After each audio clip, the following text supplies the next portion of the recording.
Thank you all. The Committee on Homeland Security, Public Safety, and Veterans Affairs will come to order. The clerk will call the roll. Chairman Hefner, Here. Vice Chair Lopez, Canales, Here. Cortez, Isaac, Here. Durazio, Lauterbach, McLaughlin, Here. Holt, Here. Pearson, Hicklin. Here. Here. I'm here. All right, a quorum is present. We're going to dive right back into it. Just please remember, we're going to have a 2-minute limit on witnesses, and I'll be cutting that off kind of abruptly, so y'all, I'm not trying to be rude, just want to make sure everybody gets heard. Chair lays out House Bill 3924, recognizes Representative Slauson to explain her bill. Thank you, Mr. Chairman and members, for giving me the opportunity this afternoon to lay out HB 3924 relating to the open carrying of a handgun by a uniformed school marshal. This bill was brought to me first last session by the superintendent of Granbury ISD as a way to improve our current school marshal program. Under the current statute, school marshals are authorized to carry firearms in 2 ways. One is they can possess it within a lockbox or a safe located on school premises, and the other is a concealed carry on their person. This bill would authorize them to open carry only for marshals that dress in a uniform identifying them as a school marshal. It would give them another tool in the tool belt for school districts to be better able to protect students and deter would-be attackers from entering our schools. I have here this afternoon the head of security from Granbury ISD to answer any technical questions that you may have, and of course I'm happy to answer your questions too. And with that, Mr. Chairman, I would yield and request the opportunity to close. Members, any questions? All right, we'll reserve your Thank right you. to close.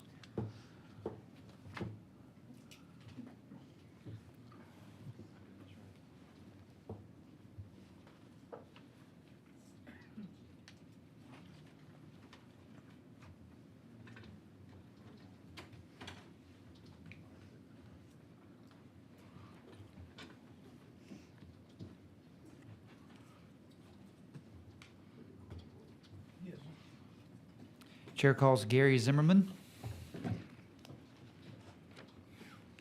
My name is Gary Zimmerman. I am for this bill. As an instructor, And you're testifying on behalf of yourself? on behalf of myself, for the bill. Thank you, sir.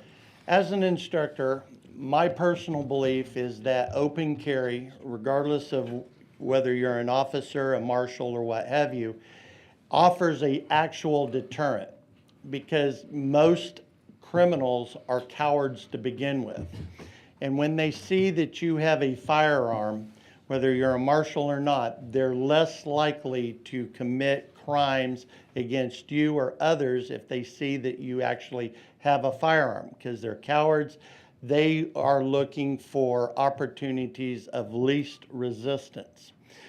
I do believe that the marshal should open carry, especially with being in a uniform, no different than a police officer being able to open carry. Also, when you do open carry, it is a fact you can draw your weapon and use your weapon a lot faster when you are open carrying than when you are concealed carrying.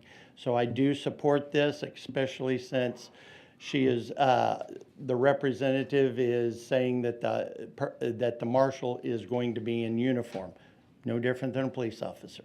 Thank you. Members, any questions? Thank you, sir. Show Representative DeRazio present.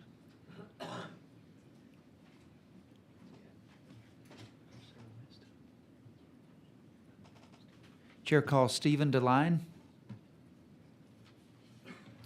Stephen DeLine is registered against the bill, not testifying. Sarah West. I'm opposed, but I'm not testifying. Okay, we'll show you registered against the bill, but not testifying.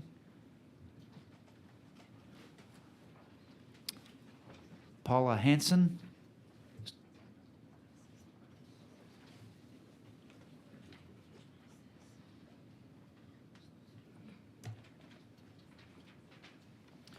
Okay, Paula, we have you registered as Paula Hanson, testifying on behalf of Moms Demand Action and yourself, and you're against the bill?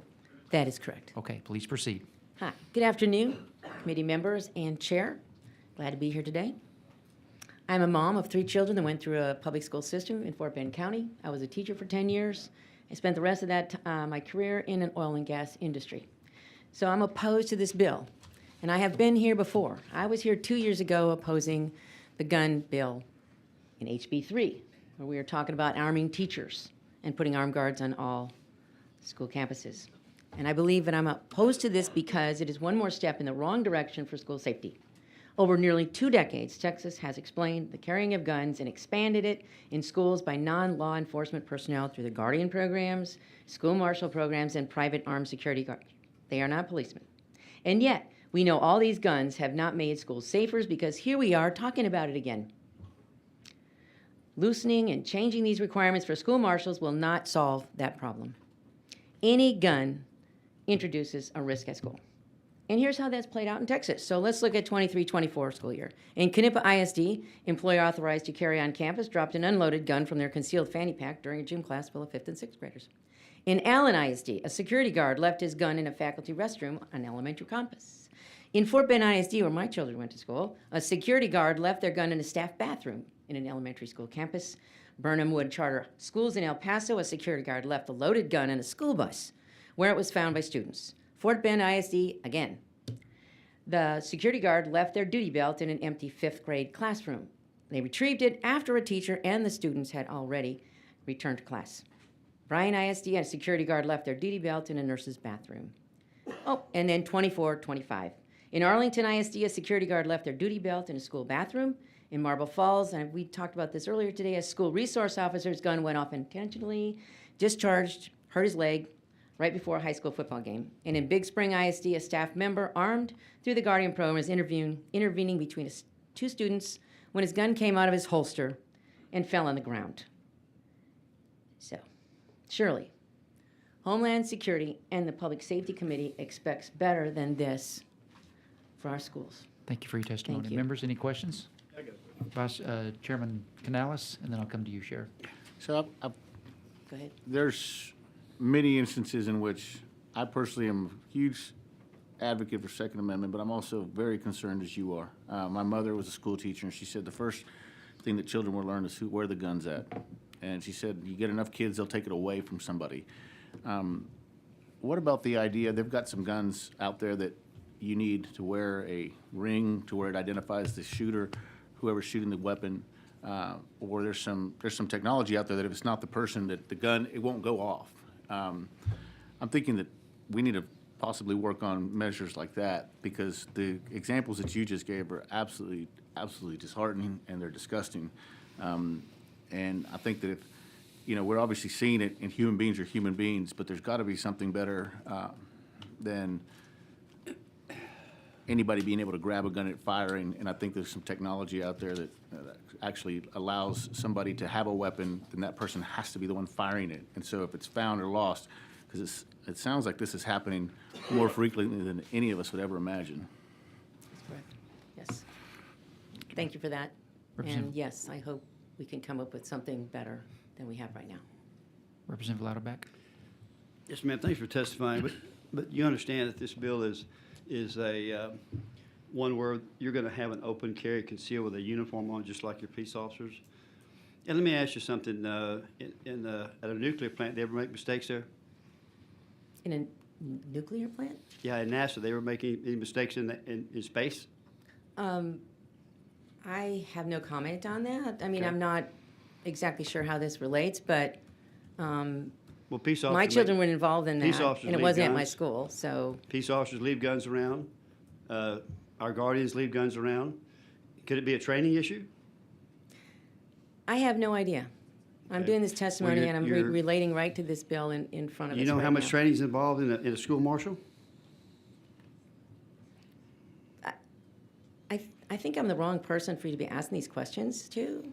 Well, you made some allegations. I'm just trying to clear it up. I'm not making an allegation, I'm just stating some facts of incidents that happened at these schools.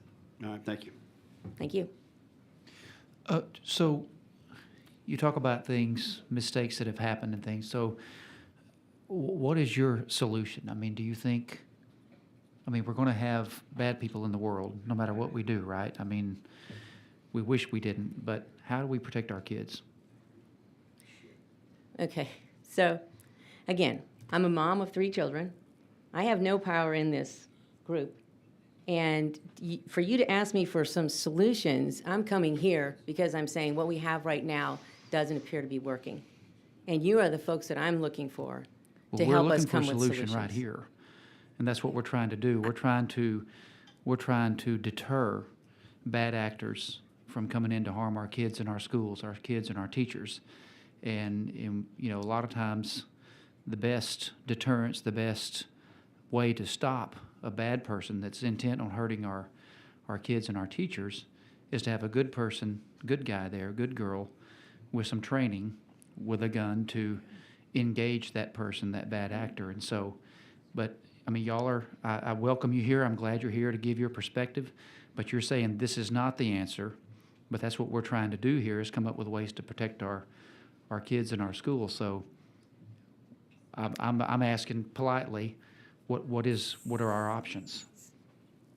And I'm saying politely that I'm looking to you guys for these solutions. We have some data that shows that good guys with guns do not stab bad Well, just guys with showing up guns. to criticize what But we I'm do just is saying not. that is- this, I'm laying out some facts, and I'm saying this is what happened in the schools. Well, we And I'm have saying human that what you're beings. doing right now doesn't seem to be working. We have human beings that drive automobiles and fly airplanes and work in factories and humans are going to make mistakes. But anyway, okay. Any other members? Any other questions, members?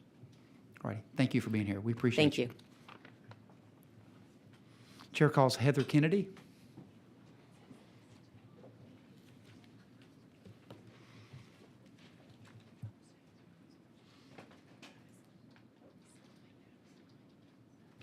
I show you registered as Heather Kennedy, testifying on behalf of Moms Demand Action and yourself and against the bill. Is that correct? That's correct. All righty, proceed. Thank you for having me. I am testifying in opposition to HB 3924. HB 3924 would expose children and teens to more guns at school by allowing uniformed school marshals to openly carry handguns. We can't turn our schools into fortresses in response to gun violence by putting more armed individuals and more guns on school grounds. We need you, our lawmakers, to take preventative action to keep guns off of school grounds, not put more guns into schools. Moms Demand Action volunteers like myself have testified session after session about the dangers of this body's continued insistence on weakening the meager gun safety laws we have in place. Session after session, you ignore us, your constituents, and the majority of Texans while the bodies pile up and the blood runs in the streets. Your streets, our streets. Chairman Hefner, the following are just some of the gun injuries and deaths perpetrated by shooters under 21 in your district since the start of 2019. This data is according to the Gun Violence Archive. In Pittsburgh, Cade Cavanis was shot and killed, and Patrick Hott was shot and injured by a 19-year-old and a 17-year-old. In February of this year, a minor brought a gun to Winsboro High School. In Gilmer, a 19-year-old shot and injured an unnamed 18-year-old. In Emory, a 15-year-old shot and killed 13-year-old Wesley Pruitt. Let me break in right there and just remind you that we're not talking about a bill to raise the age. We're talking about a bill to allow a uniformed school marshal to carry openly. So go ahead. In Mount Pleasant, an 18-year-old shot and killed Damian Jackson. In Golden, an unnamed 12-year-old was shot and killed. In Gladewater, Cavion Mumfrey was shot and injured by a 19-year-old. Stop this madness. There are some places where guns simply don't belong, and we know this. Every single instance of gunfire that children are exposed to impacts their ability to learn, grow, and develop. Enact preventative measures. Raise the age. Thank you for your testimony. Members, any questions? All righty, thank you. We know. Robin Breed. Chair calls Robin Breed.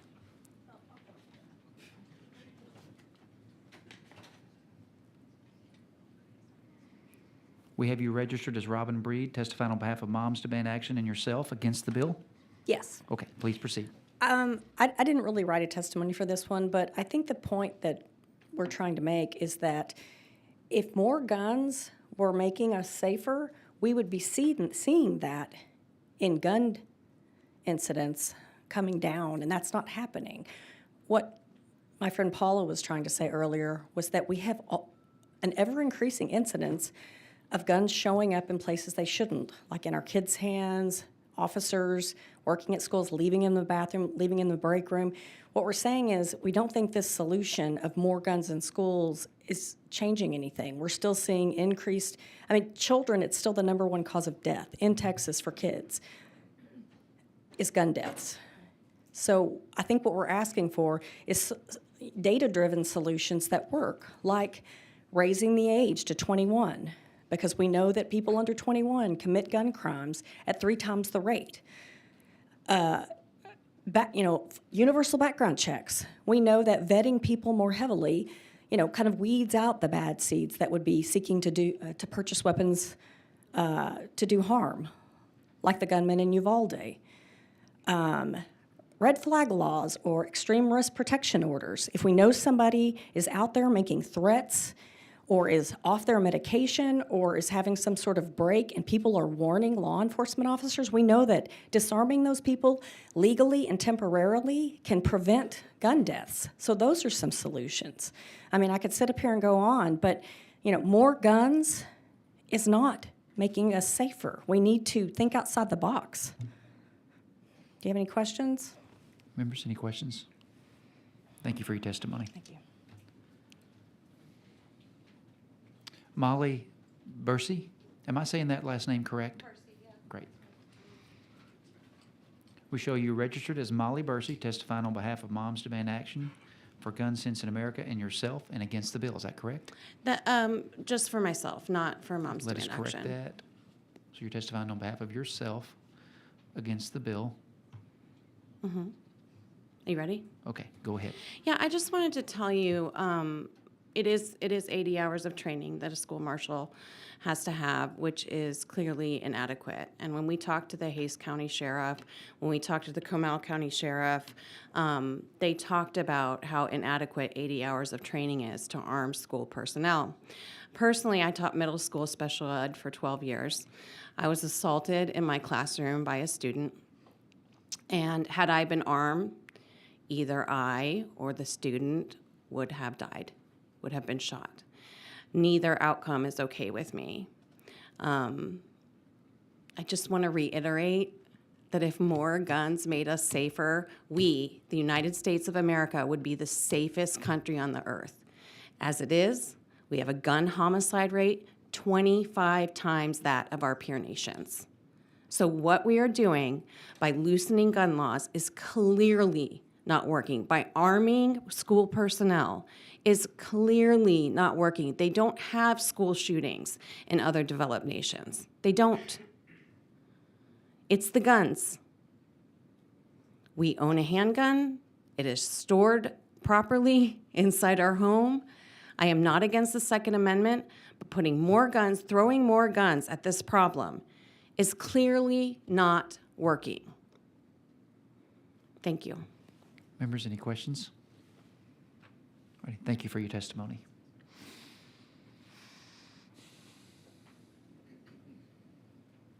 Chair calls Millen. No. Millen had to leave. Millen had to leave. Narayan? Right. Okay, we'll show Millen Narayan registered against the bill but not testifying.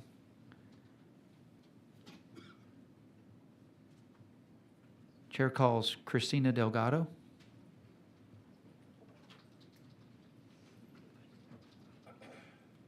Show you registered as Christina Delgado, testifying on behalf of Community Justice and yourself and against the bill. Yes, Okay, please proceed. thank you. As Chairman stated, my name is Christina Delgado, and I am here to oppose 3924. As a member of the Santa Fe community and a volunteer of the Community Safety Committee of Santa Fe ISD, and someone who has personal experience with the impact of school shootings, I appreciate the efforts to address this issue, but I believe we have a critical opportunity to establish effective protocols instead of instilling more guns in our schools. We must focus on proactive measures that prevent firearms from entering our school campuses. We're living in troubled times, and our students and teachers are facing a lack of resources. Instead of solely focusing on reactive measures, We need to prioritize comprehensive violence prevention and intervention strategies. This includes establishing clear protocols for identifying and addressing potential threats, providing adequate resources to those in crisis, and addressing the root causes of violence. We must also consider the financial and human cost of gun violence. These tragedies have a devastating impact on individuals, families, and entire communities. We owe it to our children to create a safe and supportive learning environment, and establishing clear and effective protocols is a crucial step in that direction. In these troubled times, our students and teachers are facing so much. We must shift our focus from the reactive measures to proactive strategies. It is with this that I urge this committee to seize this opportunity, consider these points as you deliberate, and oppose this bill as it stands. Members, any questions? Thank you for your Thank you. testimony, Christina.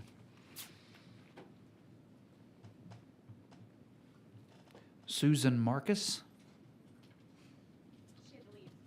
Had to leave? Okay, we'll show Susan Marcus Richard against the bill, but not testifying. Did I establish Vice Chair Lopez as present? I did? I don't think I did. Okay, we need to do that. Chair calls Wade Clark. I have you registered as Wade Clark, testifying on behalf of Granbury ISD and yourself for the bill. Is that correct?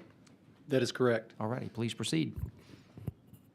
I would like to thank the committee for taking the time to consider this bill today. My name is Wade Clark. I'm the Chief of Security for Granbury Independent School District, and I am in favor of this bill. I have carried a gun professionally for over 30 years. Granbury Independent School District has the largest school marshal program in the state of Texas, and as such, we feel like it's our obligation to advocate for legislation that helps us keep kids and staff safe.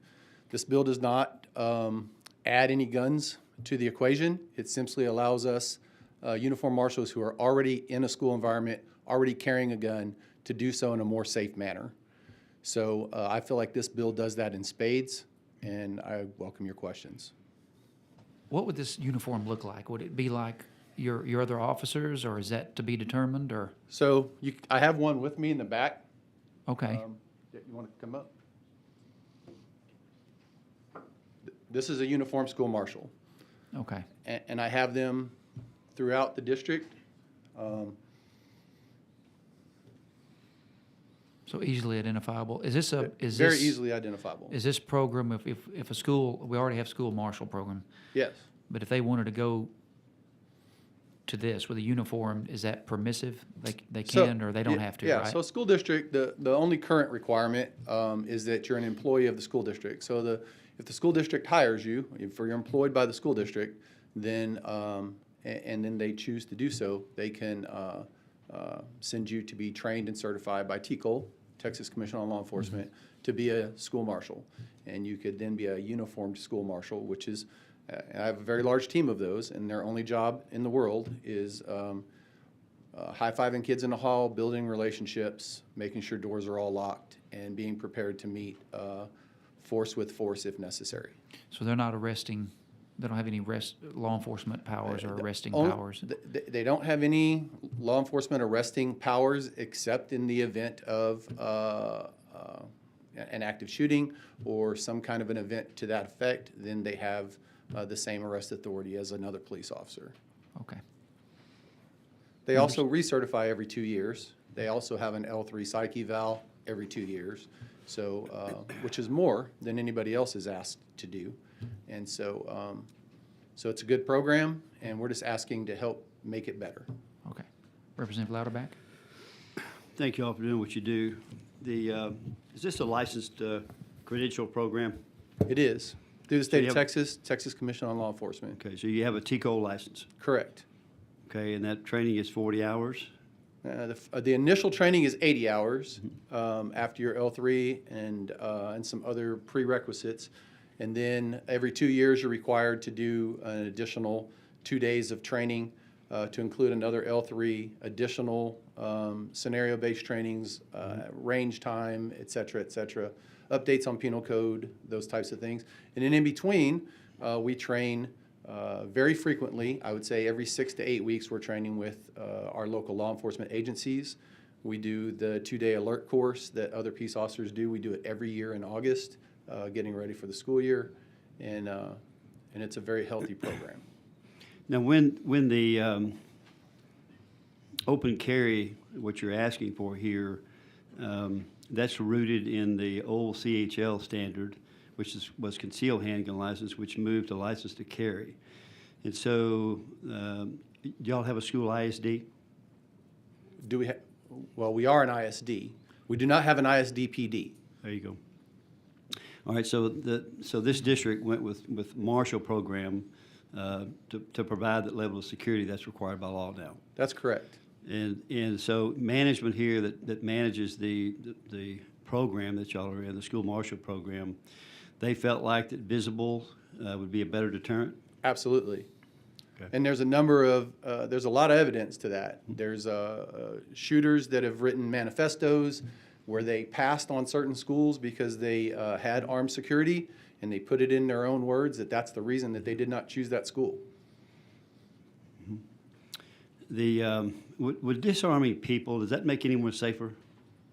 Excuse me? Does disarming people make anyone safer? Disarming people. I think that the world that we live in today, to just have, I mean, you could pass all the rules you want about no guns. In fact, almost every crime with a gun is committed in a no-gun zone. Sure. So those people aren't supposed to have a gun there anyway. I wonder why. But they do.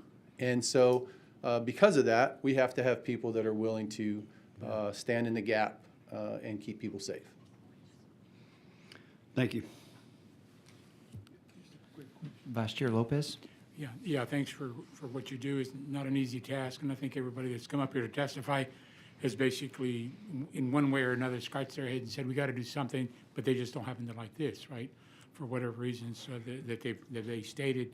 One of the concerns that I have is not so much, having, uniformed, armed, trained individuals on the campuses, but, where do we go from here? Who else are we going to start? And I think most people are thinking about that. This bill doesn't do that. This just talks about you guys and gals that are out there in the front lines today. How many of the 1,250 or so school districts in the state of Texas, how many of those have police departments, ISD police departments versus like what you have in your district? So I don't know Roughly. I don't know exactly. Okay. Yeah, I mean, close. There has been an Order of uptick magnitude. since last legislative session in both the additions of ISD PDs as well as schools that have gone to the school marshal Marshals. program. Okay. TCOL has started to push back on the additional ISD PDs. Part of the problem is that everybody is looking for, is fishing in the same pond for that same amount of people. And so those, the amount of officers that are available. Now, every school district is different depending on where you're located. We're located about 45 minutes west of Fort Worth. If we were to have an ISD PD, we would be in direct competition with our local PD, our local sheriff's office, the Brazos River Authority for the same candidates. So all those agencies are always looking for one more, looking for two more. There's always a job vacancy in those agencies. So adding another agency just thins out the herd even further. So we have decided, the school marshal program is the porridge is just right formula for Granbury ISD. I hire retired military guys, retired law enforcement guys who have, like myself, carried a gun professionally their entire life. Yeah, professionally certified and all that kind of stuff. Correct. I mean, which is, I think, what everybody certainly expects the program to be, right? I mean, just not giving it to anyone. And I think that's a lot of anxiety for a lot of people. So where are we going to next? Who else are we going to arm? And I think that's not what this bill is doing. This is really specifying this. So, I mean, we talked a little bit about, the numbers. Job description-wise, if you didn't put really titles or anything on there, and I saw a job description to come and apply in your PD versus, let's say, Northside ISD, which is in San Antonio, huge school district, 110,000 or so students. What would you see the difference in the job description of each one of those applicants? So probably the written description of your day-to-day duties, they would be similar with some exceptions, obviously. But as far as what's required, a PD was obviously going to require an already sworn officer, and a school marshal program is not going to have that same requirement. They are going to both agencies are going to hire people that have had L3 psych evals. They're going to have both proven that their competency on the firing range, and in an assortment of other simulated scenarios to put them under those situations that they might encounter in that environment. And typically, over what time of day are you guys out there? Always 24/7? So 8 to 5? we have marshals that are on campus about 30 minutes before anybody else is able to get into a school building, and about 30 minutes after everybody's gone home at the end of the day. And that includes extracurricular stuff, football games? It does. We cover all our own sporting events, all our own UIL requirements, football games, basketball games, choir concerts, et cetera. So a generalization on my part is, I mean, if I were to look at the two different job descriptions, it's not a whole lot of difference. You'd have a hard time Yeah, disseminating between the two, yes. Okay, good. Yeah, because I'm very familiar with the other side of it, but not with the smaller districts and Sure. marshals. And I have a number of my family members that are in education, public education. I have 2 daughters. I have a daughter-in-law, and my wife has been an educator for 30 years, so in public education. Yeah, thank you for your input. Thank you, Chairman. Yeah. Members, any other questions? Chairman Canales? So what happens in the scenario where it's a school marshal and he's accosted by more than one person to take the weapon? So having in the bill, it's listed as open carry. We refer to it as duty belt carry. Duty belt carry allows a school marshal to have a retention holster, just like any other law enforcement agency would have.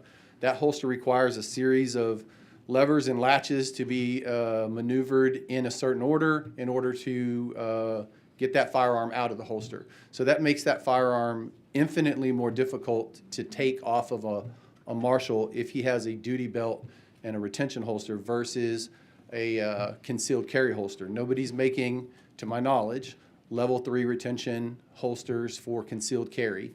And so that's why if a person were to get into a physical altercation, multiple people, and they're having that situation, it's far easier to take that weapon than it would be from somebody in a duty belt with a proper retention holster. Now, do all school marshals have to have that holster, or, because I don't see that? Uniform school marshals, which is what this bill applies to. Okay, so uniform school marshals Yes, have sir. to have that holster. Yes, sir.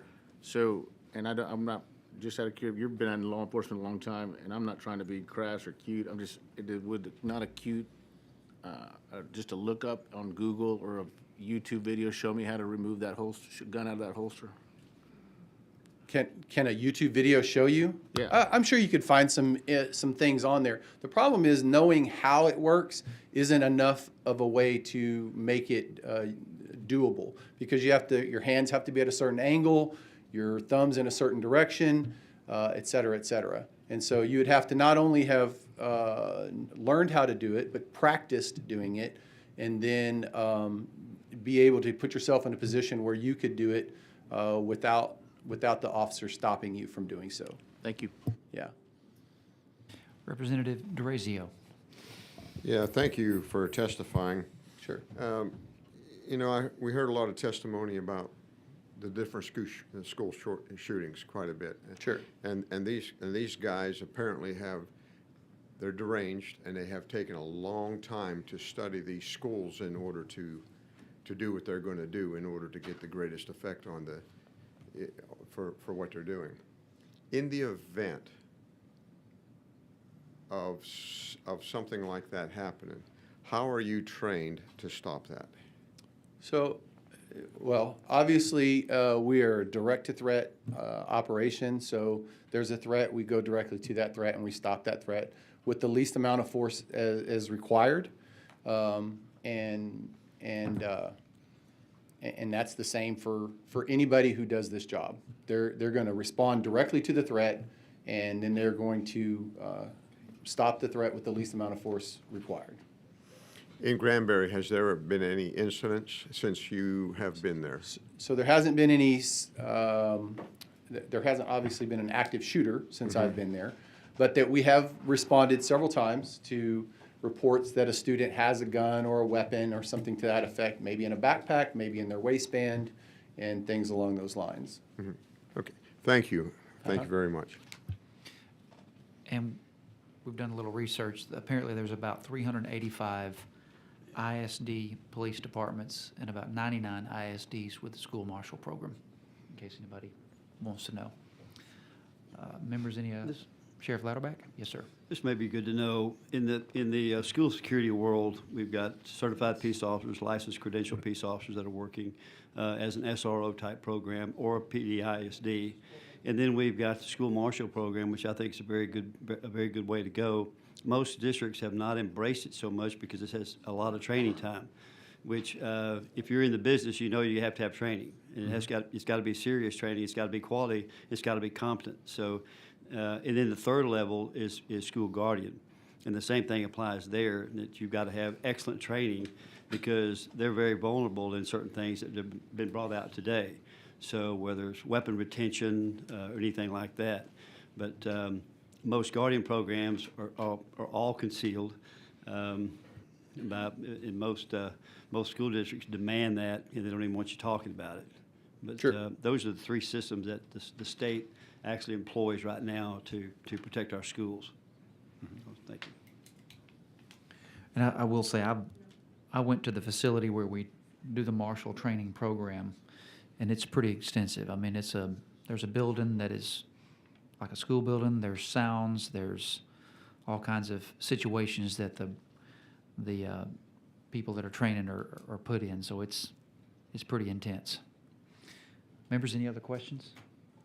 All right. Thank you, sir. Thank you. Mr.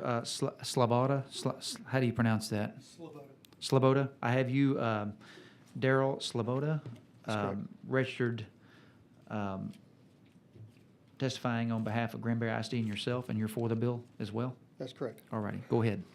Good afternoon. Thank you for allowing me to speak to you guys today. I am testifying for the House Bill 3924. Like you said, my name is Daryl Sloboda. I'm currently a uniformed school marshal with Granbury ISD. Prior to hiring on with them, I have over 32 years of experience. I've worked 22 years as an officer with the Department of Justice, and I have served 10 years in the United States Marine Corps. You know, throughout this time I've done training, and with this bill we're talking about concealed or open. So I've done a lot of training. I've done a lot of carrying with concealed and opened. And when seconds count, open carry is more safer. It's a safer way to carry. Everything from drawing your weapon out, to reholstering. You know, I think you asked, we utilize retention holsters. That's something that we don't have when you're concealed carry. So that's another way that we're looking at it being safer. You know, the uniform marshals, we're already carrying on the schools. We're just asking that this House Bill 3924 passes so that we can carry openly, which is more effective and is safer for all of us. Yeah, thank you for listening to me today, and I ask that this bill 3924 passes and it helps keep our children safe, our kids safe. Thank you. Thank you, sir. Members, any questions? All righty, we appreciate you being here. Thank you all again. Members, we do have a resource witness from T. Cole, if y'all have any questions. Anybody? Okay. All right. Is there anyone else wishing to speak on, for, or against House Bill 3924? Sir? You need to register. I'm not, and that's why I was asking maybe. Okay, you can. Okay, register verbally? No. I've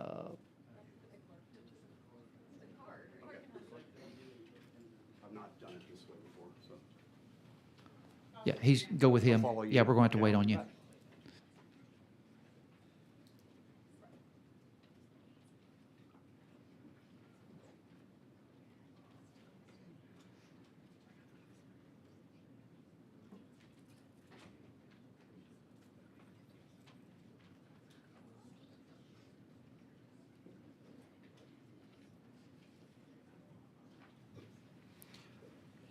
All right, members, and for the members of the public, we'll be closing registration on this hearing at 6:30 tonight.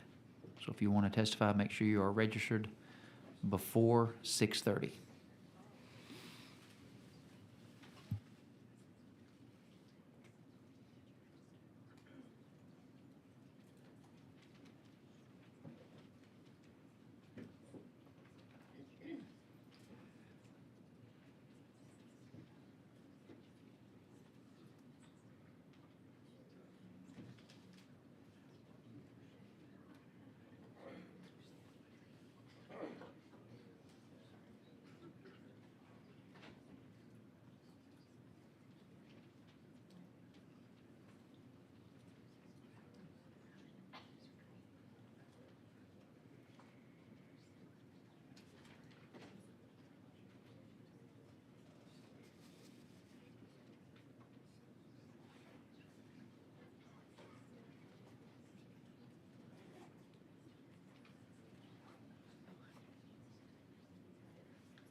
And if there's anybody that's wanting to testify, if you haven't registered, please do that as soon as possible so we can expedite everybody's evening and everybody still be heard.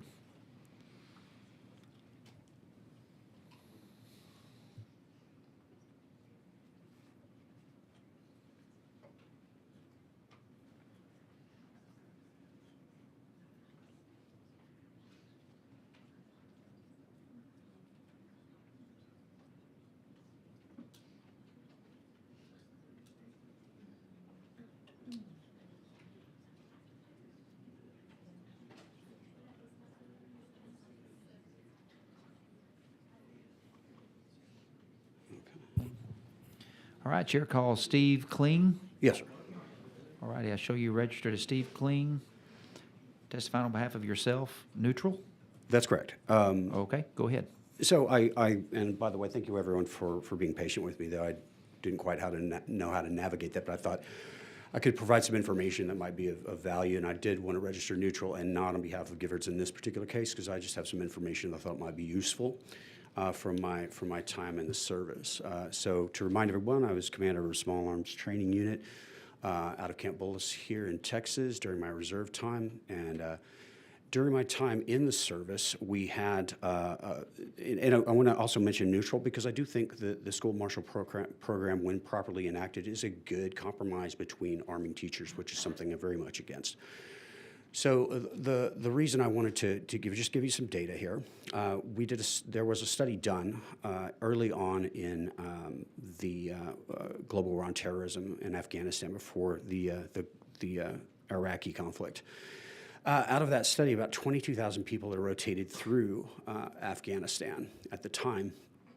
And of those 22,000 that had rotated through in that period of time, about 22 negligent discharges that resulted in the either the injury or death of the highest trained military in the world, right? So I think we all agree and understand that no one trains more than the U.S. military, except for your most elite police units. So if you translate that to the amount of people in the amount of children, of over 5 million in the school district, and you translate that to the over 750,000 staff, et cetera, you can understand why the loss of a weapon in that particular scenario is even more lethal. The mishandling of weapons in the cases that have been given here are far more lethal than they would be in a lot of other scenarios. And when you have the highest trained military in the world having that level of accidents, at one out of 100 or 1 out of 1,000, that translates to, hundreds and hundreds of deaths over the period of 2 or 3 years in our school districts. So though active shooters situations are very dramatic, I think that if we're not very, very careful in how we implement something like this, and I think Representative Canales' idea around biometrics is definitely another compromise that should be looked at. You are looking collectively over time more students injured and killed than in the mass shooters incidences. So if that's helpful. Thank you for your testimony. Members, Yep. any questions? All righty. Thank you Okay. for being here. Thank you Appreciate your again for your testimony. Yes, sir. Is there anyone else wishing to speak on, for, or against House Bill 3924? If not, Chair recognizes Representative Slauson to close on the bill. Thank you, Mr. Chairman and members, and thank you to Granbury ISD for coming today and kind of giving you a visual, too, on what they're requesting here. Chairman Canales, this is a request that comes straight from a school district that's concerned about how to best keep children safe, and I hope that that answered some of the technical questions about it. If not, I'm sure they'd be happy to discuss it further outside of committee. And unless there are any questions, Mr. Chairman, then I would just request your favorable vote out of committee and close. Members, are there any questions? Thank you so All much. right. If there's no objection, the bill will be left pending. Is there any objection? Hearing none, the bill is left pending. Chair lays out House Bill 2993 and recognizes Chairman Guillen to explain his bill. Thank you, Mr. Chairman. Members, House Bill 2993 addresses a gap in current law by extending the same handgun carry protections to county commissioners that are already provided to district and county judges, to district and county attorneys and prosecutors, and to county clerks. The bill was brought to us by one of my commissioners when he noticed that the county judge, the county attorney, the county clerk, all legally allowed to carry under certain conditions, but commissioners, who often operate in the same environments, face the same public pressures or greater public pressures or not. HB 2993 allows licensed county commissioners to carry in otherwise restricted locations while performing their official duties, just like other public officials covered under Section 46.15 of the Penal Code. The bill does not grant special privileges to unlicensed individuals. They must still be licensed to carry under current law. Commissioners regularly engage with the public on sensitive issues like property disputes, law enforcement concerns, and infrastructure projects. This change ensures consistency and fairness in how the law treats elected officials who serve their communities in visible and potentially vulnerable roles.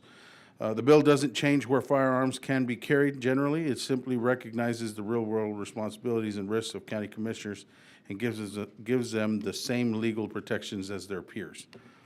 I can answer any questions if you all have any. Members, Representative Lauterbach. Chairman, thank you. These the county judge can carry now. The commissioners want to carry, and this is just going to be an LTC program. It's already free for them. Right. Yeah, the county judge, the county attorney, district It's attorney. it's a long list. Yeah, As and you the I county both know. clerk can now. Yeah. Yeah. So what are they asking you to do? Is that they want something over and above the LTC requirements? No. We're just giving them the same authority as those other ones I just listed, yes. To carry in Commissioner's Court, for example.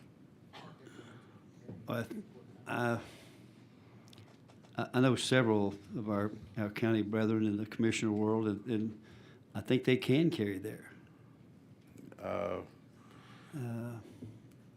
They may have to complete the requirements of the course and pay a fee to do that. But I think they, as LTC carriers, and there may be something on the governmental building they're using, because that can be a little problematic in some counties that have the detection systems going in. But I never known a county commissioner couldn't get around that. So. Mm-hmm. Yeah, pretty sure that the,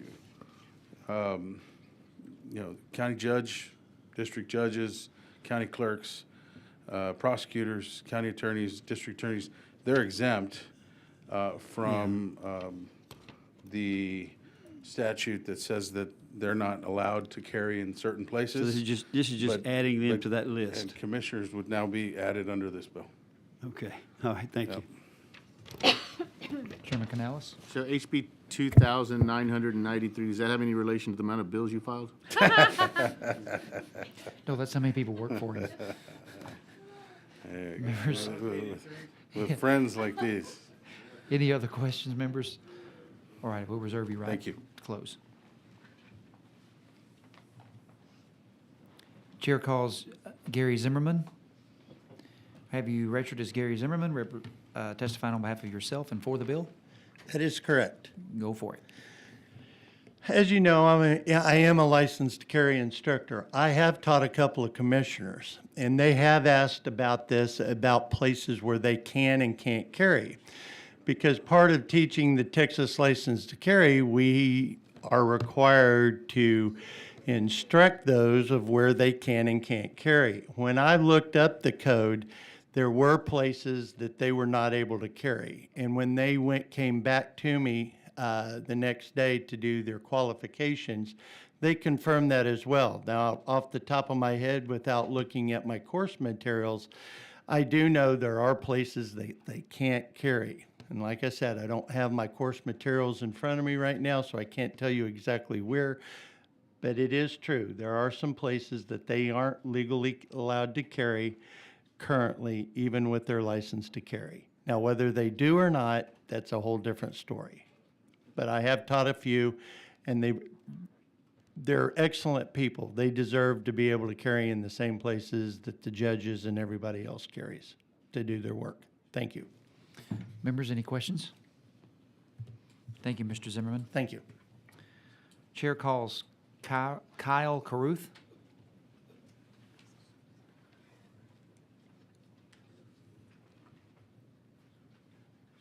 Have you registered as Kyle Caruth, testifying on behalf of yourself and Gun Owners of America and for the bill? Yes, sir. All righty, Thank go you, ahead. Mr. Chairman. I appreciate you having me here, and thank you to the committee as well. I would like to speak in favor of House Bill 2993. This is yet another opportunity to level the playing field for individuals that are, in fact, in the courthouse, these county commissioners. This is actually quite near and dear to my heart in particular. A dear friend of mine, I come from Lubbock, Texas, a dear friend of mine who's a county commissioner up there, of course, is not allowed to carry in the courthouse. So whenever he is headed to the courthouse, he leaves his firearm at home instead of leaving it locked in his vehicle. As we all know, theft occurs all too frequently. Following that specific day, he left the courthouse and went to his one of his farms out in Slayton, there just southeast of Lubbock, where a disgruntled previous tenant showed up and shot at our commissioner. The man was arrested, of course, and luckily our commissioner was not injured in the altercation. But had this bill been in place, our commissioner would have had the ability and would have had his firearm with him and the ability to defend himself if it came to anything beyond that as well. And so I am fully in favor of this. It exempts those county commissioners from the Penal Code 4603 and exempts them from that in particular so that they can carry in locations that would be restricted otherwise. But again, this levels the playing field for all of those individuals that are inside of the courthouse doing the work of the people and allows them to protect themselves beyond that as well. Thank you. Members, any questions? All righty. Thank you for your testimony. Thank you. Is there anyone else wishing to speak on, for, or against House Bill 2993? If not, Chair recognizes Chairman Guillen to close on the bill. Thank you, Mr. Chairman. If there's no further questions, I'd ask for your favorable consideration. Members, any questions? All right, if there's no objection, the bill will be left pending. Is there objection? Hearing none, the bill is left pending. Don't go away.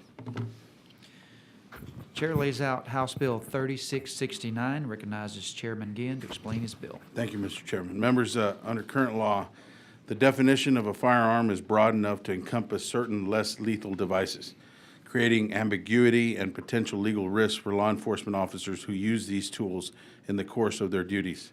For example, interpreting the Taser 10 as falling within the firearm definition has deterred numerous law enforcement agencies from using a less lethal tool that, unlike a traditional firearm, minimizes the risk of serious injury or death. HB 3669 seeks to provide clarity, regarding the legal classification of less lethal projectile devices by explicitly excluding them from the definition of a firearm. By removing the legal ambiguity surrounding less lethal projectile devices, this bill facilitates their use in situations that do not necessitate lethal force. This approach aligns with the best practices in law enforcement that emphasize the use of proportional responses and de-escalation techniques. Also, the clarified definitions may reduce the risk of legal challenges against officers for deploying less lethal devices, provided they adhere to established protocols and training standards. Members, will be bringing you a committee sub soon to address valuable input that we received from key stakeholders over the last few days. We appreciate them working with us. Members, the bill does not create any new criminal offenses, nor does it alter or enhance penalties for existing ones. It simply clarifies that less lethal projectile devices are not firearms. I can answer any questions if y'all have any. Members, any questions? Vice Chair Lopez. Yeah, thanks for bringing this forward. Help me understand, so give me a practical example of a device that, something that's less lethal projectile device, like what? Yeah, this Taser 10. Okay. And I don't have a one with me or a video, but a video tells the story. Essentially, you know, a taser, Okay. but the Taser 7, I think, is the previous version, and it's understood that the Taser 7 was not considered a firearm, but many are now considering the Taser 10 a firearm because it shoots out differently. It sends out the projectile in a different manner than the Taser 7 does. And so based on that, we have the need for the definition. Of course, I've got experts here that are going to be able to clearly, and maybe they even have something that they can show you to tell you what the difference is. But obviously, Okay. Go ahead. No, I was just gonna say, where do you kind of put in the, these devices or, you know, less than lethal or whatever versus the capacity for that device to create harm? I mean, is there some place that says, yeah, but this couldn't kill you, or it more than likely wouldn't kill you, or the percentages of it being lethal are at a certain level? You know what I'm saying? I mean, Yeah. how lethal can something be, or how non-lethal can it be to still be considered? Well, obviously, less lethal devices are not.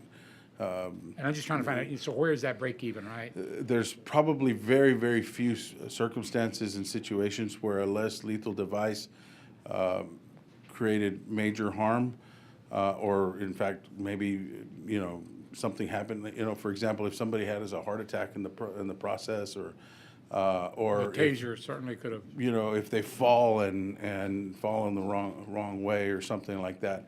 But bottom line is, if you don't have these tools available as law enforcement officers, then they only have the firearm available, and if you only allow the firearm to be available, then that's what they're going to use, and I think there's going to be more deaths where you could have used a less lethal device in place of that. Okay, which kind of takes me to the third phase of my question, or attempting to understand. So what are the liabilities, one versus the other? I mean, do you have any ideas or? Yeah, and actually, we have a bill that addresses the liability. You know, I hear It's a that in this separate building bill. all the time. I have a bill. Yeah, we separated those two issues. Okay. So we Okay. have the liability part as a separate to be proposal determined, that's still forthcoming. Got it. Okay, Hopefully, if the chair so Appreciate it. chooses. Members, any other questions, Yeah, members? thank you, Mr. Chairman.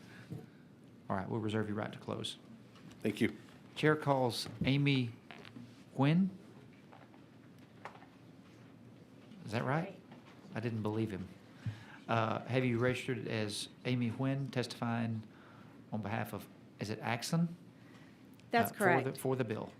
Thank you, Chairman. please Thank you, proceed. members. Thank you, Chairman Yin, for bringing this bill forward. My name is Amy Wen. I am with Axon Enterprise, testifying on behalf of Axon, and I am head of Taser Legal for the company. We need this bill in order to continue to preserve a law enforcement's ability to carry a less lethal projectile without fear of ramifications of it being misclassified as a firearm. And what that means is right now universally, taser energy weapons are classified as less lethal weapons. And when I say universally, I am saying across the board, case law says when used as intended by trained law enforcement officers, it is less lethal. And Vice Chair, to answer your previous question, what that means from a legal perspective is if it doesn't carry a significant risk of serious bodily injury or death, it is classified as less lethal. So we aren't intending to change anything. What has brought on the need here is with Taser 10, which was launched in January of 2023, we use a different propellant mechanism, so it actually uses a primer, which can be construed to fall under Texas firearm definition. And because of this possibility, even though it doesn't have any different impact upon the potential subject, right, it's still considered to be less lethal. But if you look at solely this projectile and how it's sent down range, it can fall under that definition. As a result of that ambiguity or potential conflict, which, by the way, Texas law also separately defines stun gun, indicating there's no legislative intent to ever include it as a firearm. But because of this potential conflict, multiple law enforcement agencies have been concerned about using Taser 10 for 3 reasons. Number one, can I be criminally prosecuted now when there's more criminal prosecutions of officers than ever for using a less lethal device that perhaps falls under the firearm definition when I did not intend to use it as deadly force? Number two, can there be civil litigation? And as a former civil litigator in private practice, that takes years and a lot of resources if there's an argument made saying you technically fall under this definition even though it's less lethal. And then number three, if it falls under the firearm definition, does it fall under the category of an officer-involved shooting if I use a taser energy weapon, which then necessitates a full-born officer-involved shooting investigation, which again takes a lot of resources. So for those 3 reasons, we aren't intending to change the classification, but simply allow Taser 10 to continue to fall into that category and clear up this ambiguity in the law. So we're talking about we're not talking about shooting bullets or a projectile. We're talking about how we propel the electrodes to try to use a less lethal avenue to get a subject under control. So we're just changing the definition a little bit. Exactly. The only thing that changed with regard to potentially falling in the definition is using the primer as opposed to a gas capsule that expanded. But we did that to make the Taser 10 more effective in the field. And you asked a question earlier relating to a former bill about what are some alternative solutions. At Axon, our mission is to protect life. And so one of the alternative solutions is a less lethal projectile. We are trying to get it up toward the effectiveness rate of a firearm with it still being less lethal to reduce the rate of injuries and death. By doing that with the Taser 10, we have now made it more effective in the field with better outcomes in the field. So we want officers to still have access to that. Okay. Chairman Canales? So the primary you use is also sold by your company? And, because, I mean, you can have different, for instance, I've got a buoy that I shoot my bird dog to use a primer, pops it out, shoots it, but there's different levels. And so I've got one that'll shoot at 50 yards, one that'll shoot 100 yards, one that'll shoot 150 yards. And so I would imagine at some degree, the question is there a primer, like a basic primer? Is it any primer they want to use? That's a really good like a question. blank. We actually use the same exact primer that we use in our legacy models. The difference is previously there was a primer and then the gas capsule was the intermediary, which would expand, and then the gas capsule expansion would send the projectile downrange. In order to have all the capabilities of Taser 10, which it now goes out 45 feet, so you can actually use it against like edge weapons versus 20 feet with our legacy models. We also have 10 probes, so you have 10 opportunities to make the connection rather than 2 or 4 with our legacy models. And so in order to have that, we needed to get rid of the gas capsule to literally have the space. So it's straight and up now gunpowder. It's just not gunpowder, it's just a primer which creates the internal explosive, which arguably falls under the definition of Texas statute. Got it. Sheriff Louderback. Thank you for testifying. in the use of force continuum that we have today, how important is less lethal? I would argue that it is the most important thing right now, given the number of gun-related deaths that we are seeing. It is imperative to equip our officers with less lethal tools. Thank you. Members, any other questions? Representative DeRazio? Thank you. On these gun-related deaths, how many of them are American citizens and how many of them are illegal aliens? I do not know the answer to that question. I know, so our moonshot goal at Axon is to reduce the number of firearm-related deaths between police officers and civilians by 50% within 10 years. So what I can speak to is, in order to do that, we need to get the effectiveness rates of less lethal weapons about, right, I don't know if we'll get to the firearm effectiveness, but to the point where officers are confident in using less lethal weapons in lieu of lethal force. And that's what our goal is in trying to expand the technology. Thank you very much. Thank you. All right. Thank you for your testimony. Thank you. Thank you for being here.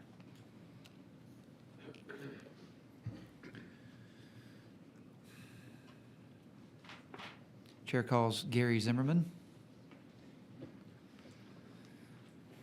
My name is Gary Zimmerman. I'm here for myself, and I'm in support of this bill. I'm simply, as a Texas citizen, I want to give the police officers all the tools that they can have at their disposal to help fight crime. So just as simple as a Texas citizen, I think the police officers need this. They need the freedom to use this and not worry about, you know, the legalities of it. So I believe in this bill because I want the police officers to have all the tools that they need to fight all the crimes, especially nowadays with our border problems. Thank you.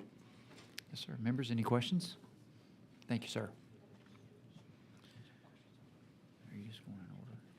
Chair calls Michael Bullock.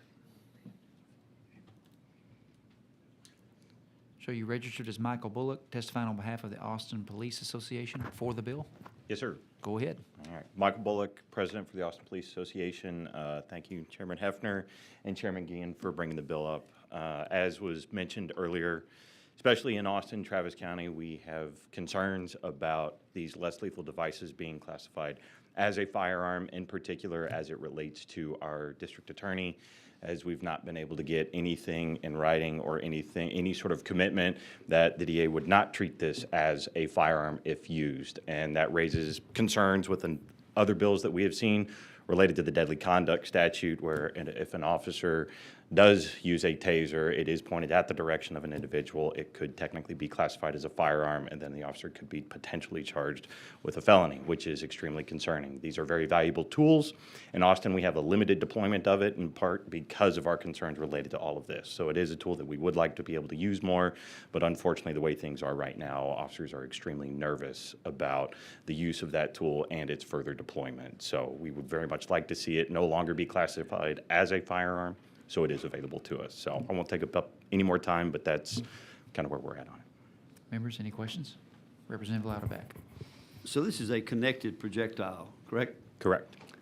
Prongs, which are stick in clothing or to some degree in tissue. But I think the issue here, you have a unique situation kind of here in Travis County, but with your prosecution, but with the bean bags and shotgun bags, that is a projectile that's unattached. Correct. So I think you'd have a harder time finding a way to prosecute in that particular case.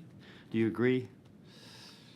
If I wasn't in Travis County, yes, but I'd say it's riskier here. I've seen things I didn't think were possible here happen. So well, I understand.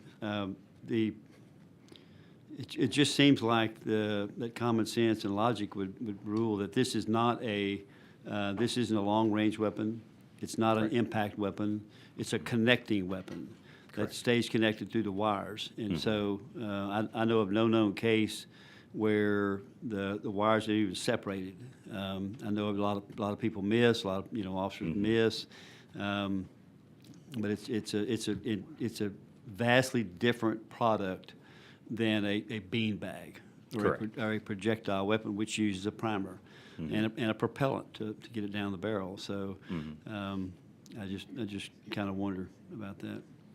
Yeah, it definitely is different, and part of the reason we would like to move to this and to have the deployment more is we have seen, and officers' practical experience, you asked just about any officer, with T7 and earlier, it's about a 50-50 effective rate, it seems like, out in the field, and part of that is because they're at set degrees of separation versus the T10 allows us to place them in extremely specific locations that maximizes the effectiveness of it. But you are correct, it is connected, they are wires, it is very different, but our DA has not been able to give us any sort of direction, confirmation, or anything to say it would not actually be treated as a firearm, which leads to a lot of hesitancy. You probably wouldn't do that, but you would have you've got the handiness of a taser, what you're calling, but interesting. Thank you for your testimony. Yes, sir. Members, any other questions? Thank you, Mr. Bullock. Chair calls Richard Hayes.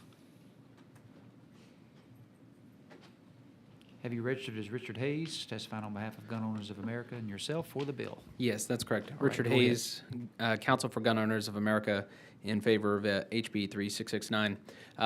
I think this is, and this goes towards my experience as a criminal defense attorney. I handle mostly self-defense cases. A principle that we teach folks is use the least amount of force necessary to stop the threat.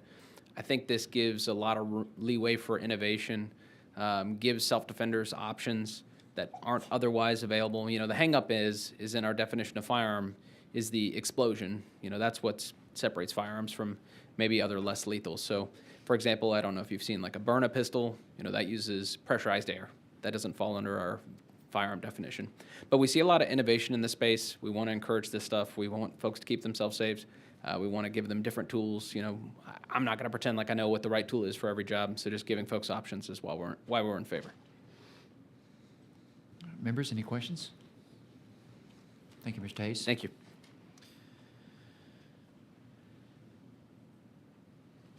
Chair calls James Songer.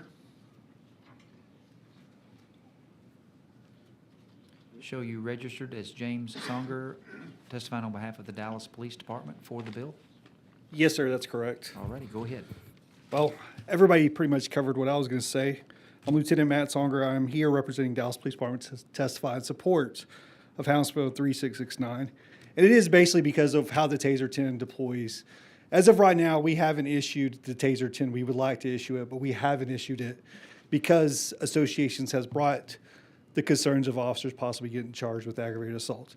Now, our district attorney has agreed with us that he wouldn't do that. He's on board with Taser 10.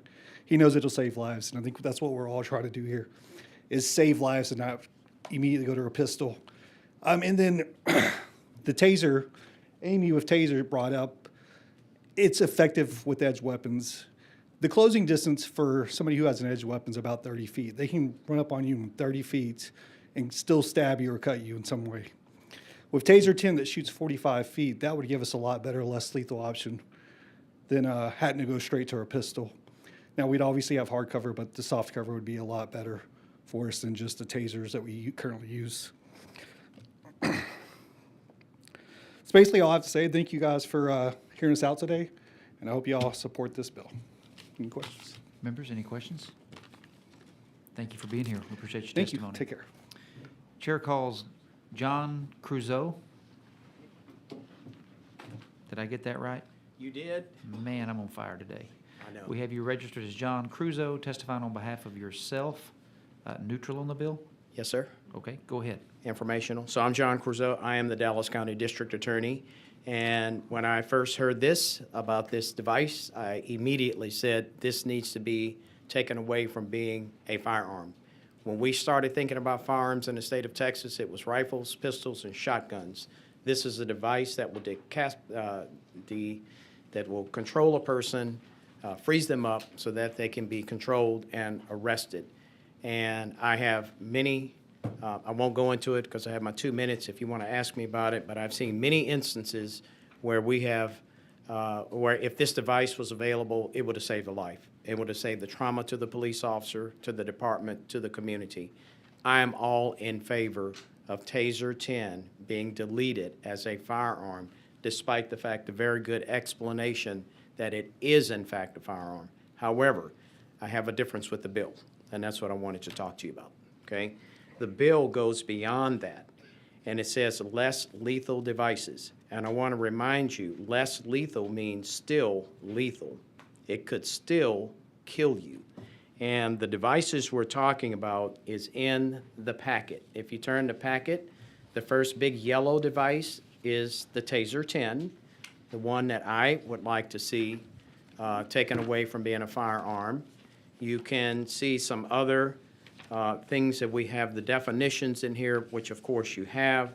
We have a letter from most of our police chiefs and sheriffs written in 2023 that refer only to the Taser 10. And as we have talked about this issue, it has evolved now into 40 millimeters, bean bags, etc. True firearms that can kill. They're less lethal. They're not non-lethal. And so for you to understand, I actually brought some of these here with me today.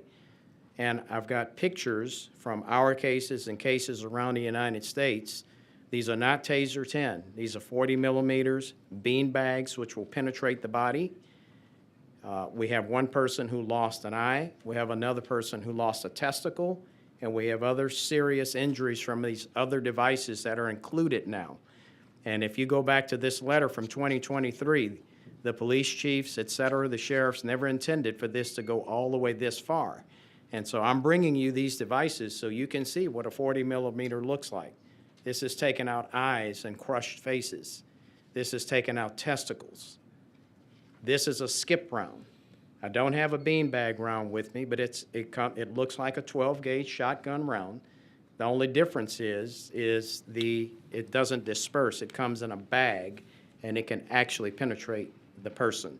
So what I'm trying to do is give you the information to distinguish some of what's in here from where this originally started, from the letter that you see, to where we are today, that it has now been included other devices, and I want you to understand that. Thank you, sir. Members? Are you saying the bill Canales. goes further than the Taser gun that you want approved? Say that again? Are you saying the bill goes further than the Taser 10 that you want approved? Absolutely. Okay. I'm in favor of Taser 10 being removed from a firearm, Sure. but these are other weapons that I'm you've got- not certain you're understanding what they've included in here, and that's why I'm bringing them here, bringing the pictures, bringing the injuries, so you Sure. can fully understand it. Have you had the opportunity to sit down with Representative Guillen about this? Not until just a few minutes ago, and we have promised to talk. I think some of my staff has talked to him, and I'm always available, always willing. I have a full-time staff member here, so yes, I will visit with him. Thank you. Yes. Members? Sheriff Louderback. Thanks for bringing the 40 millimeter rounds. Is that a 40 or 37 millimeter? For the This other? one is. Okay. So that is a projectile that's launched. Yes, sir. At pretty good velocity. And the device is in the pictures, some of the pictures there. Yeah, I understand. But this is a longer range weapon. It's not attached to electrodes. It's not a connection device to deliver electricity. This is a blunt force trauma. So it's a persuader of a different type than the electrical cord. So Yes, sir. Thanks for bringing it, though. Thank you. Yes, sir. So in what type of situations would this 40 millimeter projectile be used? So the 40 millimeter projectile could be used on a longer range, okay? But we're not talking about somebody just walking down the street and somebody just pops them. I mean, something's going on for Well, the not officer to necessarily. decide to use that round, correct? Not necessarily. And I want to be very honest with you. We indicted 4 police officers in Dallas for this device and the shotgun device, and all pled guilty. Okay? I also, when this whole thing about the taser came up, I changed my policies so that the Taser 10, that we won't investigate that. It won't be a part of an investigation unless serious bodily injury or death occurs.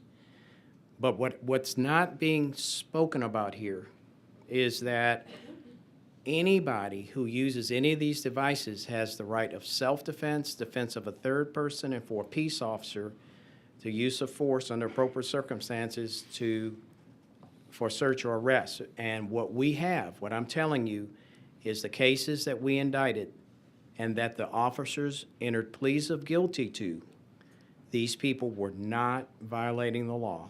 They were not doing anything illegal, and somebody chose to pull the trigger and shoot them.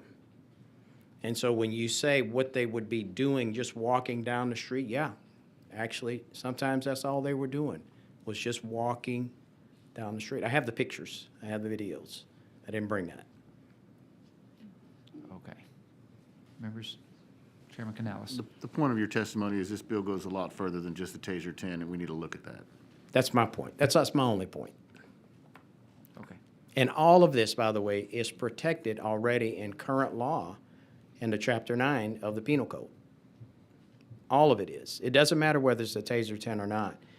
All of it is currently protected under Chapter 9 of the Penal Code. There's already more robust protection there under that chapter, which is self-defense and defense of a third person, et cetera. Okay. Members? Okay. Thank you for your testimony, Mr. Thank you. And thank you for all your hard work today.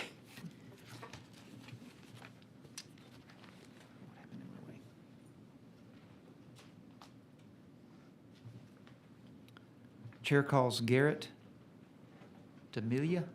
Perfect. All right. Show you registered as Garrett D'Amelia, testifying on behalf of the Harris County Sheriff's Office for the bill. Yes, sir. We are for the bill. We're in All right. favor of this bill. Proceed. Very excited about the clarification. Good afternoon, Chairman Hefner, members of the committee. Thank you for the opportunity to speak today. My name is Garrett D'Amelia. I'm a lieutenant with the Harris County Sheriff's Office. It's been my honor to serve for 33 years. Throughout my career, specialized in use of force, often testifying as a use of force expert for the agency, and I've had the privilege of teaching and training officers in various less lethal technologies during my 17 years as an academy instructor. I've attended the Force Science Institute, which has furthered my understanding of the dynamics of force encounters. My primary goal here today is to speak in support of HB 3669. This bill clarifies that less lethal projectiles are not firearms. With the current classification as a firearm, our agency, as some of the other agencies that have spoken here today, our ability to get these life-saving devices has been restricted. These are some of the most technologically advanced tools available that we don't have access to. Less lethal projectile devices represent an important evolution in less lethal technology, offering an effective way to incapacitate a subject without causing lasting harm.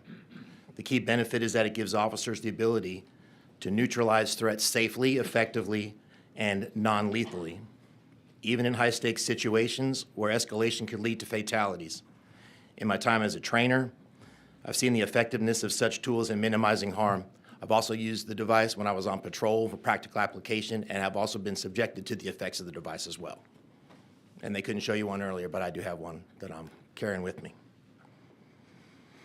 Less lethal projectile devices remain tools specifically designed to be used in situations where lethal force is not necessary, but where incapacitation of a threat is required to avoid escalation.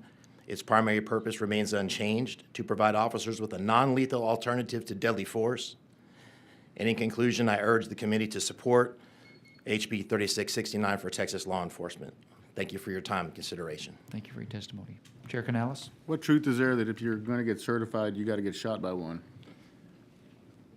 That was up to the individual. For most agencies, it's an agency decision. Some agencies, that is a requirement.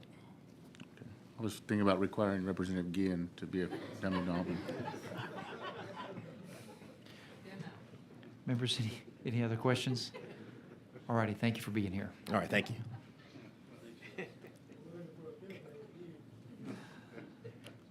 Chair calls Emily Taylor. She left? Okay, we have Emily registered for the bill but not testifying. Chair calls Chris Harris. Okay, we have Chris registered against the bill and not testifying. Is there anyone else wishing to speak on, for, or against House Bill 3669? If not, Chair recognizes Chairman Guillen to close on the bill. Thank you, Mr. Chairman. As I mentioned earlier, we'll have a sub soon, and we'd ask for your favorable consideration. All right, members, any questions? If there's no objection, the bill will be left pending. Hearing none, the bill is left pending. Thank you. Thank you, sir.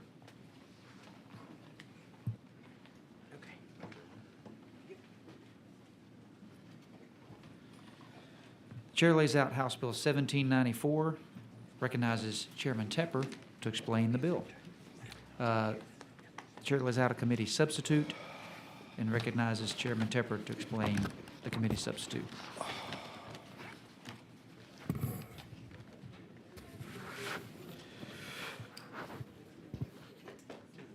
Thank you, Chairman Hefner and members. Thank you for allowing me to lay out committee substitute House Bill 1794. The committee substitute is substantially different.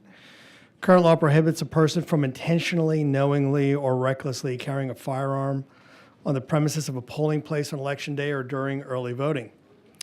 This prohibition is contrary to the spirit of the Second Amendment in the United States Constitution. As a matter of fact, that's one of the things we fought for in our national revolution. My bill would allow a person to carry a concealed handgun on the premises of a polling place on Election Day or during early voting. My substitute makes two changes.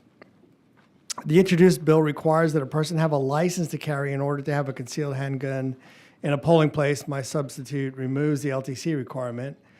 And two, my substitute ensures that a person cannot carry a concealed handgun at a polling place if the polling place is indeed at a location where the position of a concealed handgun is otherwise prohibited by state law, such as a school or hospital. I'm happy to take any questions. Members, any questions? All right, we have quite a few witnesses. We'll reserve the right to close. Thank you. Chair calls Gary Zimmerman. My name is Gary Zimmerman. I'm testifying for myself, and I'm for this bill. Since we're going to be doing this concealed, how's anybody going to know that one has a firearm when we go to the polling place in the first place? Now, with a man like myself, I can put my shirt over here, maybe I'll imprint. But if it's wintertime, if it's cold November 5th, Tuesday, where we're wearing a coat, you're not even going to know if I have a firearm on. My wife, she carries a purse. She carries her gun in her purse. If she goes into the polling place, who's going to know in the first place? We need to make it legal to do. It's our Second Amendment right, as Representative Tepper said.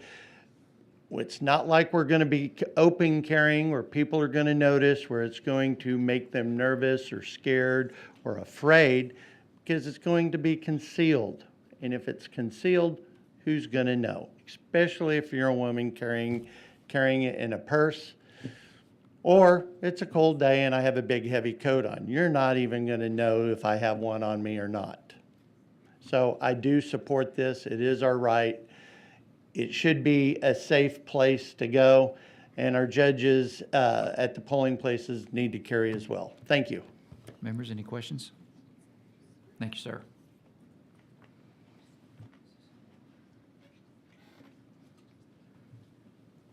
Chair calls, before I call the next one, I want to remind everyone, we're closing registration at 6:30. So if you're not registered and you wish to testify, get it done before 6:30. Chair calls Susanna Carranza.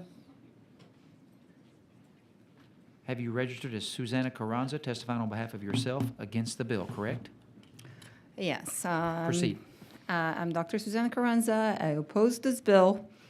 I often work as a election judge or a clerk, and the sub made things worse. The bill was already horrible, and now it's even worse. Guns don't belong in polling places. That's a place where, it's federal law. It shouldn't be there. Judges already have a lot on their plates. We are in charge of de-escalating any situation. Having to de-escalating, knowing that people are allowed, and in a way, because they're allowed, almost encouraged to bring guns, will make our job much scarier. we're probably going to have a harder time recruiting poll workers, because who wants to deal with the potential to have a violent escalation? And this nonsense about saying that, showing or not showing is like, yeah, it's like it's very scary for a judge to notice somebody has a gun and have to handle that, because how do you know if that person is a responsible gun owner? How do I have a magic ball that I look at, a crystal ball, and look at it like, oh, I think you look like a normal person. I think you look like a person that's not going to get pissed off at me and decide to start something that is really dangerous. This is kind of voter suppression, because it would actually discourage a lot of people who will be afraid of confrontation to show up to the polls. It will really discourage people from working the polls. It's already hard enough in these divisive times to work the polls. Adding gun to the mixture is absurd. I just don't understand that. Please oppose this bill. Thank you for your testimony. Members, any questions? Thank you. Chair calls Sami Beg. Did I remember that right? Yeah. Okay. We show you registered as Sami Beg, testifying on behalf of yourself against the bill. Yes. Proceed. Good afternoon, Chairman and esteemed committee members. My name is Sami Beg. I'm a student at Rice University, and I oppose HB 1794. This bill seeks to expand the right to concealed carry in a place where it is neither responsible or necessary to carry a firearm. Since 1984, Texas has banned concealed carry in polling places to protect voters and the integrity of the ballot box. I want to emphasize the irresponsibility of this bill. Time and time again, we have seen that more firearms at a scene pose a risk to citizens and law enforcement. I want you to picture a scenario where a security incident occurs at a polling location. At that point, how would present law enforcement and peace officers be able to determine where the threat is when there are numerous people on site with firearms? Furthermore, if firearms are concealed, they can facilitate in the creation of a violent atmosphere, especially given our increasingly polarized political climate. Last year, a poll worker in San Antonio was punched over a Trump hat. Imagine the tragedy that could have occurred if that event had escalated because of the presence of a firearm. Voting is our most sacred right in our democracy. The right to vote does not impede the right to carry firearms. However, the presence of firearms at polling locations can impede the right to vote. Think of the representatives who in 1984 made the difficult decision to restrict the Second Amendment at polling locations. Why did they, in 1984, when guns weren't the leading cause of death for kids, when fewer mass shootings occurred, when guns themselves were less dangerous, why did they place this restriction? If the circumstances of 1984 were convincing enough to restrict firearms at the ballot box, then surely today's heightened risks demand the same, if not greater, action. Those leaders knew that they had a duty to protect not just public safety, but also every person's right to vote. When I read over this bill, I was thinking about the intent behind why it was written. Why are we letting the general citizenry conceal carry at the ballot box? Is there a perception that our polling locations aren't safe? Are we saying law enforcement can't protect voters in one of our most important civic spaces? That is concerning. Why should the state default on its responsibility to protect its citizens and instead place the burden of safety and protection on ordinary Texans? Protection of polling locations is a responsibility that falls on the state and law enforcement. Thank you for your testimony. Members, any questions? All right. Thank you. Thank you for being here, Sami. Chair calls John Poole.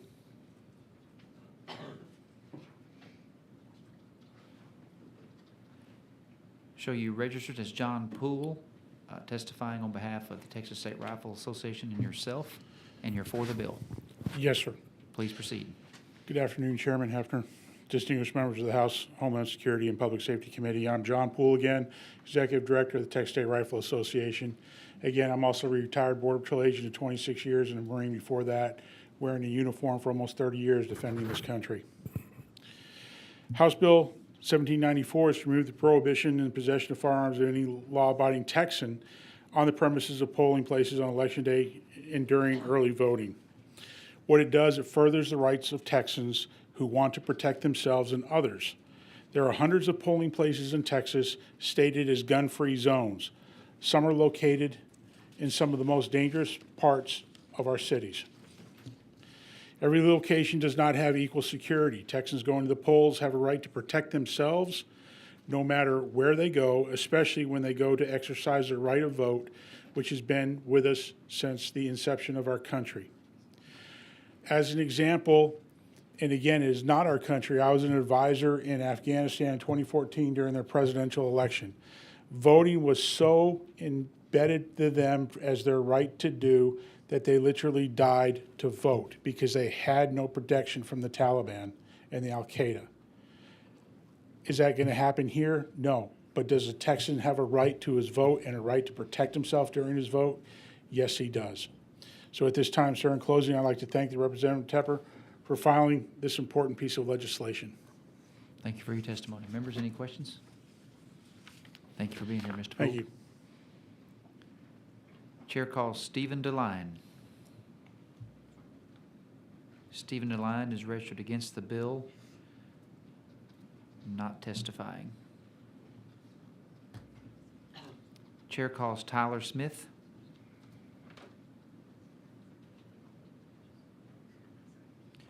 Show you registered as Tyler Smith, testifying on behalf of every town for gun safety and against the bill. Is that correct? Yes. Proceed. Thank you, Mr. Chairman. My name is Tyler Smith. I'm the Associate Regional Director for Everytown for Gun Safety. We strongly oppose HB 1794, which, if passed, will permit anyone with a license to carry, and I haven't had a chance to check out the substitute yet, but anyone with a license to carry inside of a polling place. In recent years, elections have become increasingly polarized, and allowing guns in polling places would only escalate that problem. This bill would significantly heighten the potential for voter intimidation. There are certain places where firearms simply just don't need to be. And the presence of guns in spaces would only create an environment that intimidates voters, emboldens extremists, and exposes people to unnecessary risks. Moreover, this bill would also allow to see guns in sensitive locations. And again, I haven't had a chance to check out the substitute amendment, so I can't speak to what that says. But on the bill that we've read, polling places are usually in sensitive locations. And as I stated earlier in earlier testimony, both Bruin and Heller have both upheld that the states and the federal government have the right to have sensitive locations in this country. Furthermore, this legislation is unnecessary and goes against the wishes of everyday Texans. There is no compelling evidence to suggest that banning guns in polling places has posed a safety threat or infringed on anyone's rights. For decades, voters in Texas have cast their ballot safely in polling places, free from firearms, and law enforcement is already present at polling places and readily available to address any concerns of constituents. In conclusion, this bill is a solution in search of a problem. It seeks to allow firearms in polling places, spaces long recognized as sensitive, where neutrality, peace, and public trust are paramount. And we ask you all to please oppose this bill, and I will yield for any questions. Thank you for your testimony. Members, Representative Holt. Did you say law enforcement is present at polling locations? Yes, at most polling places there is law enforcement present. Most? At most, pretty much all. I've been an election judge, and that's not a true statement. Well, from what we've seen, there is usually law enforcement present or in the area of most polling places. Okay. Vice Chair Lopez. Yeah, that prompted another question that I had earlier. I just didn't know who to ask it of. So from a jurisdictional perspective, there's different folks at different layers of activity, right, at the polling places. There are some folks that are just there to watch. Some are there actually employed by the state. Some are for the facility. Some are there to provide security, perhaps. And then where does jurisdiction, where are the breaks in that jurisdiction? And I'm talking about, for example, actually when you go in and you sign in and you sign the letter and you show your ID, there's people standing in line. And fortunately, certainly in my district, we've had long, long lines that go way past even the distance marker. So where, I guess, where are the responsibilities for security? And have you seen that there's any, is there more security required the further out you get, the closer in you get? Can you talk to that?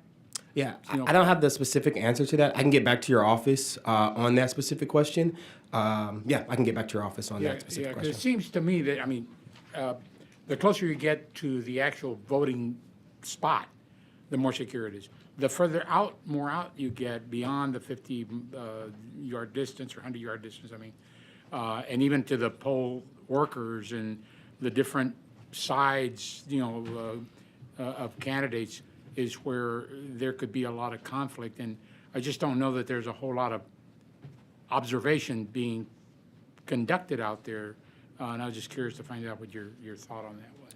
Yeah, I don't have the answer to that, but like I said, I can follow up with you and your team on that I specific. can make assumptions, but I don't want to make any assumptions there today. Good point. Thank you. Thank you, Mr. Vice Chair. Members, any other questions? Thank you for your testimony. Thank you. Chair calls Sarah West.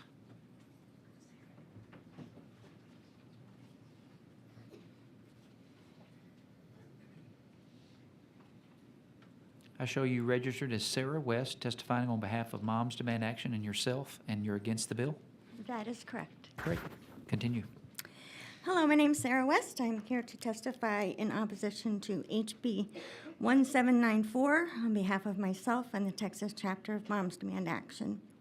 HB 1794 would increase the risk of armed intimidation or gun violence by allowing gun owners with or without licenses to carry concealed firearms into polling places while people are voting. In 2020, I was an election judge during the height of COVID. I cannot tell you how stressful that was for the election judges who only wanted to do their job. They did not need this additional stress whatsoever. Moms Demand Action volunteers like myself have testified session after session about the dangers of this body's continued insistence on weakening the meager gun safety laws we have in place. You continue to ignore us. Representative Hickland, the following are just some of the gun injuries and deaths perpetrated by shooters under the age of 21 in your district since the start of 2019, according to data provided by the Gun Violence Archive. 47-year-old Paolo Tascari was shot and killed by a 17-year-old male. 36-year-old Jesse Matos was shot and killed by an 18-year-old male and a 24-year-old male. 15-year-old Alik Wilson and 18-year-old Riviera Elizabeth Aline Gibson were shot and killed by a 17-year-old male. 16-year-old Jaquan Taja Davis was shot and killed by a 15-year-old male. 19-year-old Kobe Hilliard was shot and killed by a 17-year-old male. 19-year-old Claire Hernandez was shot and killed by an 18-year-old male. 38-year-old Roderick Keith Harris was shot and killed by an 18-year-old male, a 26-year-old female, and a 31-year-old female.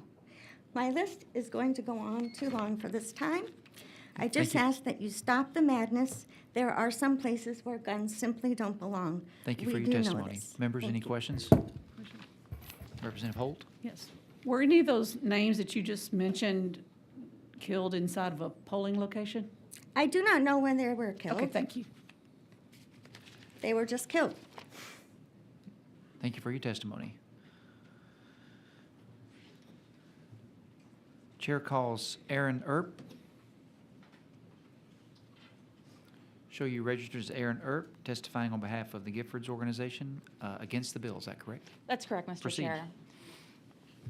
Good evening, Mr. Chair and members of the committee. Again, my name is Erin Erb, and I'm here on behalf of the Giffords Law Center to Prevent Gun Violence to testify in opposition to HB 1794. Our founder and leader, former Congresswoman Gabrielle Giffords, survived an assassination attempt after being shot in the head at a constituent event in Arizona in 2011. Chief Judge Joan Roll was one of 6 people who were killed in that attack, and 13 others were wounded. And since then, we've only seen an increase in violence against political officials and hostility towards election workers. Unfortunately, we know that the risk of political violence is real, and even more than ever before, it is not the time to bring guns into our political and democratic institutions. Texas election officials and poll workers like those around the country are already facing threats during this time of increasing political division and violence.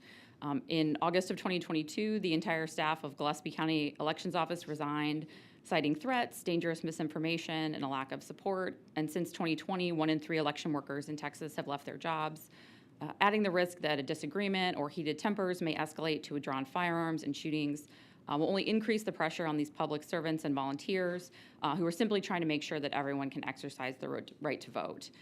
Additionally, voters already don't feel safe at the polls, particularly young people and people of color.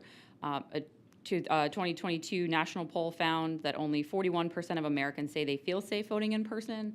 Those numbers are lower for Black voters, 28%, Hispanic voters, 37%, and young voters, 18 to 25 years old, 26%. And this fear is directly related to carrying firearms in these spaces. A third of those polls expressed specific fears about a violent attack or shooting on Election Day, or people carrying weapons at their polling place. And even if firearms aren't visible, simply knowing that guns are allowed in a polling place can have a chilling effect on voter participation. And this is firearms in these high-stakes settings undermines the sense of safety and trust that elections require, which is why the Supreme Court in Bruin specifically emphasized the state's ability, consistent with the Second Amendment, to restrict firearms in polling places. Thank you for your testimony. Members, any questions? Representative Isaac? Thank you, Mr. Chairman. I was wondering if you would share that information with my office. Yes, absolutely. Thank you. Any other questions, members? Thank you for your testimony. Chair calls Heather Kennedy.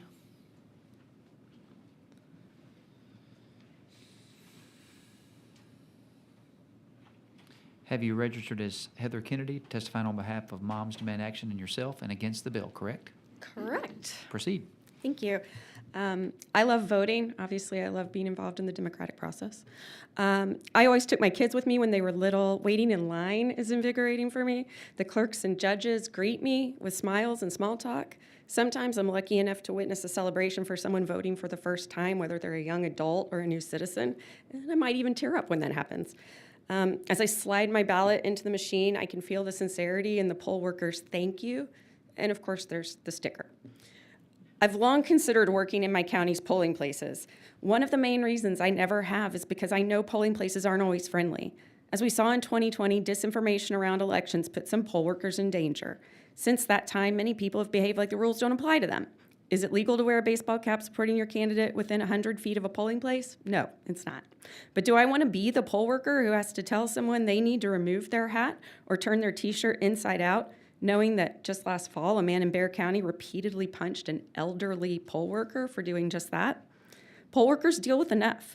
Balancing the legal obligation to ensure there's no electioneering within 100 feet with the threat that a voter might pull a gun on them is asking too much of these dedicated stewards of democracy. I have an amazing husband and 2 kids who support my work with Moms Demand Action, but they also worry that it puts a target on me. It's their anxiety more than mine that has kept me from being a poll worker. I don't like to make them worry.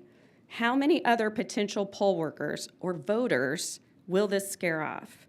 With apologies to my husband, who's hearing about this for the first time, I'm happy to say I finally took the plunge and submitted my poll worker interest form to the county, despite this body's efforts to make polling places less safe. Thank you. Members, any questions? Thank you for your testimony. Chair calls Veronica Worms.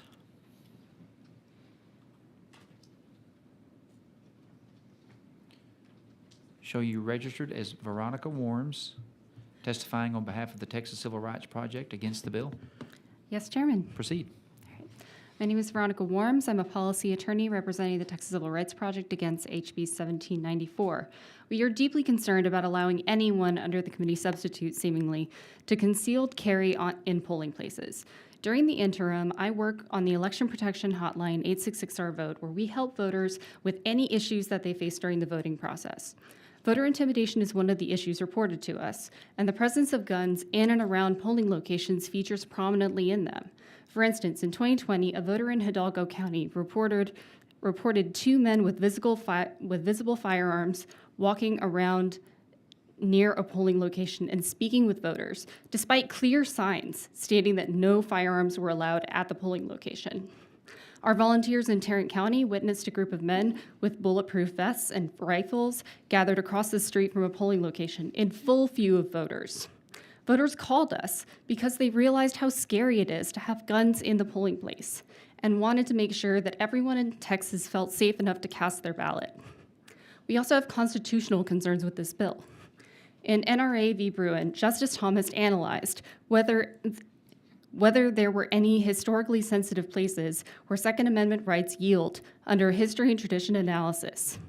He said that although the historical record yields relatively few 18th and 19th century sensitive places where weapons were altogether prohibited, polling places were among them.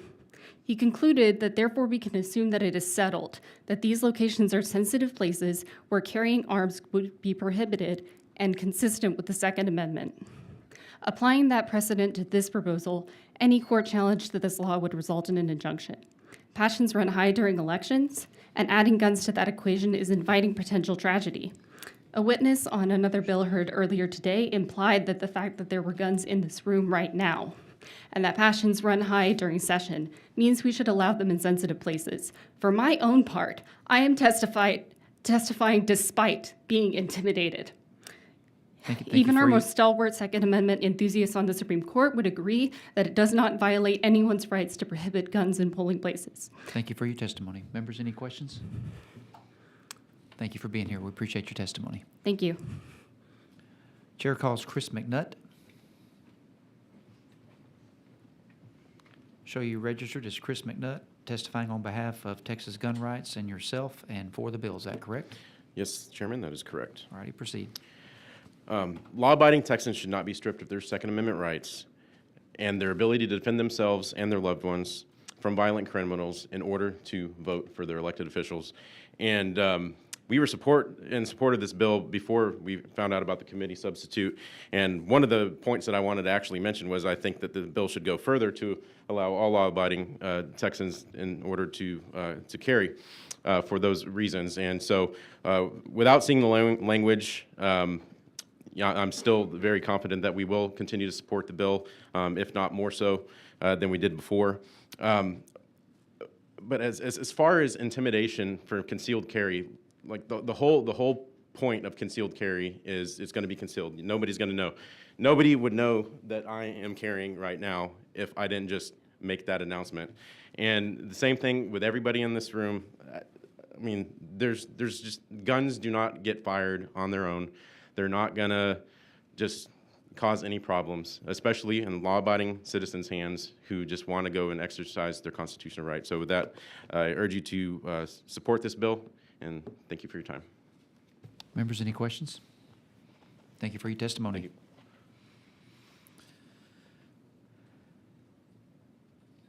Chair calls Kyle Caruth.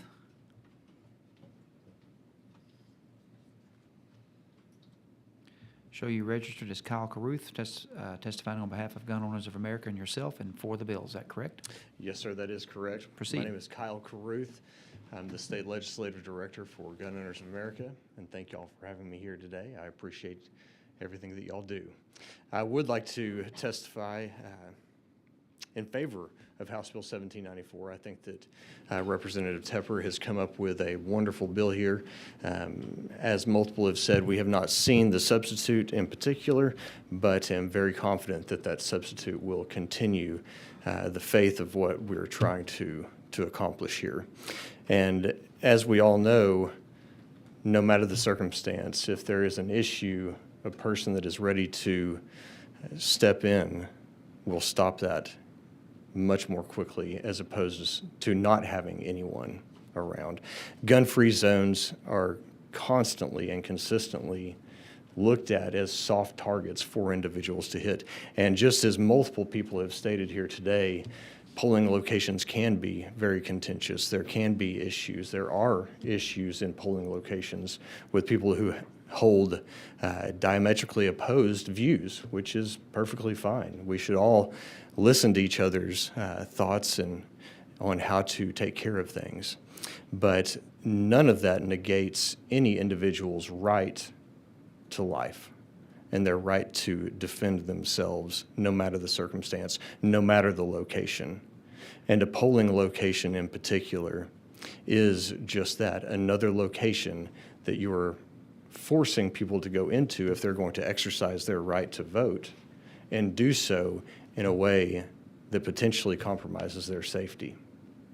So with that said, Gunners of America is very thankful to Representative Tepper for bringing this bill forward and ask that you support this completely. Thank you. Members, any questions? Thank you for your testimony. Thank you. Chair calls Robin Breed.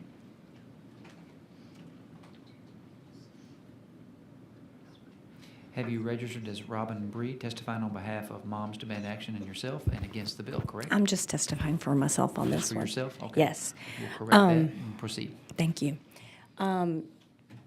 Representative Holt, I first wanted to start by saying, to answer your question, were any of those people killed at a polling place? And the answer is no. People are not getting shot at polling places in Texas. Who's afraid to vote? I mean, I know the Gun Owners of America are afraid to vote. Mr. Zimmerman here is apparently very afraid to vote. We all feel safe to vote because it's safe to vote in Texas. We are not having issues other than people punching elderly people in the face. No one's shooting people at polling places. So this is another solution to a problem that doesn't exist. But what I can predict, I feel like with 100% certainty, is if you pass this bill, people will start getting shot at polling places. It's inevitable. We have not had guns in polling places for over 40 years. Why on earth would we start now? Can we please, just on this one, just use common sense and don't fix what isn't broken? Thank you. Does anybody have any questions? Members, any questions? Thank you for your testimony. Chair calls Molly Bursey. Oh, I'm not testifying. I'm sorry. Okay, we have you registered against the bill, but not testifying. Is that correct? Okay. Chair calls Leslie Barlow. She's not here. Okay, we show Leslie registered against the bill, but not testifying. Chair calls Michael Cargill. Not here. Okay, Michael is registered for the bill, not testifying. Chair calls John Swicegood. I think I saw him in the halls leaving earlier. Mr. Swicegood is registered for the bill, but not testifying.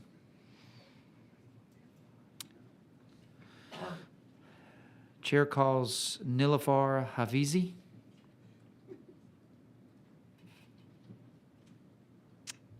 Hafizi, Hafizei. All right, we'll show them registered against the bill, but not testifying. Chair calls Stephen Sanders. We show you registered as Stephen Sanders, testifying on behalf of yourself and against the bill. Is that correct? Yes, that's correct. Proceed. Thank you. My name is Stephen Sanders. I'm a hunter, I'm a gun owner, and I'm also a Methodist pastor. I am speaking against Bill 1794. As a gun owner, I support responsible gun ownership in appropriate places. Polling places are inappropriate. I speak first as a pastor. I've served 2 congregations since concealed carry was legalized in houses of worship in Texas, for 12 years in your district, Representative DeRazio, and for the last 5 in Austin. Both those congregations had extensive conversation about whether and what type of weapons to allow and who would be allowed to carry them and whether or not they could be concealed or unconcealed. Houses of worship, we have the right to decide who carries, what, and how. One of the issues that we have faced is that since permitless carry was legalized, that the license to carry posters that we have to post on our property are no longer relevant because people can now come on our campuses carrying concealed, but without a license to carry, and the large signage that we post is not relevant. And it really concerns me that unlicensed carriers, permitless carriers, would be able to carry on my campus under this proposal. Churches, we have a right. We serve as polling locations, and we welcome voting on our campuses. It's part of us serving the communities in which we live. But please do not place an additional burden on us of allowing people to be able to carry concealed weapons. At a minimum, I beg you, please update the language on the posters, simplify them so that it covers both both permitted licensed carriers and unlicensed. Don't make us deal with guns on campus. As a gun owner and as a pastor, though, I do not want guns in polling places. We are in an extremely divided culture right now, and tempers are running hot. I'm concerned that disagreements are going to, in polling locations, will lead to violence, and that people will be, that the simple violence, the disagreement will turn deadly. We have too much violence, and I wish that guns were the answer to stopping the violence, but it doesn't seem to be working that way. Thank you for your testimony. Thank you. Our existing law Members, is working. Any questions? Thank you for your testimony. All right, is there anyone else wishing to speak on, for, or against House Bill 1794? If not, Chair recognizes Representative Tepper, Chairman Tepper, to close on the bill. Thank you, Chairman. One thing to note, according to, or addressing some testimony, is that the committee substitute allows you to, if you have the signage at your church or your business that disallows firearms, and you open up that institution for a polling place, you will be able to keep that policy and ban the firearm from the polling place. So we don't want to lose any polling places. Sometimes they're very difficult to find. And so we will keep that right in the committee substitute. With that, unless there are any questions, further questions, I close. Members, any questions? All right. If there's no objection, the chair withdraws the committee substitute for House Bill 1794. If there's no objection, the bill will be left pending. Hearing no objection, the bill is left pending.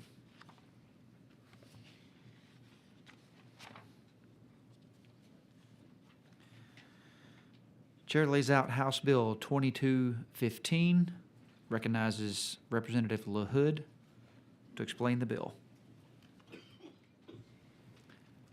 There's a committee substitute, correct? Yes, sir. All right. The chair lays out the committee substitute and recognizes Chairman or Representative LaHood to explain the bill. Thank you, Chairman, Vice Chair, and committee. I'll be quick. I know this is a long day. Y'all got more after this. This bill is a very straightforward and, quite frankly, a consistent bill. What it does is asks to extend the same protection to retired attorneys that have served certain roles and duties as we do to retired judges and retired peace officers. House Bill 2215 would allow district attorneys to carry a firearm after they retire under the same requirements, like I said, as a former judge or former law enforcement officer. It maintains and requires the same restriction and requirements, meaning that they still have to maintain their license to carry, they have to be in good standing with the state, and have not violated the laws of the state or this country. The logic behind it is really simple, right? We ask people to do a dangerous job, and we give them these protections, assuming that they do have a license to carry while they're doing the job. And what this says is just because they stop doing the job doesn't mean that those dangers or those relationships that they encountered while they were serving the public still exist. I mean, right? No longer being a DA doesn't mean that someone that you prosecuted or someone that you came after is going to say, oh, you're not a DA anymore. We're all good now. And so the logic is we trusted them at the time. If they have not violated that trust and they maintain the requirements, to give them the same protections after the fact. Thank you very much. I'll be happy to answer any questions, and if not, I'll humbly ask to reserve my closing. Members, any questions? All right, we'll move to witnesses and reserve your right to close. Thank you, sir. Chair calls Gary Zimmerman. My name is Gary Zimmerman. I'm for myself, and I am supporting this bill. And as just a Texas citizen, I fully support this bill. I do believe in our retired attorneys and district attorneys. They worked a long, hard life, prosecuting our criminals. Many of those criminals may be coming out of prisons and may be wanting to serve some form of revenge. So they too deserve to keep their status and still be able to protect themselves. So as just a plain Texas citizen, I fully support them being able to continue to be able to have a firearm and protect themselves against self-defense. Thank you. Members, any questions? Thank you for your testimony. Chair calls Sarah West. Okay, we'll show you, Sarah, we'll show you registered against the bill but not testifying. Chair calls Chris McNutt. Show you registered as Chris McNutt, testifying on behalf of Texas Gun Rights and yourself for the bill. Is that correct? That is correct. Proceed. This bill would treat many prosecutors and criminal attorneys as retired law enforcement in the state of Texas. As you well know, former prosecutors and criminal attorneys may have put dangerous individuals behind bars, leading to long-term personal security risks even after retirement. So like retired law enforcement officers, they may become targets for retaliation of convicted criminals in the future. So we just want to make sure that they have the same protections to protect themselves later on in life. So we strongly support this bill and encourage you to do the same. Members, any questions? Thank you for your testimony. Chair calls Kyle Caruth.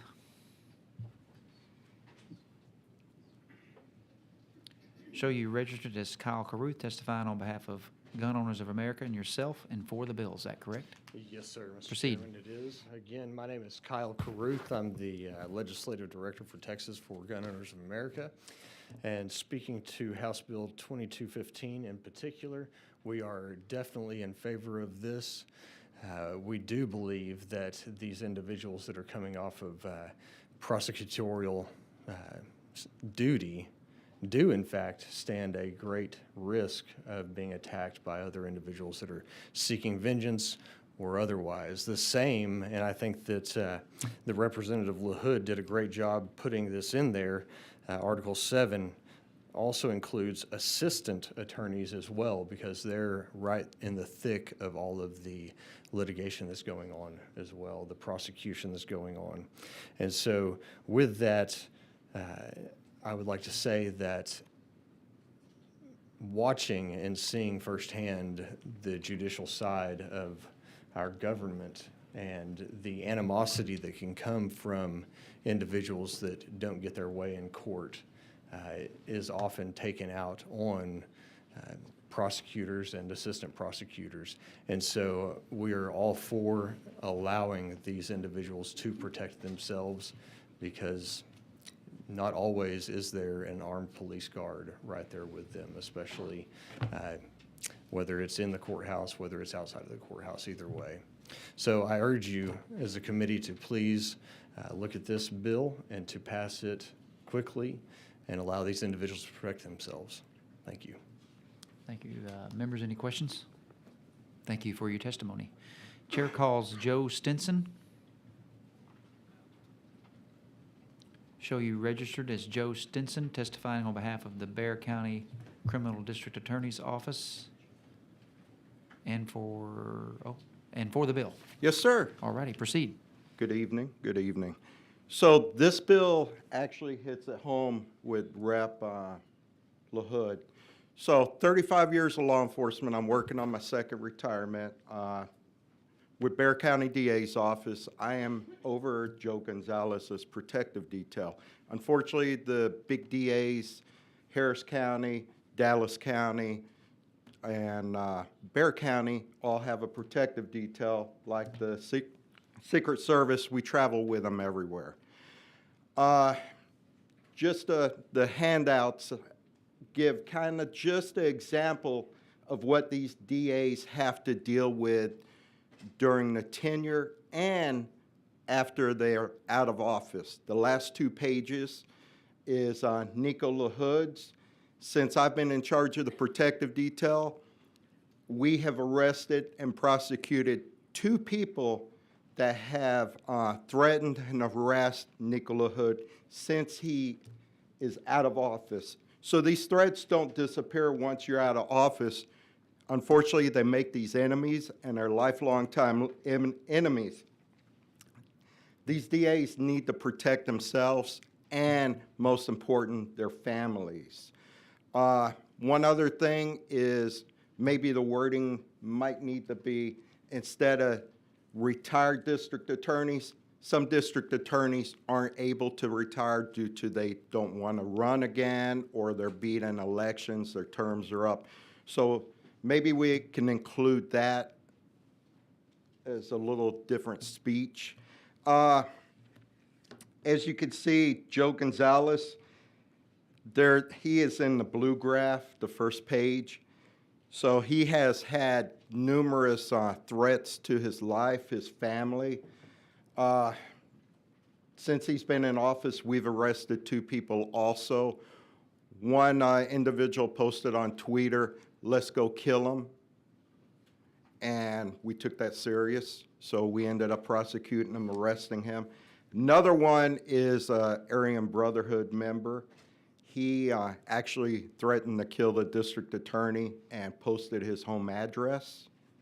So we ended up prosecuting him too.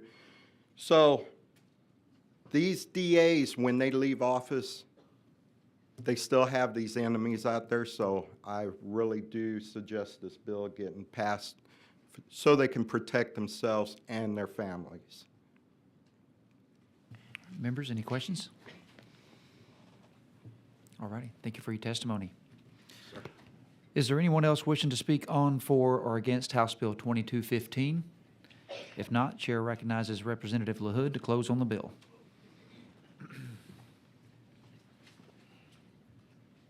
Sorry, I've got 2 herniated, like 04, 05, and all this sitting the last couple weeks have been killing me. Just in sum, I mean, I think I already said in the opening, I reserve or open to any questions y'all might have, and if not, then I close. Members, any questions? Representative Louderback. Representative LaHood, is that if they work a year or a day, or is there any time frame there? So the current bill doesn't have a time frame, yeah, no, the current bill doesn't have a time frame on it. Okay, thank you. All right, any other questions, members? All righty. Can I ask a question? Is that something you would like to see? It would probably make sense to some of the members as to look at that and see if they're, when does it start? In other words, if a DA gets elected and works a month and then just leaves. No, So maybe pertinent. We can talk offline. I'll follow up. Thank you very Appreciate much.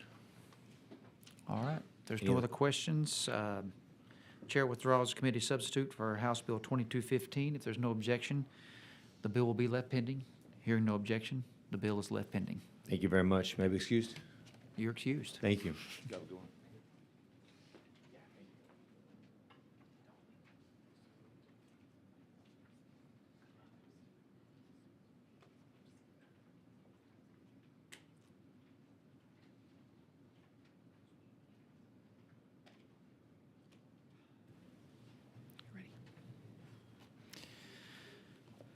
Let me go find it. Hang on.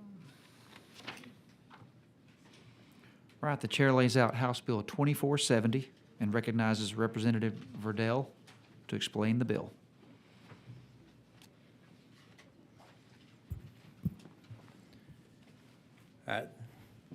Thank you, Chairman and members, for the opportunity to present this bill. My bill updates the Texas Code to reflect recent rulings by the Northern District of Texas and the Fifth Circuit Court of Appeals, which reaffirms the constitutional right of 18 to 20-year-olds to carry a firearm. These courts have made it clear this age group has the same Second Amendment protections as those who are 21 and up.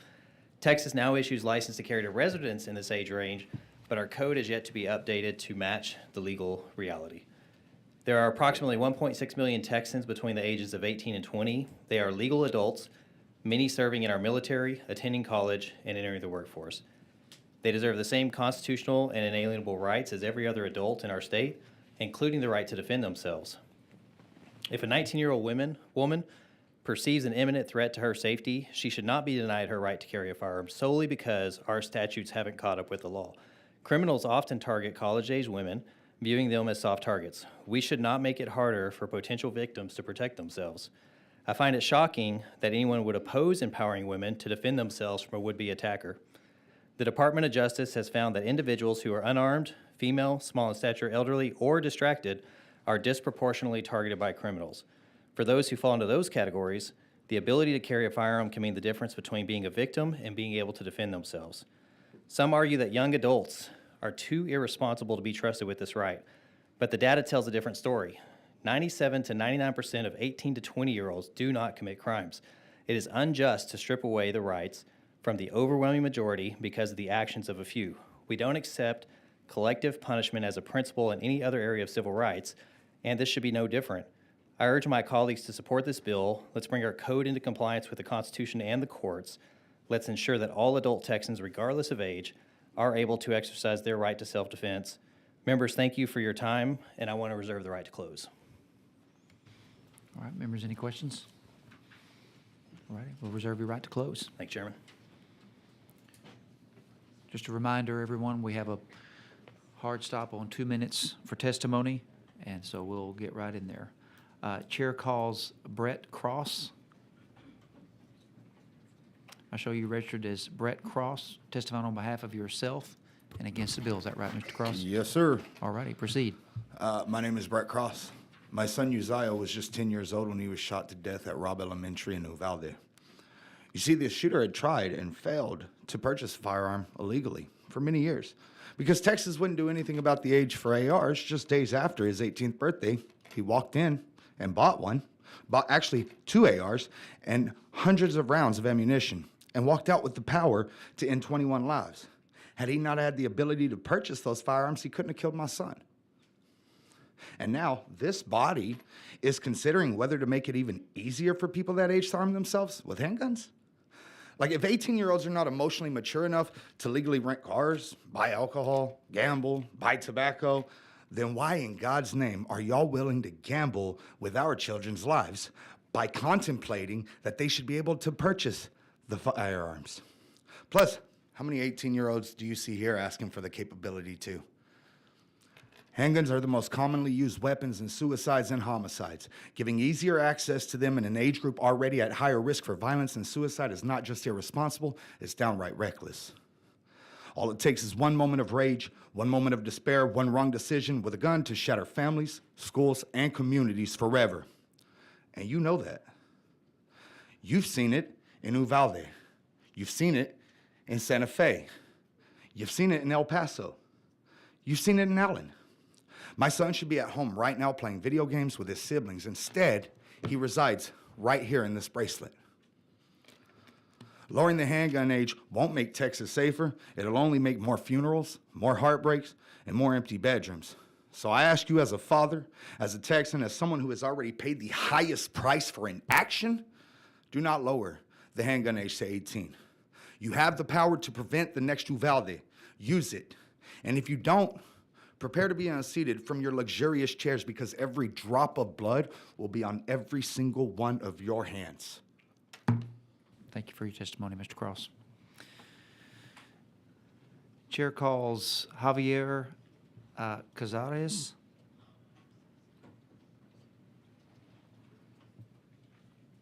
Did I pronounce your last name right, Mr. Cazares? It's close enough, sir. Thank you. All righty. To show you registered as Javier Cazares, testifying on behalf of yourself and against the bill. Yes, I'm against the bill. Proceed. Hello, ladies and gentlemen. My name is Javier Cáceres. I am the father of Jackie Cáceres, 9 years old, and uncle of Annabelle Rodriguez, 10, both killed along with their 17 friends and 2 teachers on May 24th, 2022.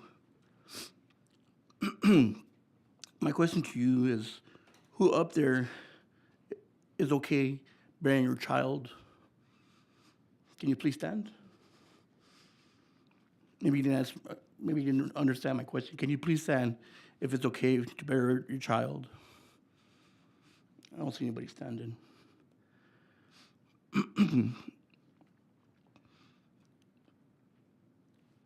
So this says very plainly that you know what's happening out there and you don't want it for you. So I want to know why you're willing to accept it or to allow it for others. We sure didn't want it, but it did happen, and we did bury a 9-year-old daughter. Putting handguns in, I'm sorry, I get a little shaky here, I'm sorry. Putting handguns in the hands of 18 to 20-year-olds, like Brett said, it's not the answer. It equals more death. Who's to say that one day an 18 to 20-year-old comes in here legally and lives out their murderous Call of Duty fantasies?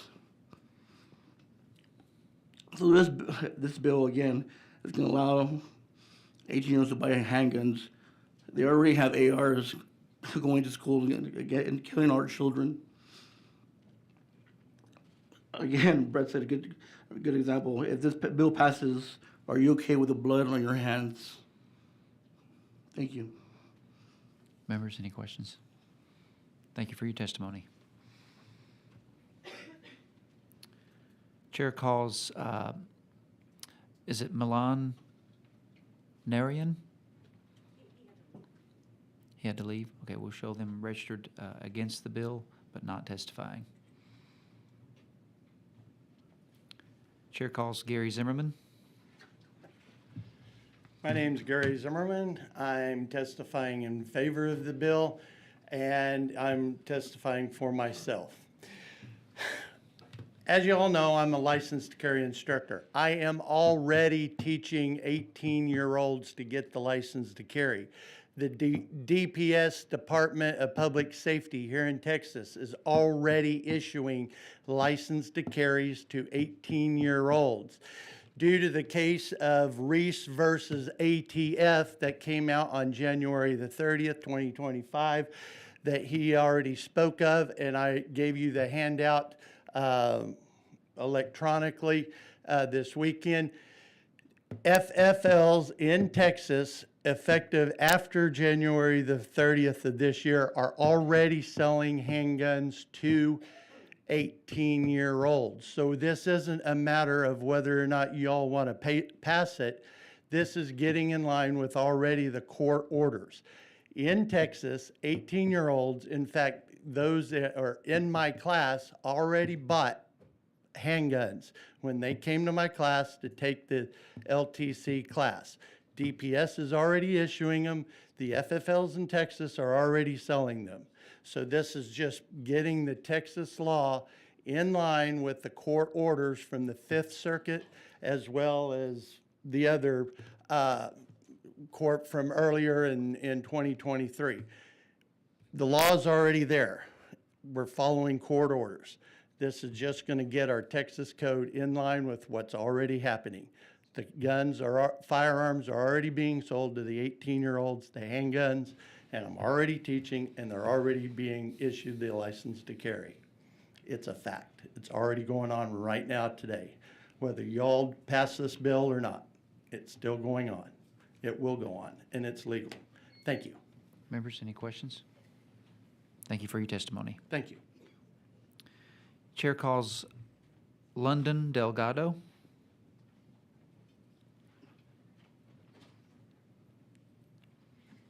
We show you registered as London Delgado, testifying on behalf of yourself and against the bill. Is that correct? Yes.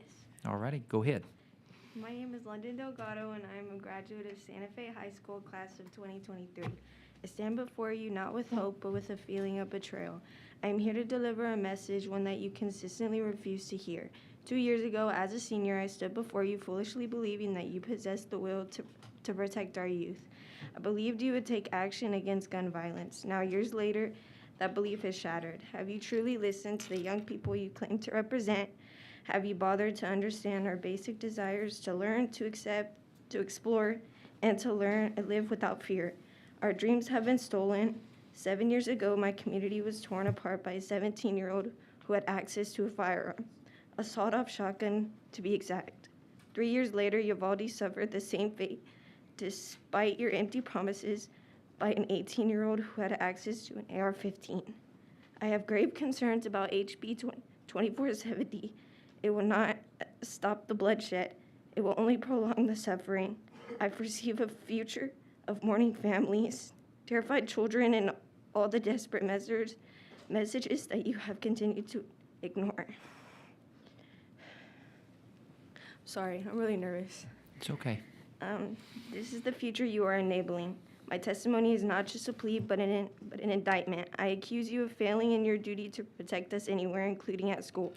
I demand that you reevaluate your priorities and protect our lives. Although I hold a little hope that it'll make a difference or for you to take into consideration, but thanks for your time. Thank you for your testimony. Members, any questions? Thank you. Thank you for being here, London. Chair calls, is it Alice or Elise Delgado? Have you registered as Alice Delgado, testifying on behalf of yourself and against the bill? Okay, please proceed. Just relax. I am Alice Delgado, and I'm 14 years old, and I go to Santa Fe Junior High. I think lowering the age to buy a firearm is a horrible idea because 18-year-olds should not be trusted with a firearm on them because of what has happened over the past 7 years with all these shootings. Like, for example, Santa Fe High School had a shooting on May 18, 2018, when Rosie Yanis lost her son, Chris Stone, because a 17-year-old went into that school and shot up 2 art classrooms, killing 8 students, including Chris, and 2 teachers. Chris Stone saved a bunch of other innocent kids but lost his life. Then, in Uvalde Elementary School, Brett Cross lost his son, Uzziah Garcia, along with 18 other students and 2 teachers, also lost their lives due to another 18-year-old. And the fact that you want to lower the age to buy firearms is embarrassing, and all because you want to lower this law. More and more kids are going to worry about going to school because they don't want to lose their lives due to your selfish decision. I'm already afraid to go to school as it is because I'm worried somebody will come to my school and shoot me and my friends. And I'm not ready to lose my life yet. I want to graduate high school so I can go to college and get the job I want to without losing my life to another 17-year-old or 18-year-old because you decided to be irresponsible and lower the age to buy a firearm. I shouldn't be praying and hoping I will make it out of high school without getting shot or killed. And I also shouldn't have to be here for this. Once y'all saw that they were trying to change the age, you should have known to decline it. And I hate how I'm speaking for all the students and all the people who lost their voices. Thank you for your testimony. Members, any questions? Thank you, Alice. Chair calls Christina Delgado. So you registered as Christina Delgado, testifying on behalf of Community Justice and yourself and against the bill? Yes, that's correct. Proceed. So my name is Christina Delgado, and I'm here to express my strong opposition to HB 2470, a bill that proposes lowering the age of a firearm carry licensed or unlicensed to 18. As a mother of 2 young women, ages 20 and 14, I find it deeply troubling that the focus of this committee and the House is on expanding gun carry for young adults rather than addressing the pressing needs of our communities. I come from a rural community, a community that is home to the first Texas mass shooting on May 18th of 2018, where 13 people were injured, 8 students and 2 teachers tragically lost their lives at the hands of a 17-year-old who had access to a firearm. The pain and trauma of my community endured, and myself, are all still raw, and the thought of lowering the age for gun possession and carrying is maddening. It's disheartening to see this committee dismiss the voices and experiences of our youth, some sitting here today, instead of championing policies that support their basic human needs and education. You're pushing legislation that puts them at even greater risk under the guise of civil rights and the Second Amendment. As my friend Rosie and Brett state all the time, I ask you to point out the number of 18-year-olds who are here fighting for this today. I urge you to consider the potential consequences of HB 2470, the consequences that we've already faced. Consider the impact it could have on our schools, our communities, and our families. Consider the lives that could be lost if this bill becomes law. We should be working together to create a safer community, more just for future Texans, especially our young people. I implore you to reject this bill. And I'm happy to answer any questions. Thank you, ma'am. Are there any questions for the witness? No, thank you for your testimony. Thank you. Okay, where are we? All right. Okay, the next person is Bailey Subnosky. Hope I pronounced that correctly. I show you representing Giffords and yourself, and you're against the bill. Is that correct? Yes, that is Okay. correct. Please proceed. Good afternoon, Vice Chairman and the committee. My name is Bailey Subnosky, and I'm here to testify against House Bill 2470. This bill would allow 18-year-olds to legally obtain a license to carry. In conjunction with other bills that we've heard today, this has the potential for having 18, 19-year-olds who are still in high school to be able to carry these weapons within the high school. I understand even if that bill didn't get passed, you can't guarantee that those kids would not be able to sneak those weapons in. Representative Lauterbach, I heard that when I had stepped out, you had said, well, these schools could get metal detectors. It took 10 kids for dying at my high school for us to get metal detectors. And we live in a very rural area. We don't always have the funds for these kinds of things. Is it going to take 10 more kids for one school system to get it? Unless this money's been allotted already, a lot of communities don't have the ability and the money to put towards these kind of safety measures. And also, I'd like to present that I'm 23 years old, almost 23 years old. I turned 23 in May. I'm one of the few in this area who's been in high school in the past couple years. I can tell you it's much different than what many of you have been in. I witnessed numerous fights. I witnessed my classmates thrown down stairwells during fights. I witnessed knives being pulled at my school. If young people are already having issues maintaining their emotions currently without having guns, how would giving them the opportunity to possess these weapons and potentially pull them in school when they're already having these emotional issues, how would that make us safer at all? And I know I've heard tonight that, people who have a license to carry are less likely to commit crimes. I'd like to counter with that 18 to 20-year-olds only account for 4% of the U.S. population, but they account for 17% of gun homicide offenses.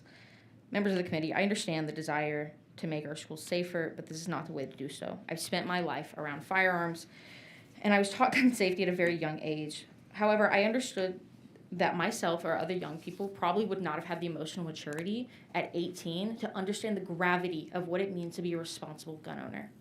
I urge you to vote no. Please wrap up. Okay. I urge you to vote no on House Bill 2470. Thank you, ma'am. Thank you. Are there any questions? Yes, sir.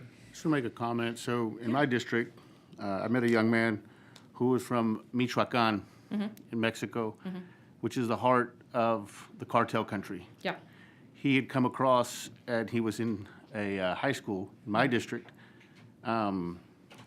He came as his brother was a permanent resident alien, and he experienced 25, 30 fights a day. Yeah. He said he was terrified. He actually moved back to Mexico. He felt safer in the heart of cartel country than he did at a high school in my district. So that's the reality, is that your comments don't fall on deaf ears in the sense that we don't know what high school's like. And we've been out for many years, so I really want to tell you I appreciate your comments and you coming down to testify.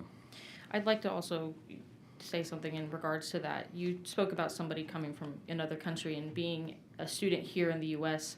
I'd like to also remind you of foreign exchange student Sabika Sheikh, who died at Santa Fe. She was an exchange student from Pakistan, and she wanted to come here in the U.S. and be an American and learn American ideals. For a country that claims to be so in favor of our ability to seek education fairly across all fields and backgrounds, comparatively to what we hear multiple times about the Middle East, of how it's unsafe for women and it's unsafe for their education, we were the country that sent her home in a box. And it is frustrating that we claim to be for freedom and education, and yet her parents will never get to say goodbye. Thank you. Thank you. Are there any other questions for the witness? If not, thank you for your testimony, ma'am. The next witness is Kimberly Rubio.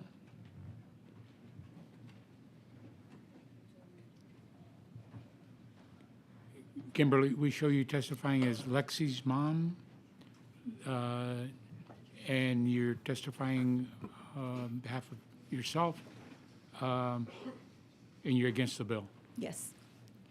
Is that the My organization? name is Kimberly Rubio. My daughter Okay. Lexi was murdered by an 18-year-old with an assault weapon on May 24th, 2022 in Uvalde, Texas. Lexi, her classmates, and her beloved teacher, Mr. Reyes, were watching a movie together in their fourth grade classroom when gunshots rang out. They huddled together. They must have been terrified. They must have longed for their parents. I wasn't there for her then, but I am here for her now. As we work tirelessly to raise the age to purchase semi-automatic rifles from 18 to 21, House Bill 2470 seeks to lower the age from 21 to 18 to purchase handguns. More children with more guns is not the answer. So today I am here to oppose 2470. Today I didn't get to see my children off to school this morning, and I won't be home for dinner and bedtime routines. I traveled more than 3 hours to tell you to do your job. Texans are counting on you. And I'm still waiting for a hearing on raise the age. Thank you, Ms. Rubio. Are there any questions for the witness? Hearing none, the next witness is Gloria Cáceres. Ms. Cáceres, I show you testifying on behalf of yourself, and you're against the bill. Is that correct? Correct. My name is Gloria Cáceres. My daughter Jackie and my niece Annabelle were among the 21 victims killed on May 24th of 2022 at Robb Elementary in Uvalde. Ma'am, I don't mean to interrupt you, but we need to read this for the record. Are you with Lives Robbed? Is that an organization? Yes. Okay, we want to enter that into the record. That's fine. Please continue. Again, my name is Gloria Cáceres. My daughter Jackie and my niece Annabelle were among the 21 victims that were killed on May 24th, 2022 at Robb Elementary in Uvalde. I'm here today to oppose HB 2470. I lost my child to gun violence, a pain that will never go away. This kind of pain forever changes who you are. And now, with proposals like this to lower the age to buy a handgun, you are putting more children at risk, and you will make even more mothers fear for their children's lives. I'm not speaking from politics, I'm speaking from grief. I live every day with the consequences of what a gun can take. I don't want another family to know this kind of loss. 18-year-olds are still figuring out who they are. They're still growing emotionally and mentally.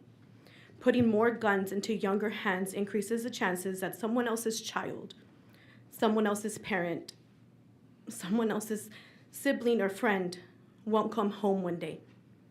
All I ask is that you put life and safety first, because once someone's loved one is gone, there's no way of going back. Thank you. Thank you, Ms. Cáceres. Are there any questions for the witness? If not, thank you very much. We'll go on to the next witness on the list, which is Richard Hayes.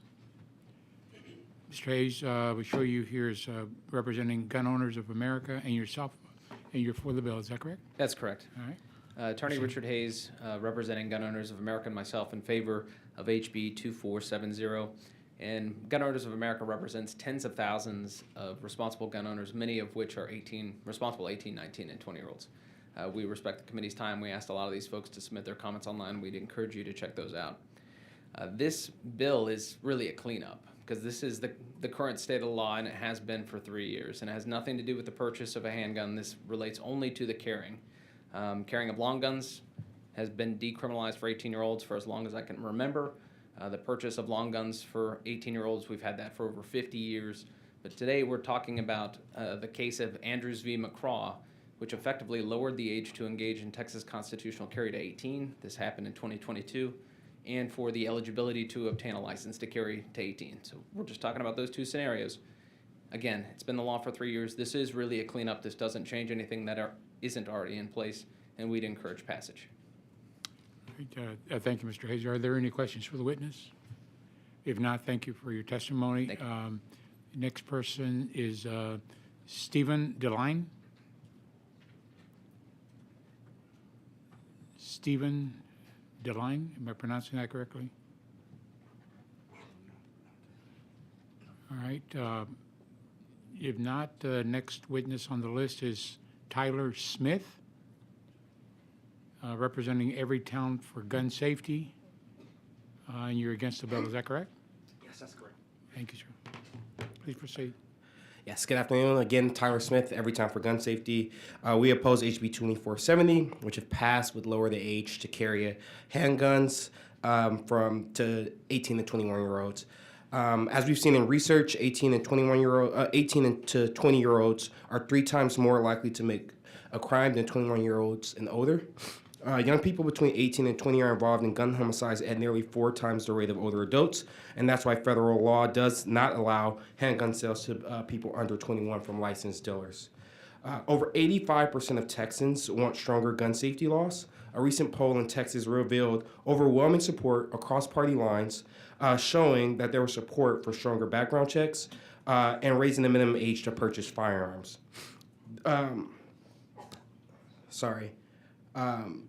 This shift in public opinion, especially following tragedies such as the Santa Fe shooting and the Uvalde shooting, reflects a deep desire for legislative action that prioritizes public safety. Also would like to highlight that if both HB 4201 as well as 2470, the bill that we're on right now, were to pass, 18-year-olds would essentially be allowed to carry guns on school grounds. If passed out of committee, both of these bills would greenlight 18-year-olds legally carrying on school grounds, which I would like to believe that everyone on this committee would oppose. In closing, this bill contradicts not only public opinion, but also research showing that raising the minimum age to purchase and carry firearms can reduce gun violence. By moving forward with this legislation, we risk making Texas even more dangerous. And we ask you to oppose HB 2470. Thank you. Thank you, Mr. Smith. Are there any questions for the witness? If not, thank you for your testimony, sir. The next person up is Sarah West. Sarah, as you're coming up, I show you representing Moms Demand Action and yourself, and you're against the bill. Is that correct? Yes, I'm just representing myself right now. Just representing yourself. Okay, we'll let the record reflect that. Thank you. Thank you Proceed. so much for your time. I am vehemently opposed to this, and all I'm going to say is listen to the families from Santa Fe and Uvalde who have been here, who are sharing their hearts with you. They've done this for 3 years and 8 years. It's time to listen to them.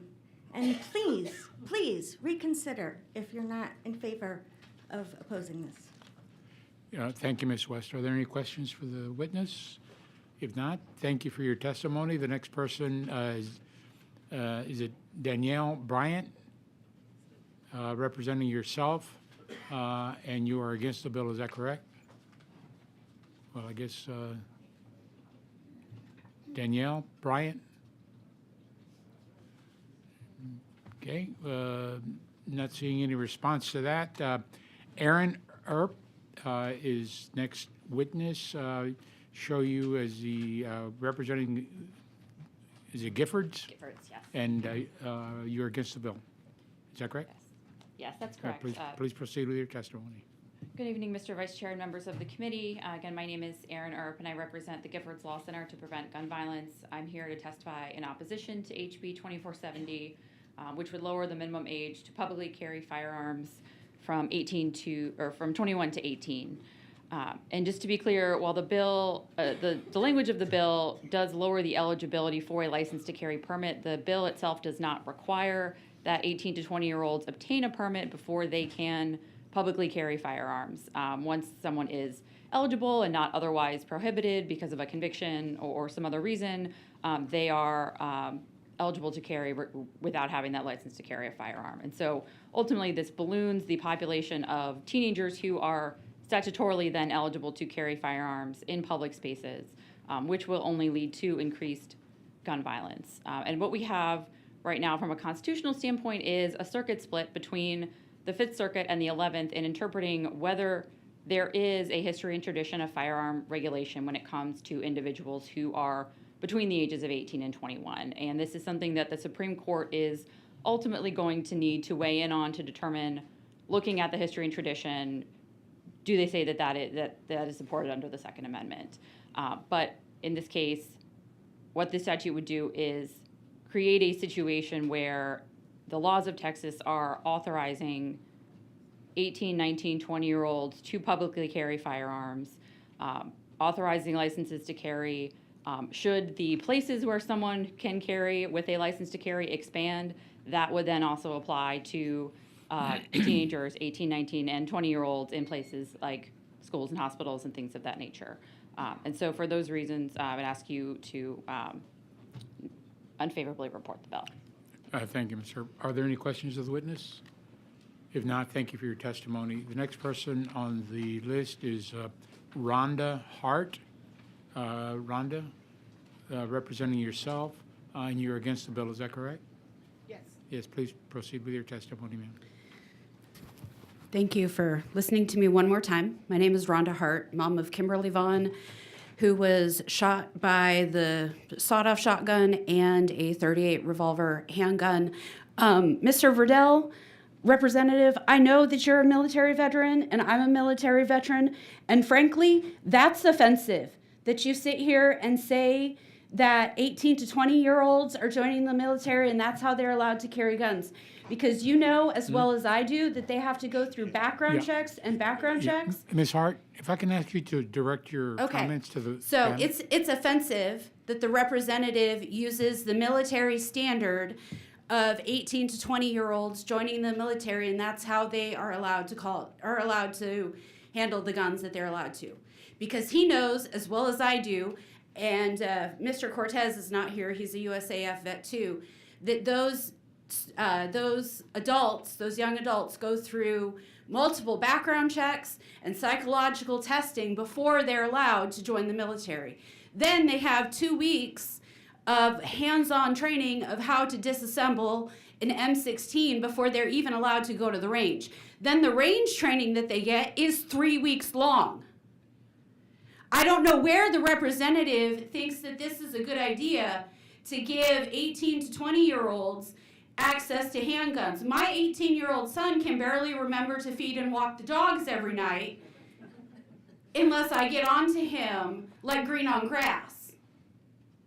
We know science proves that your frontal cortex is not fully formed. That's your impulse control. I don't know if anybody knows. Sometimes I have problems with it.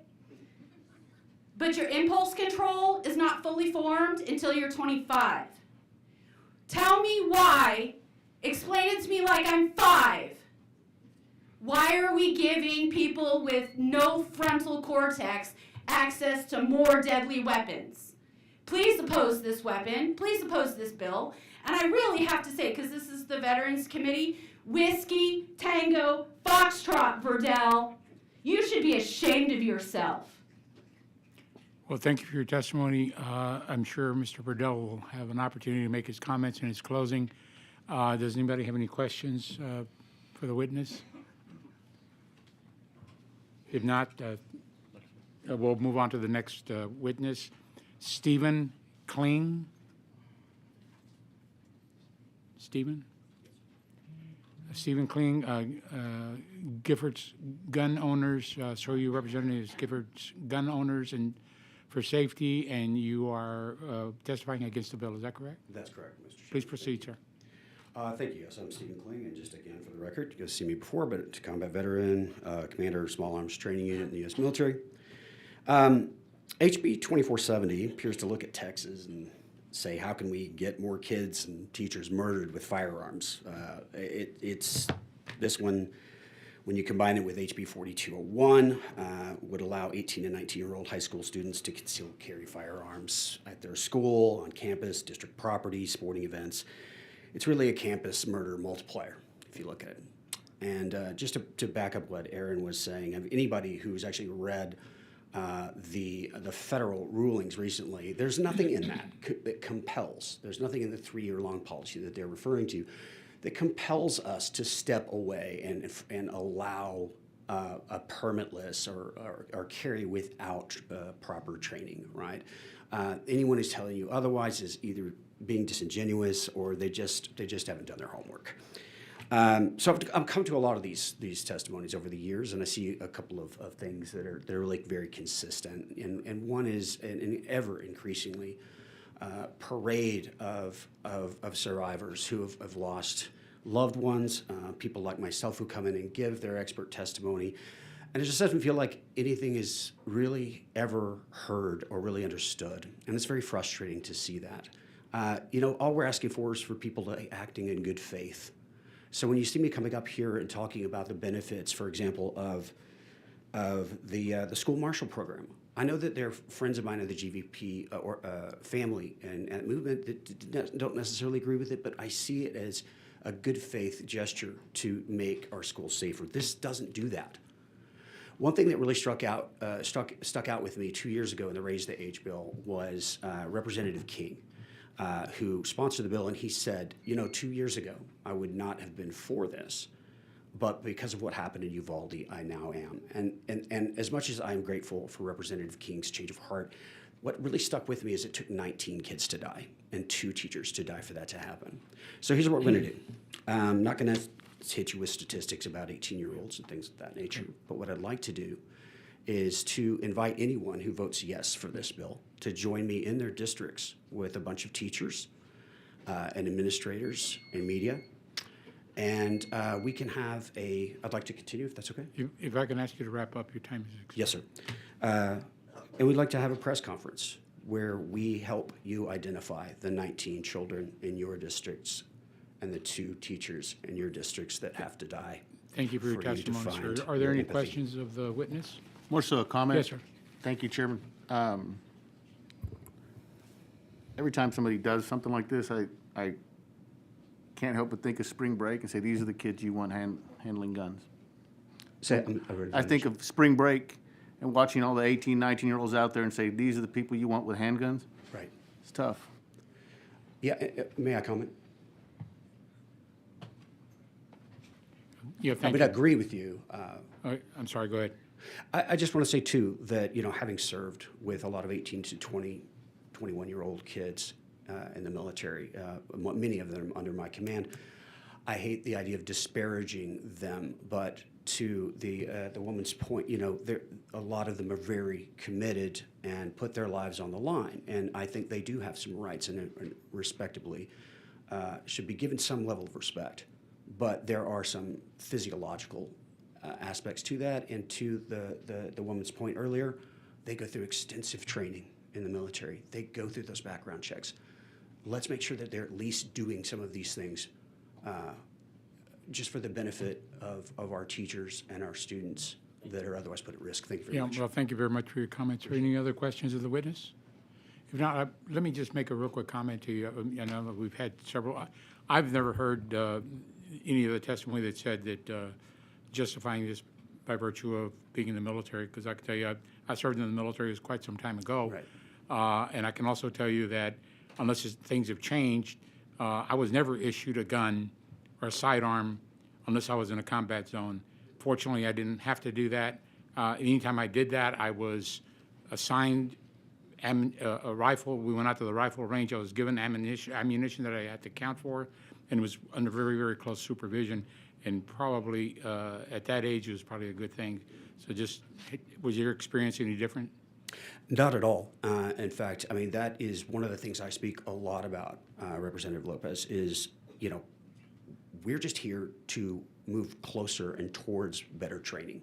We're here to advocate for more safety, because with good training comes additional safety and a conscious understanding of the value. And to see legislation moving away from training, it bothers to me in my core. Like I said, I've said many times now, commander of a small arms training unit. We talked about accountability. We talked about responsibility, training, and safety, the arts. It's an acronym for us, like all the many that we have. We're just here to appeal to that common sense aspect. If you want to play Army, then do what the Army does. Train and advocate for it. Thank you for the extra time. Yeah, thank you, sir. Thank you for your any other questions of the witness? Yes, sir. It's not really for the witness, it's just to say to the families that have been here and shared your stories, thank you. And for the Robb families, you're 3 years coming up this May and you still don't have answers and closure. But I appreciate your braveness to come up here and testify. Amen. Thank you, sir. Thank you. All right, the next witness is Heather Kennedy. As I see Heather coming up, you're representing Moms Demand Action and yourself, and you are against the bill. Is that correct? Just representing myself. Just representing yourself. Thank you. We'll correct the record to that. And I am opposed to this bill. One thing is that this is not settled law, so maybe DPS has started, allowing 18-year-olds to get licensed to carry, but There's been other rulings in other federal district courts. Just a few weeks ago at the U.S. Court of Appeals for the 11th Circuit upheld a ban on younger adults being able to have firearms. So the idea that, we have to do it and it's, out of our hands is just not true. We don't have to do it. Also, I just, as someone who, has been also supporting these families about raise the age, 2 years ago, we were up here doing everything we could to support them, and you kept making them come up here over and over again, and sometimes staying very late at night, so I guess we appreciate that this only took till, I don't know what time it is, 5, 6 o'clock. It's 7:30, so yeah. So I guess it's early, but it is, I was trying to come up with the right word, gross, insulting, offensive.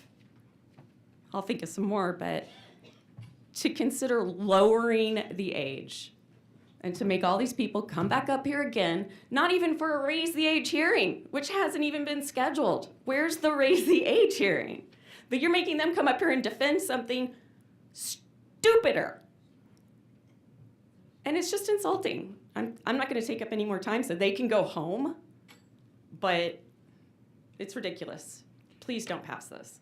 Yeah, thank you for your testimony. Are there any questions of the witness? If not, thank you very much. The next witness we'll call up is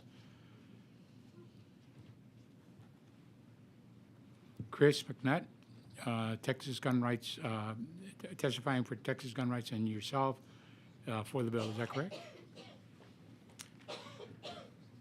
My name is Chris McNutt. I'm the president of Texas Gun Rights, and I am in support of House Bill 2470. And I just want to thank Representative Verdell for filing this bill. And I just want to make a note that Representative Verdell is probably one of the most thoughtful, nice humans that I've met in this state legislature. So any attacks against his personal character, I just think it's unwarranted. But I can understand how somebody might think otherwise if they haven't actually dealt with him. But I want to make it clear, thanks to the federal court ruling in 2022 on Andrews v. McCraw, it was already ruled that law-abiding 18 to 20-year-olds should not be prohibited from carrying their lawfully possessed handguns.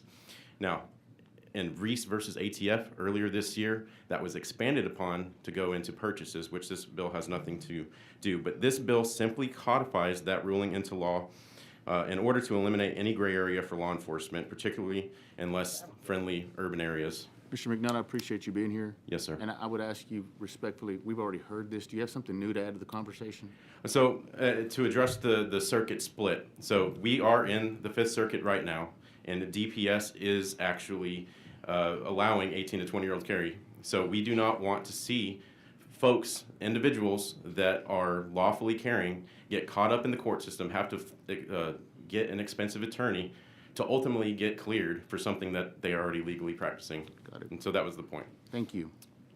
Thank you. Are there any questions of the witness? Seeing none, thank you for your testimony, sir. The next person on the list is Ava Black with Texas Gun Sense and testifying for them and yourself against the bill. Is that correct? Chairman, can we remind everybody not to repeat it if it's already been said? Some of us don't need to hear it 50 times. Well, thank you for bringing that up. I won't repeat it so we can heed our own advice. But those of you that do have testimony that's new, please bring it forward. We're certainly wanting to hear it, and I'll leave it at that. Thank you.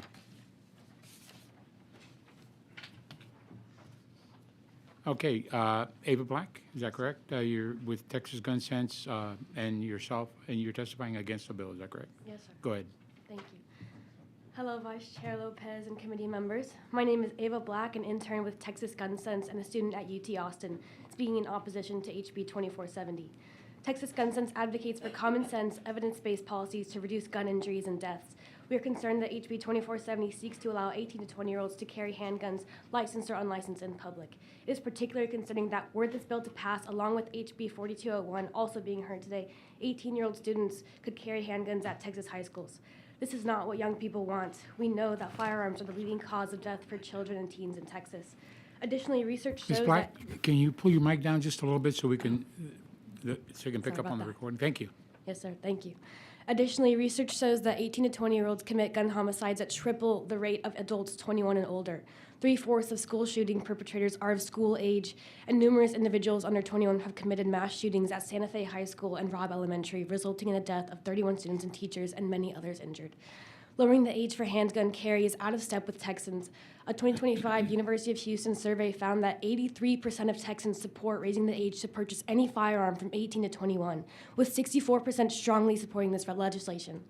As a 20-year-old Texas student, I've grown up with school shooting drills, carrying them out mindlessly, hoping that I'll never experience it directly. What I did experience was the nonchalant reaction of my city after a 17-year-old shot his 2 friends because he wanted to know what it was like to take a life.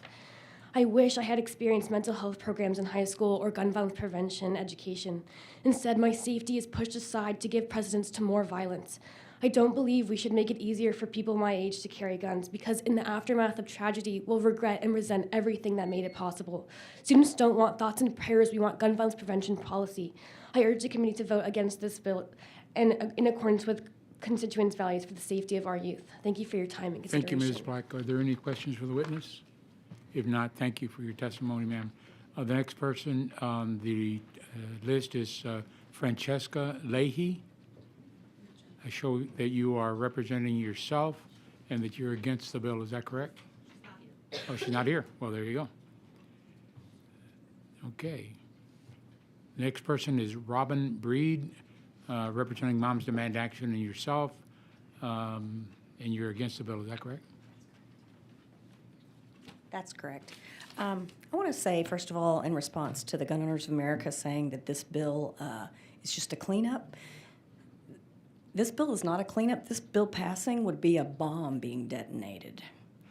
Since January 1st of this year, there have been at least 79 shootings in Texas where the gunman was under the age of 21.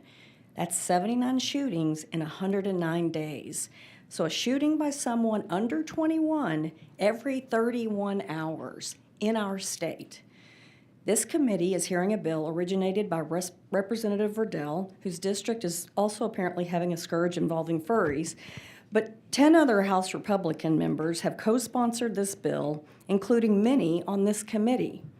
In the last decade, gun homicides in Texas have increased by 60%.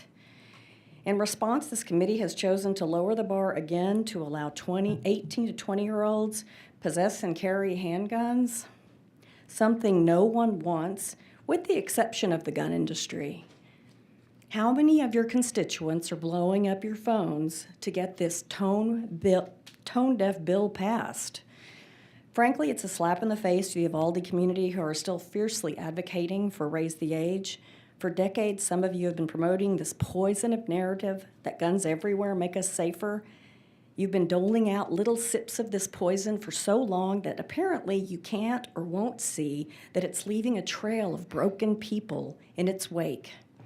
Those of us in this room opposing this bill will continue to raise our voices against these dangerous and deadly policies, despite many of you being unwilling to look at facts and data and continually leaving your conscience at the door. And as disheartening as it is to show up here year after year, we will continue to be your conscience until you find yours and pass policies that actually save lives. Thank you. Do you have any questions? Yeah, thank you for your testimony. Are there any questions? Of the Just a witness? comment. Yes, ma'am. Ms. Breed? So we'll chalk it up to somebody not knowing what the term of art is, but you are absolutely right. This is anything but a cleanup bill. This is a huge substantive change in the law, and so I will chalk it up to him not understanding what a cleanup bill is, but you're right, it is not. Thank you. Thank you, Ms. The next witness is Molly, is it Brucey? Bursey, representing Moms Demand Action for Gun Sense, and representing them and yourself is against the bill. Is that correct? That's correct. Yeah, my name is Molly Bursey, opposed to this bill, representing myself and Moms Demand Action for Gun Sense in America. I'm about to read another list of names, which I know I've seen that visibly annoys members of this committee. But I want you to know that we started planning for this hearing as soon as the notice came out, and we have come up here with facts and data and polling and reason and logic, session after session after session, and y'all continue to weaken our gun safety laws. Y'all know what this bill does. I don't need to repeat it for you, but I am going to read some really important names with the permission of the family, some of the families who are here from Uvalde. This is for Representative McLaughlin. These are people who've died in his district, which we had hoped that would prick your heart and let you see the real toll of gun violence. And so I'm going to do that. These names were provided with data from the Gun Violence Archive, but we know their names all too well. Xavier Lopez, 10 years old. Amari Garza. Uzziah Garcia. Rogelio Torres. Annabelle Rodriguez. Nevea Bravo. McKenna Elrod. Elijah Torres. Ellie Garcia. Alethea Ramirez. Jackie Cazares. Jace Luevanos, Jayla Silguero, Jose Flores, Lexi Rubio, Maite Rodriguez, Tess Mata, Miranda Mathis, Layla Salazar, Irma Garcia, and Ava Morales. These are real people. Thank you. Thank you. Are there any questions of the witness? Yes, ma'am. Thank you, Mr. Chairman. You and I spoke for a while, right? Yes, ma'am. I sat with you in a committee hearing, a committee room a while back. And yes, because we spoke I'm for a constituent. quite a long time, right? Yes, ma'am. And I tried to explain to you that I believe, and I believe, I don't want to speak for everybody, but a lot of people on this committee believe that the more people we have, more law-abiding citizens we have that carry, the safer everyone is. Mm-hmm. And that's why that you keep repeating these names, and I don't know that we are getting anywhere. You're not hearing me. You're not hearing us. More people that are law-abiding citizens, good people, if they have guns, everyone is more safe. So we're both feeling the same. We're both feeling the same frustration, I think. Right? Yeah. I'm like, oh my You gosh, said I'm trying to we're explain all- this to you. You're saying that we act aggravated when because it's like you're deaf. You're not hearing what we're saying. Well, no, what I'm. If I can ask y'all. Well, hey guys, I know it's an incredibly emotional issue. I know that we all feel incredibly. I'm gonna ask you just to maintain decorum. Across the board. Let's start with that now. So I think we're feeling the same frustration, that we're not seeing eye to eye. And the logic that America has tried this experiment of more guns and more guns and more guns. In this state specifically, our gun laws have only gotten more lax, weaker, weaker, weaker. And what does the data show us? That those good guys with guns have not made us safer. Our gun deaths have increased. Just in the past few years, guns have become the #1 killer of children and teens. When I started doing this work in 2016, it was on average 30 women were shot and killed by their current or former intimate partner every month. Do you know what the average is now? 50 women are shot and killed by their partner in a month. So as we've weakened gun laws and there are more good guys with guns out there, the bodies have piled up. And that's why we keep saying that over and over again. You mentioned in our conversation that and you mentioned it earlier today, that you didn't think that gun laws worked because bad guys won't follow the law. And I need to understand how you, as a lawmaker, can decide that in this one specific area, laws don't work. Just this one area. You are a lawmaker. Evidently, you don't remember other things that I said, and I would like to have this conversation offline.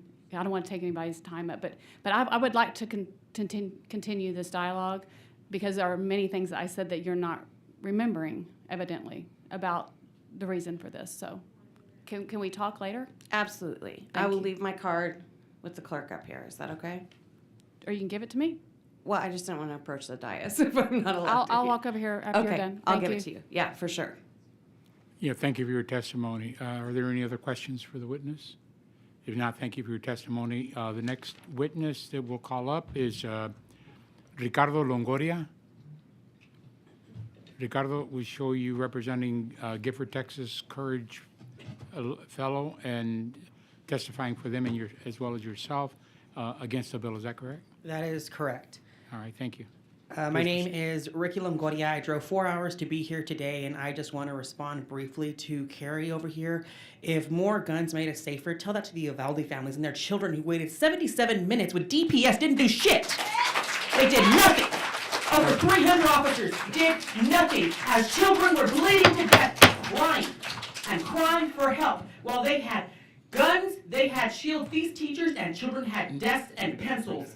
And we have officers getting hand sanitizer when they had training a week before. I believe. Let me say this. If there's any additional demonstrations or outbursts from the audience, the chair will order the sergeant at arms to clear the audience under the House constitutional authority to preserve obstruction of its proceedings. That's what I'm required to read. What I'm telling you is I understand where you're coming from. Let's try to pull together and continue some level of dialogue as opposed to yelling and screaming at each other, because that will only lead to shooting at each other. And that's not what we're here to do. So I'm certainly asking you to please maintain some level of decorum and let's continue the discussion. Maybe some way we will make a break towards a better environment. So please proceed. Thank you, Vice Chair. So I just wanted to make that comment. It was a slap in the face to those families and to Mr. McLaughlin over here, who saw firsthand the way that trauma was and how these families have been treated, not only by the governor, but by their own community. So that was just a slap in the face.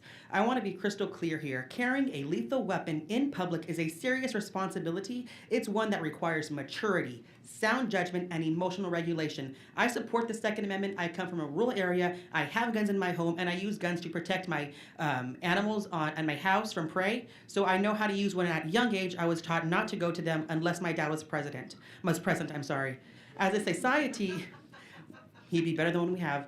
We've set age limits on other high-risk behaviors like drinking and smoking. We recognize that there is a difference between being legally an adult and being developmentally ready for certain responsibilities. However, this bill actively ignores that distinction and puts both young people and the broader public at greater risk, even our law enforcement officers. We have a lot of academic research that shows the brain continues to develop in a person's mid-20s, especially in areas responsible for impulse control. So in the end, based on what I said and what you've heard these families say, I strenuously urge you to think about the lives this policy could endanger, both those innocent Texans and young people themselves. If any of you here claim to be really pro-life, vote no on this bill, specifically you, sir, Mr. McLaughlin, knowing the fact that you've lived through the tragedy and horror in Uvalde. And I appreciate your time. And Thank you, Mr. Longoria. Are there any questions for the witness? If not, thank you very much, sir. I'll turn it back over to the chairman.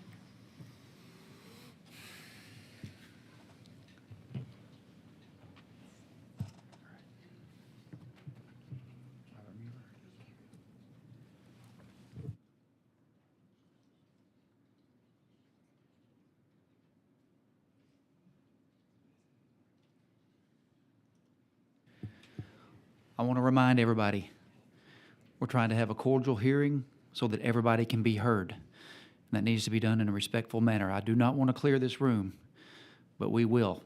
So let's keep it respectful. I appreciate y'all. Chair calls Robert Mueller.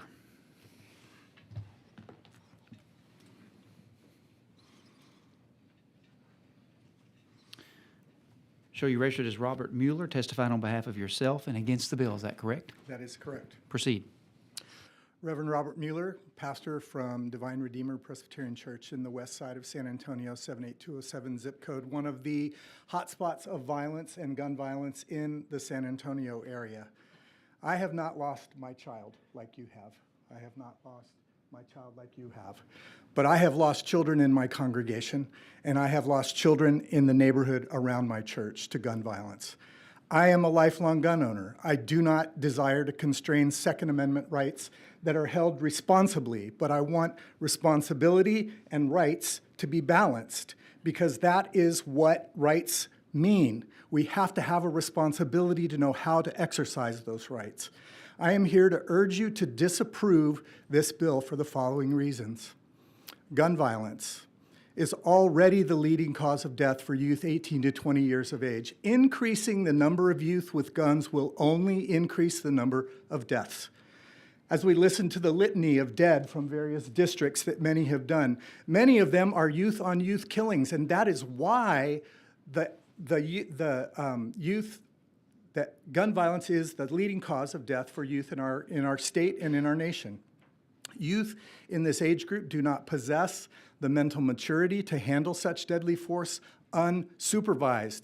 In the military, all gun use is supervised by somebody who has higher authority and more maturity. That is not true when you let young people wear their guns wherever they go. Also, watching youth in rival groups and gangs shoot not only one another, but there is collateral damage. I had young people who were shooting at one another and killing girlfriends who were walking with them home from school, innocent family members, young children, grandparents who become the collateral damage to these undisciplined assaults. Working with law enforcement in San Antonio, we learned how the recent proliferation of guns has now more frequently turned arguments into murder scenes and disagreements into deaths. Police and sheriffs are constantly frustrated by how quickly a simple altercation becomes a bloody scene because of a flared temper combined with a readily available firearm or other form of deadly force. Lastly, 18 to 20-year-olds are 3 times more likely to commit a gun homicide than any other demographic. Why then would it be responsible to make it easier for this population to legally acquire that deadly force? I urge you to vote against HB 2470. Thank you. Thank you for your testimony. Members? Thank you for your time. Chair calls Emily Taylor. I think she went home, didn't she? All righty, she's registered for the bill but not testifying. Chair calls Michael Cargill. I think he went home as well. Registered for the bill, not testifying. John Swicegood. Same thing, I believe he is gone, registered for the bill, not testifying. Elva Mendoza.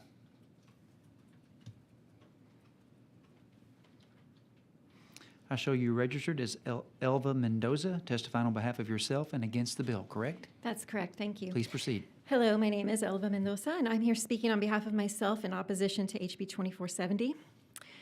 If the representative thinks 18-year-olds are the good guys with guns we've been waiting for, let's talk about some 18-year-olds. Just this month, an 18-year-old and 3 other young men were charged with disturbing the peace in a violent and tumultuous manner and unlawful posting of criminal activity for publicity after riding their horses into a Louisiana Walmart. In 2020, an 18-year-old was arrested after live streaming his climb to the top of the 350-foot tall Queensboro Bridge in New York, risking his life with the hope of going viral. In 2021, an 18-year-old Louisiana student was arrested and faced charges of suspicion of battery of a school teacher, a felony, after she allegedly attacked a 64-year-old disabled teacher as part of the Slap a Teacher Challenge. In 2018, an Iowa teenager, 18 years old, thought it would be fun to do the Kiki Challenge, which involves doing a choreographed dance to a Drake song after hopping out of a moving car. She immediately fell and had to be airlifted to the hospital with a skull fracture, blood clots in her ear, and bleeding in her brain.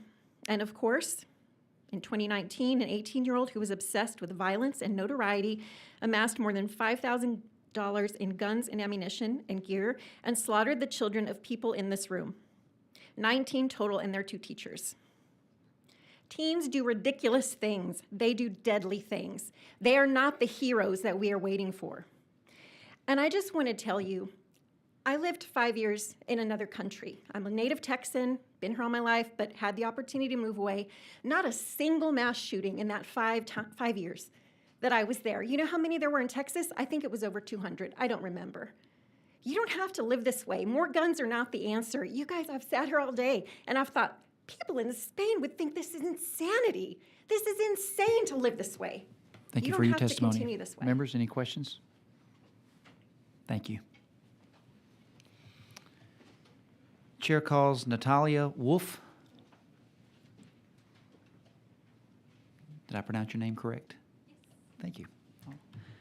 Show you registered as Natalia Wolf, testifying on behalf of Moms Demand Action and yourself and against the bill. Is that correct? Yes, that's correct. Thank Go you, ahead. Chair Hefner.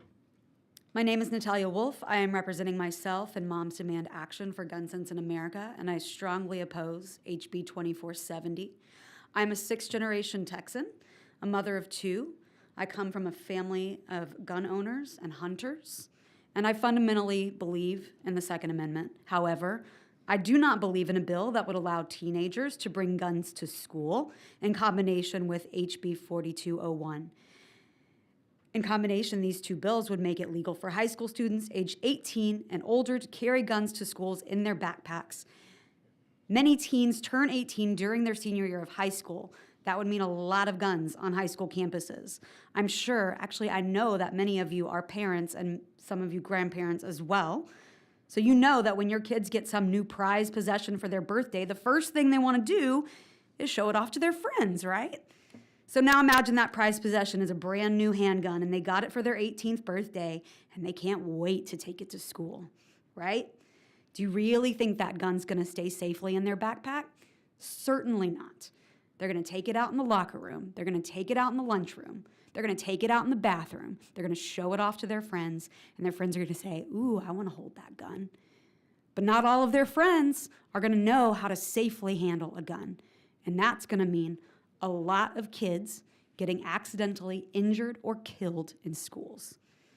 But even if those 18-year-olds leave their guns at home, when they come to school, HB 2470 will endanger the larger community. Research shows that 18 to 20-year-olds commit gun homicides at over triple the rate of adults 21 and older. And their cognitive reasoning and emotional regulation are still in development, as we've heard from so many others today. So why make it easier for young people to possess and carry guns? If guns made us safer, we'd already be safer, but we're not.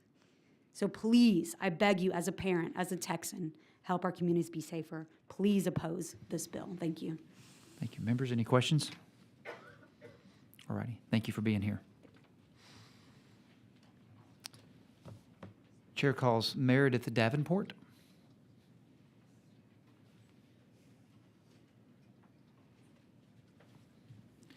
Have you registered as Meredith Davenport, testifying on behalf of Texas Doctors for Social Responsibility and yourself? Correct. And you're against the bill? Correct. Okay, proceed.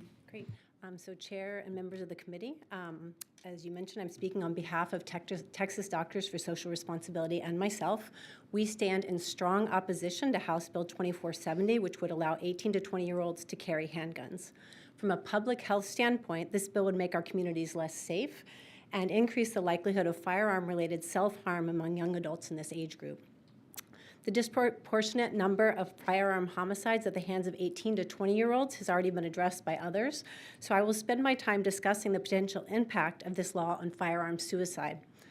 According to a forthcoming article titled Suicide Prevention Benefit of Raising Firearm Purchase Minimum Age, in 2022, while only 1 in 11 Americans aged 18 to 20 lived in Texas, 1 in 7 firearm suicides in this age group occurred here. According to the article, quote, this proportion is the worst of all U.S. states. To be clear, we have a firearm suicide problem here in Texas, especially among 18 to 20-year-olds. Firearms are uniquely lethal with a 90% fatality rate compared to a 4% fatality rate with other methods. Handguns are the most common firearm used in firearm suicides. The presence of a handgun during a single, intense, or turbulent moment can mean the irreversible loss of life, leaving families, friends, and communities devastated. Why would you want to increase handgun ownership in this already high-risk population? I've also heard a lot here about the desire to own a firearm for self-defense, so I would like to speak to that based on an article. The reality is not so simple. There was a remarkable study published in the New England Journal of Medicine in 1986 that addressed this. It analyzed firearm deaths in homes in King County, Washington. For every defensive homicide involving a firearm in the home, there were 1.3 unintentional deaths, 4.6 criminal homicides, and 37 firearm suicides. This data underscores a painful truth. More guns in homes overwhelmingly results in more harm, especially to the people within them. Thank you for your testimony. House Bill 2470 moves us in the wrong direction. Members, any questions? Any questions? Thank you for being here, Ms. Davenport.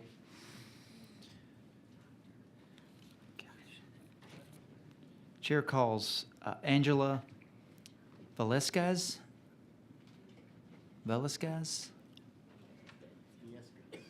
Viescas? There we go. There you go. Have you registered as Angela Viescas? Yeah, that's testifying perfect. on behalf of Fierce Madres and self, and you're against the bill, is that correct? Correct. Please proceed. Good evening, Chairman Hefner and Vice Chairman Lopez and committee members. Like he said, I'm Angela Viescas, and I was raised in Uvalde, Texas, but I reside in Hayes County. Good to see you. I'm the founder of Fierce Madres, which is a grassroots organization that was founded in the aftermath of the Robb Elementary shooting. And our organization fights for public security measures to protect schools from gun violence. So a lot of this I might direct to you because I want you to stay in the mind frame of school settings. And I wish that the gentleman that was here earlier that seemed like he supported metal detectors was here, because I've been trying to ask for metal detectors for Uvalde for 3 years and always get this excuse that it's too expensive. We don't have the staff to, to monitor the machines. And so just this bill, my understanding, has nothing to do with how old you are to buy the gun, right? It's not about 18. The parents can give.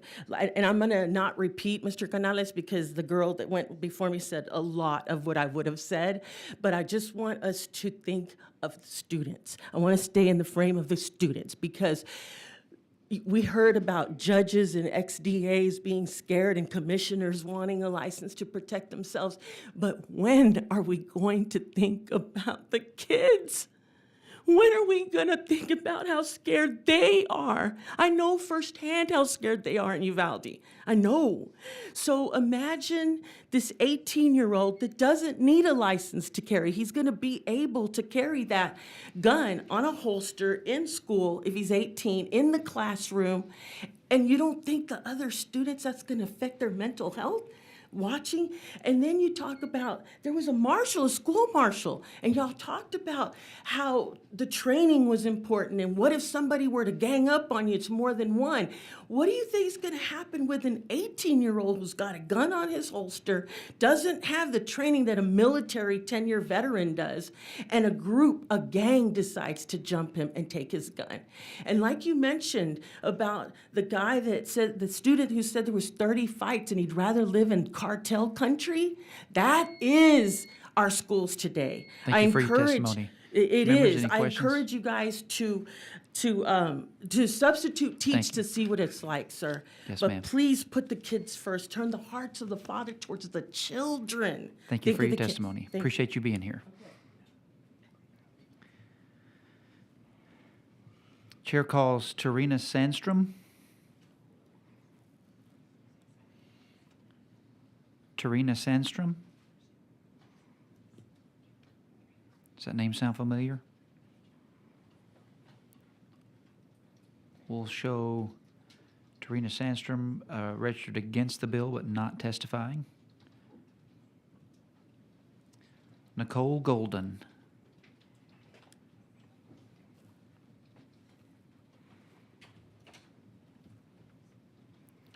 I show you registered as Nicole Golden, testifying on behalf of Texas Gun Sense against the bill. Yes, thank you, Chairman. Proceed. Hi, Nicole Golden again, Executive Director of Texas Gun Sense, speaking in opposition to HB 2470. It's particularly concerning that today we're contemplating legislation allowing 18 to 20-year-olds to carry handguns, licensed or unlicensed, in public, as well as bills that would broaden firearm carry into schools. Earlier, we heard from school marshals talking about searching students' backpacks for guns.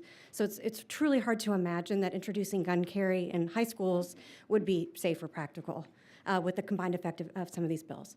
We've known for decades and heard today that this age group is responsible for the highest percentage of U.S. shooting homicides. I don't want to repeat too much in the interest of time, as Representative Canales pointed out, but I want to say that taking away police officers' ability to arrest or detain an unlicensed 18 to 20-year-old caught carrying a handgun would seriously impede the state's ability to prevent school shootings and other forms of lethal violence. I know we don't want repetition, so again, I'll be quick, but I really think it's critically important to drill down and get on the record and get this right, that the handful of courts that have ruled that 18 to 20-year-olds have a right to carry have ruled only that 18 to 20-year-olds must be allowed some means of lawful carry, not that they must be allowed every means of carry available to citizens over the age of 21. This will ultimately be decided by the Supreme Court. We haven't gotten there yet. In short, letting unlicensed 18 to 20-year-olds carry guns in public would serve no constitutional purpose and no other purpose except to make it harder for police to crack down on violence in our schools and communities and potentially open the door to more deaths and injuries, when what we should be doing, what we have the power to do and you've heard so much about tonight, is to enact responsible gun safety laws that save Texans' lives. I urge you to reject HB 2470. Thank you so much for your time. Members, any questions? Thank you, Ms. Golden. Appreciate your Thank you. testimony. Chair calls Cedric Dark. I show you registered as Dr. Cedric Dark, testifying on behalf of yourself and against the bill. Is that correct? Yes, sir. Proceed. Thank you, everyone. First of all, I'd like to let you all know I'm an emergency medicine physician here in Texas, in Houston. I work at a level 1 trauma center. I'm the author of a book called ER Doctors Cure for America's Gun Epidemic, but probably more importantly, I'm also a gun owner as well. I don't want to talk about brain development because you guys have heard that too much. I don't want to talk about school shootings. I don't want to talk about murder. What I do want to talk about, my other doc actually started to talk about it, which was suicide. I think that's something that you all have not considered and you really need to pay attention to. When we talk about suicide, we know from the facts, the data that's out there says when people under the age of 21 don't have access to firearms, they're more likely to live. They don't die from suicide. And I feel like my thunder got stolen a little bit because I was actually going to talk to Rep. Isaac specifically because she thinks the guns make us safer. And we know, and we have known this for 40 years, that that is not necessarily the case. If you have a gun in your home and you think that you're going to use it to protect yourself from an intruder, for every intruder that you shoot, one person in your household will have an accidental shooting. 5 people will die by homicide and 37 people will die by suicide. Those are the facts. You can do with them what you please. Thank you. Thank you for being here, Doctor. Nope. And members, any questions? Righty. Doctor, thank you for being here. Thank you. All right. Is there anyone else wishing to speak on, for, or against House Bill 2470? If you're not registered, I registered, just I didn't register to testify. So I would like well, to switch. okay, hold Can I on a do minute, because we closed registration at 6:30, so. No, I did I had this happen register. last week. Hang on, let me look. What's your name? Susanna Carranza. Susanna what? Carranza, Carranza.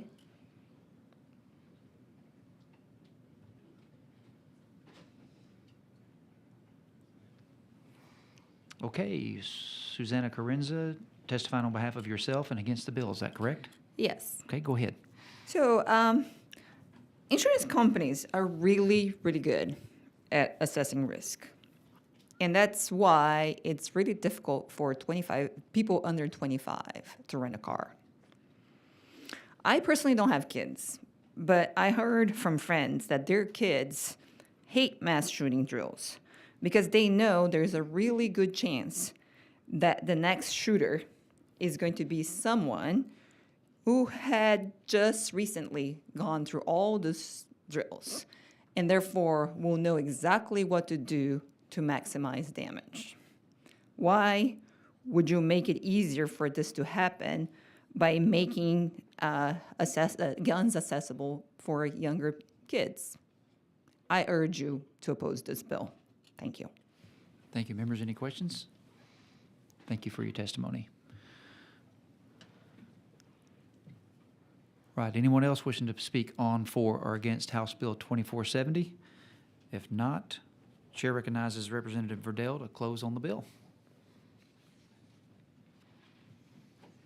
Thank you, Chairman and members. I think it's safe to say that I have more confidence in young adults than some other folks do. While many facts have been distorted today, I stand with protecting their rights to defend themselves from terrible things that can be done by those who do not care about the law. It's been mentioned many times today about the terrible things that have been done. All of those were done in violation of the law.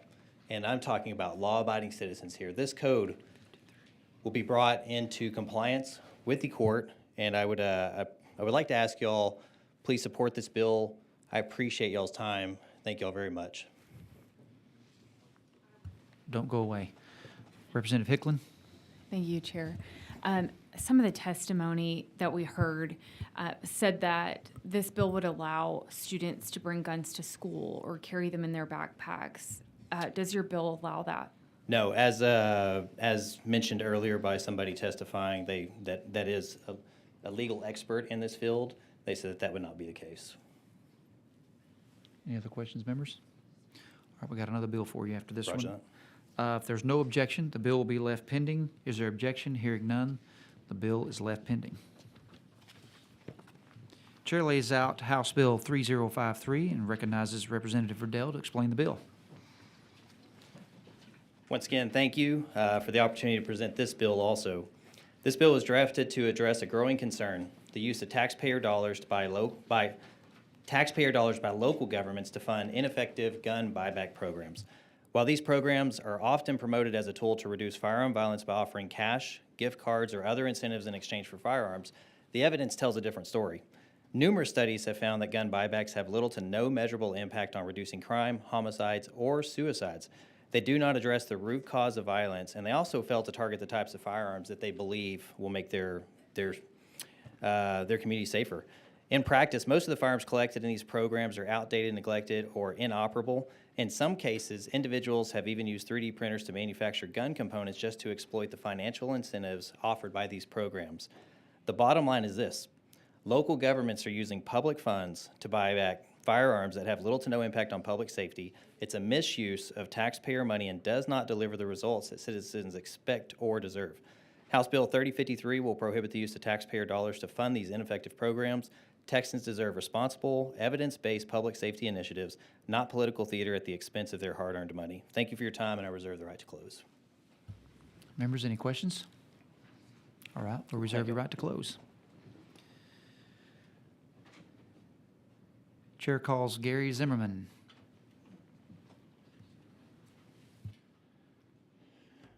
My name is Gary Zimmerman. I'm representing myself, and I am for the bill.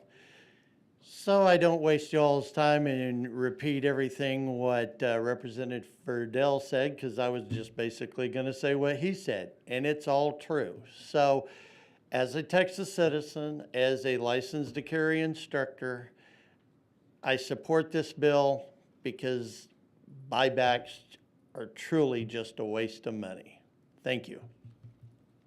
Thank you for your testimony. Members, any questions? Thank you, Mr. Zimmerman. Chair calls Richard Hayes. Registered as Richard Hayes, testifying on behalf of Gun Owners of America and yourself and for the bill. Yes, thank you, Chairman. Richard Hayes, Yes, sir. Representing myself and Gun Owners of America in support of this bill. The two things I want to point out: one, this bill does something very important that I think that there's kind of a loophole we see with gun buybacks. Most of the cities and counties that are offering these things say, hey, you can turn these in and we promise that we're not going to prosecute you for anything. So we see this as kind of a subterfuge for criminals, bad actors to hide crimes. So we think that this addresses that issue. The second, the communities that we see engage in gun buybacks, apart from people manufacturing these firearms, are the most vulnerable communities. Folks who have low income, looking to get some extra cash, and this doesn't make them any safer, and it makes them more vulnerable, more susceptible to attack, and they don't have the means to defend themselves. For those reasons, we support the bill. Members, any questions? Thank you for your testimony.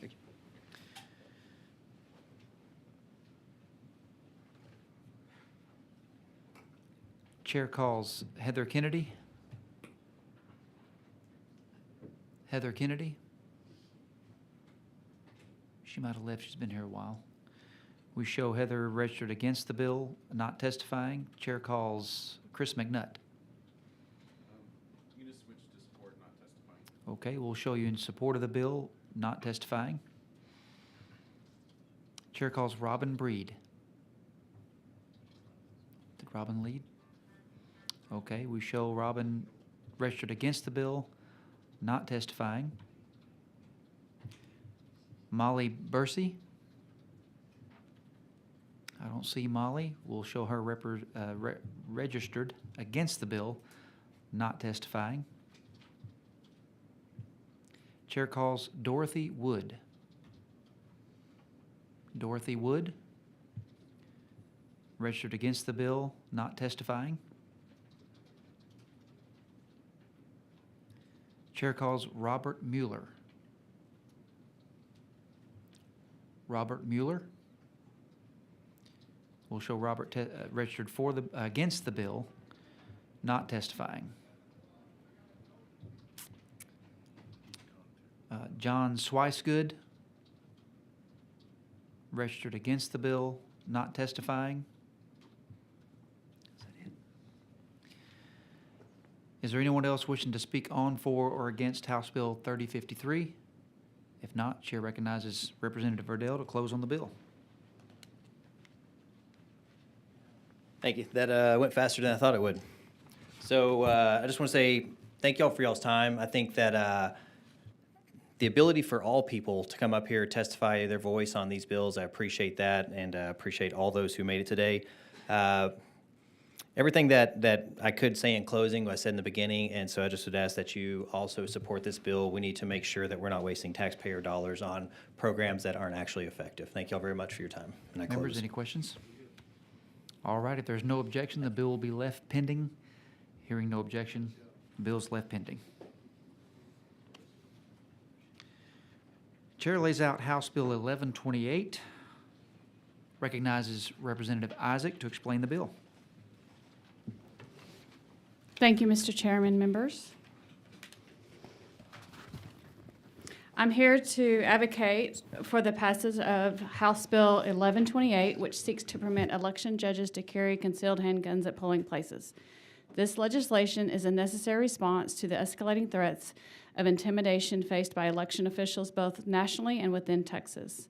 On March 6th, in testimony before the Elections Committee, Christina Atkins, Elections Director for the Texas Secretary of State, reported that in 2024, election workers endured bomb threats and physical attacks, including having water bottles thrown at them.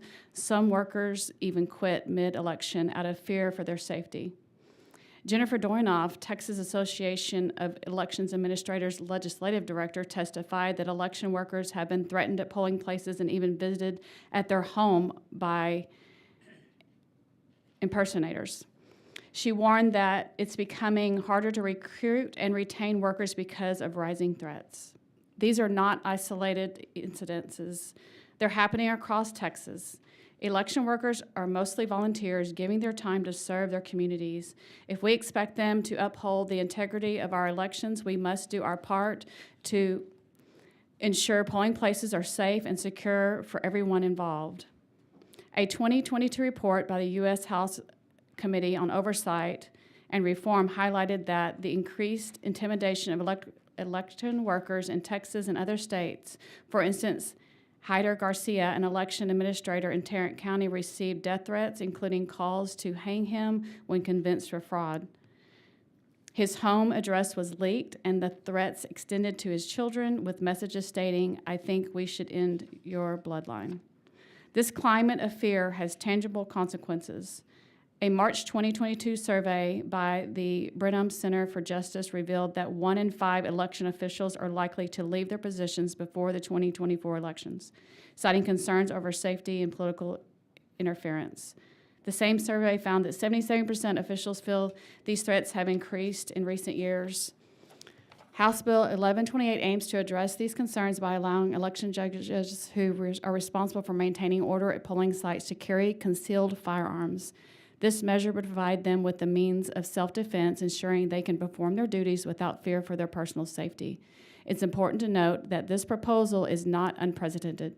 In 2018, Texas Attorney General Ken Paxton issued an opinion stating that election judges are permitted to carry handguns at polling places, provided they are licensed and not on prohibited premises. House Bill 1128 seeks to codify this interpretation into law, offering clear legal protections for those safeguarding our election process. It's important to remember that election judges are trained as designated officials who are entrusted with maintaining order and ensuring the lawful operation of our elections. Allowing authorized and properly trained personnel to be present and equipped to respond to potential threats can actually enhance the safety and security of both voters and election workers.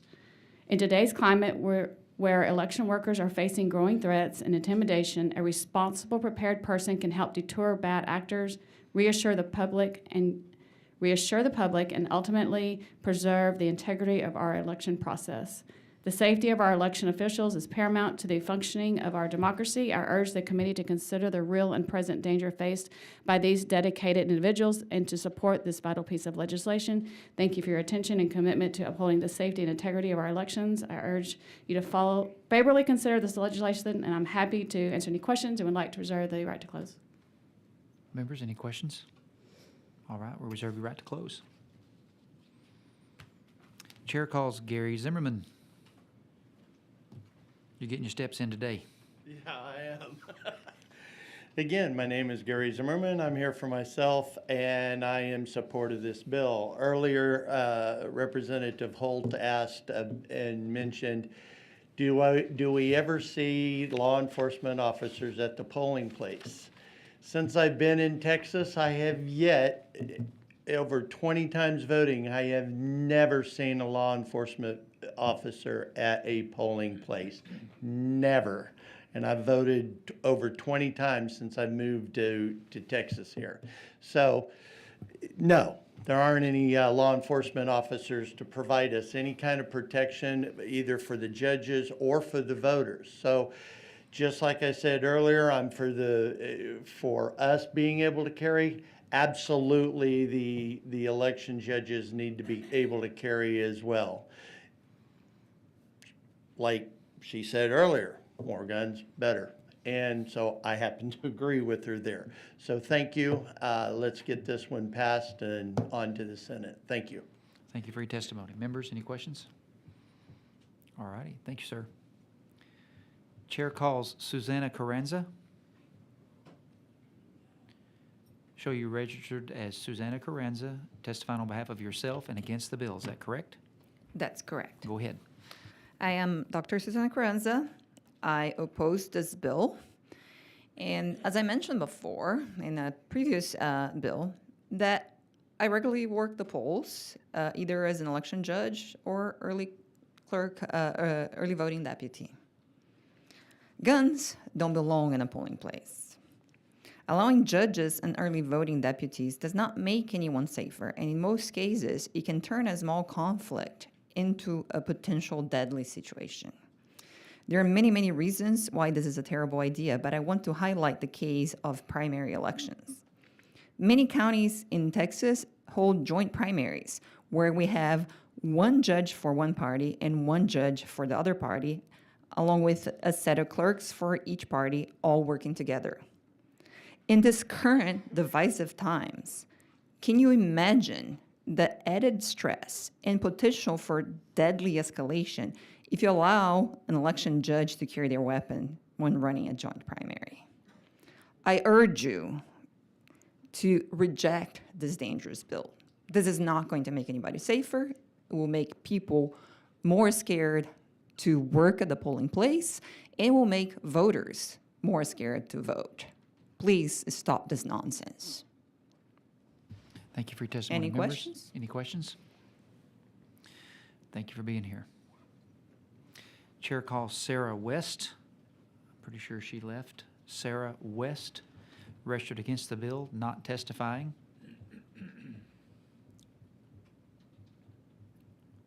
Scott, is that Spryer? S-P-R, let me start over, S-P-R-E-I-E-R. Okay, we'll show Scott testifying or registering against the bill, not testifying. Heather Kennedy. Heather Kennedy, I believe she left, registered against the bill, not testifying. Veronica Worms.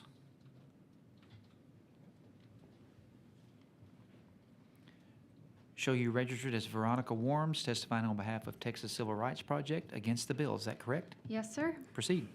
We appreciate Representative Isaac's concern for election workers' safety, as we share that concern, but we disagree with that allowing them to concealed carry in the polling place is the solution. Since 2022, I have worked on the Election Protection Hotline, 866-our Vote, where Texans from all over our state call to report any issues that they face at the polls. And one of the most difficult calls that we get are reports of voter intimidation. And many people, as a first line of defense, will go to the people in authority at that polling place for assistance. My question is this: what if the person who is supposed to protect you and your rights is the person that's intimidating you? For instance, in 2020, a concerned voter in Tarrant County reported that she saw another voter in line with a gun and heard him say, "I'm going to need this if this vote goes wrong." When the concerned voter informed the election judge of that situation, they laughed and took no further action. Imagine that type of experience again, but the election judge is the one with the gun. Who wouldn't be intimidated? If a voter experiences intimidation, it doesn't just deter that voter from voting again, but anyone who witnesses that incident. Voter suppression can take many forms, and making it scarier to vote is one of them. There have been statements today that concealed carry shouldn't scare anyone because no one will know if someone is carrying. But that goes both ways. If you know that election judges are allowed to concealed carry, but you can't see if they have a gun, it can be just as terrifying. Any dispute that you have could potentially have deadly consequences. We also have constitutional concerns with this bill that I've outlined in my testimony against HB 1794. I won't repeat them, but I just want to make it crystal clear that in Bruin, Justice Thomas said that it was consistent with Second Amendment rights to prohibit guns in polling places. No one's Second Amendment rights are being violated by banning guns at the polls. There is no reason for an election judge or clerk to have a gun in a polling place. We ask you not to report this bill favorably. Thank you. Thank you for your testimony. Members, any questions? We appreciate you being here. Thank you. Chair calls Chris McNutt. Okay, we'll show you registering for the bill, but not testifying. I like you more every time we get up here. Jennifer Olson. Jennifer Olson, registered against the bill, not testifying. Robin Breed. I'm pretty sure she left, registered against the bill, not testifying. Molly Bursey. Molly Bursey, registered against the bill, not testifying. Michelle Mostert. Michelle, you registered as Michelle Mostert, testifying on behalf of yourself and for the bill. Is that correct? That's correct. Thank you. Go ahead. And thank you, Chair and other members, for being here this late and being so patient and listening to everyone. I am for this bill. I am a poll worker and a poll watcher. And there has been times I've worked at polls where it wasn't the greatest neighborhood, and it's dark. And when you're leaving at night, you know, it's not safe, in my opinion. I noticed in the last election that there was a lot of more, tension amongst the voters, and they were even getting angry at the judge.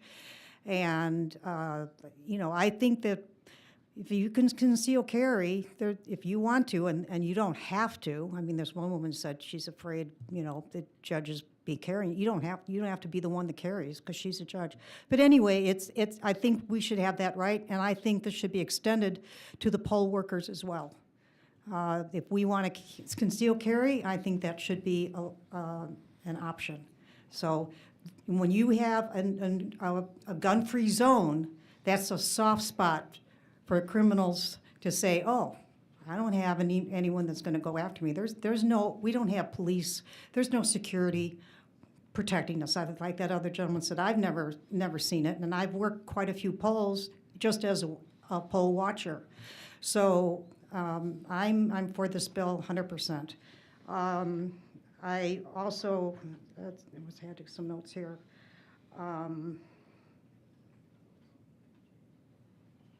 Yeah, that's pretty much all it is. I don't know if any has any questions. We appreciate your testimony, and maybe one day you can get a decent state rep to carry bills for you. Oh, yeah. Yeah. Carrie's my girl. All right, thank you very much. You bet. Members, any questions? Thank you for your testimony. Chair calls John Swicegood. I believe he left. He registered for the bill, not testifying. I'm picking on Carrie. She's a great rep. I know that. She knows I'm picking. All right, is there anyone else wishing to speak on, for, or against House Bill 1128? If not, Chair recognizes Representative Isaac to close on the bill. Thank you, Chairman. If there are no further questions, I ask for your favorable consideration, and I close. Members, any questions? I like that closing. If there's no objection, the bill will be left pending. Hearing no objection, the bill is left pending. Chair lays out House Bill 1337 and recognizes Representative Isaac to explain her bill. Thank you, Mr. Chairman, members. I'm here today to urge you to support House Bill 1337, a common sense measure that strengthens Second Amendment rights, promotes consistency in handgun license recognitions, and enhance reciprocity between Texas and other states. Texas has long been a leader in protecting the rights of law-abiding gun owners. However, under current law, recognizing out-of-state handgun license requires Texas to negotiate agreements with other states, creating confusion for both visitors and Texas residents. House Bill 1337 eliminates the need for these agreements by ensuring automatic recognition of valid handgun license from any other state, simplifying the process. Texas already recognizes 43 other states carry licenses, and 20 states currently provide universal recognition of all other states carrying license. This bill ensures law-abiding citizens from other states can legally carry their firearms in Texas without unnecessary restrictions. Travelers should not have to navigate a complex state-by-state approval process just to exercise their Second Amendment right. This legislation also instructs the Texas Department of Public Safety to maintain an annual updated list of states that recognize the Texas license to carry handgun.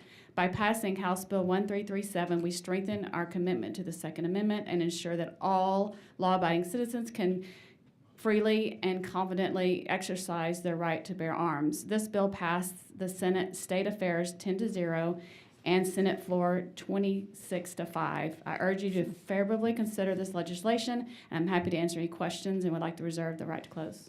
Members, any questions? All righty, we'll reserve your right to close. Chair calls Gary Zimmerman. Again, my name's Gary Zimmerman. I'm representing myself, and I'm for this bill. I'm really for this bill. Like I said earlier, I have 10 licenses to carry for other states. I teach license to carry for 4 states.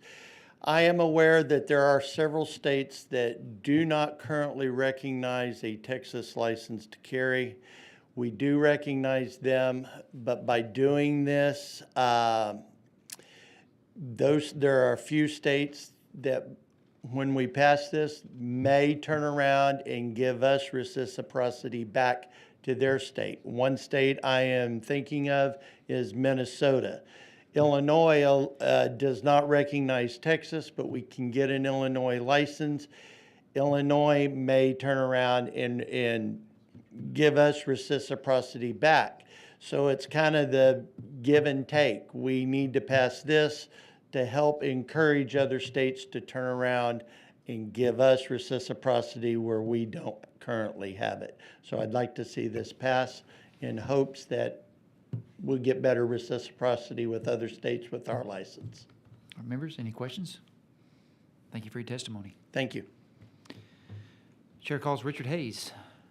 You can change me to not testifying, but support. Okay, we'll show you registered for the bill, not testifying. John Poole.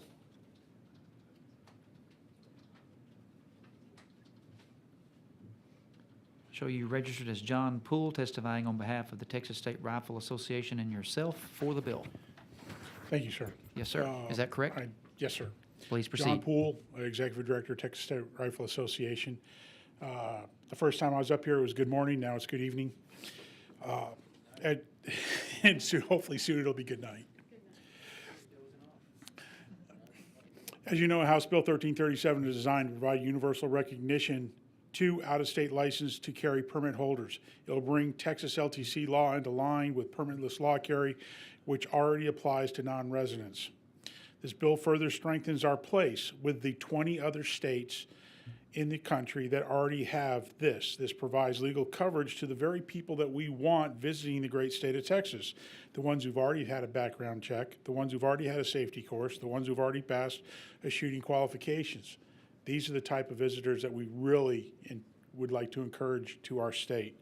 This bill would put us aligned with the National Right to Carry Reciprocity Bill and is currently in the U.S. House and Senate. So again, in closing, I would like to thank Representative Isaac, ma'am, for filing the support legislation, and would like to thank all of you for my time. Members, any questions? Thank you for your testimony, Mr. Poole. Chair calls Sarah West. Pretty sure she left.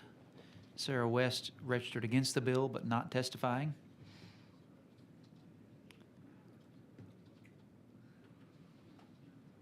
Did I already call him? Chris McNutt?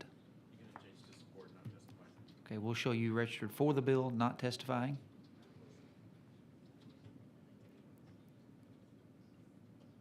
Robin Breed, registered against the bill. She's not here, not testifying. Emily Taylor with Gun Owners of America, registered for the bill, not testifying. John Swicegood, registered for the bill, not testifying. He went home. All right, if there's no one else wishing to speak on, is there anyone else wishing to speak on, for, or against House Bill 1337? If not, Chair recognizes Representative Isaac to close. Thank you, Mr. Chairman. If there are no further questions, I ask for your favorable consideration, and I close. Members, any questions? All right, if there's no objection, the bill will be left pending. Hearing no objection, the bill is left pending. Chair lays out House Bill 2882 and recognizes Representative Isaac to lay out her bill, to explain her bill. Thank you, Mr. Chairman, members. I'm here today to urge you to support House Bill 2882, a critical update to Texas firearm laws that clarifies a legal definition of a short-barrel firearm and ensures that law-abiding gun owners are not unfairly penalized for using stabilizing braces on handguns. Recent federal regulations have complicated firearm classifications, particularly for handguns equipped with stabilizing braces, a widely used accessory designed to assist disabled veterans, injured individuals, and those needing additional support for one-handed use. This bill ensures that such handguns are not classified as short-barrel firearms under Texas law, preventing unnecessary legal consequences for lawful gun owners. This legislation supports disabled veterans and those with mobility challenges. Many disabled veterans and physically impaired Texans rely on stabilizing braces to safely use their handguns. House Bill 2882 ensures that these individuals are not wrongfully classified as possessing short-barrel firearms under state law. The federal government has inconsistently regulated stabilizing braces, at times attempting to reclassify millions of legally owned firearms overnight. Texas should lead in protecting its citizens from federal overreach and ensure that lawful gun owners are not subject to ever-changing arbitrary regulations. Thank you for consideration of this bill, and I'm happy to answer any questions and would like to reserve the right to close. Members, any questions? All right, we'll reserve your right to close. Chair calls Gary Zimmerman.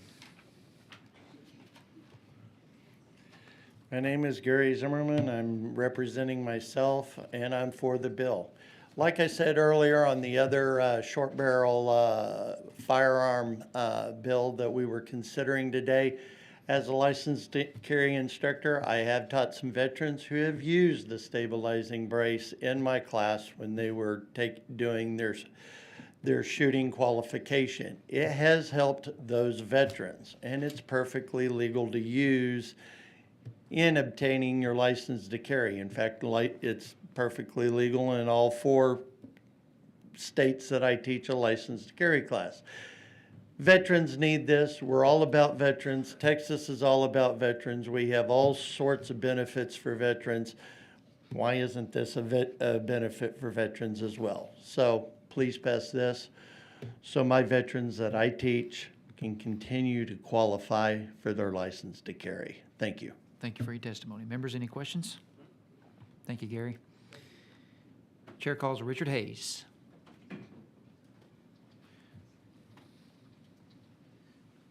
Richard Hayes, testifying on behalf of myself and Gun Owners of America in support of the bill. Just one thing I wanted to bring to the committee's attention. So this does solve some of the problem that we were encountering with the criminalization of short-barreled rifles, of these pistol braces. However, there are some other rearward attachments that do stabilize that I don't know would fall under this definition. That's our only concern with it. But otherwise, I do think this bill moves the ball forward, and we'd ask your support. Members, any questions? Representative Louderback. What do we do with the feds on this? Is this just good in Texas?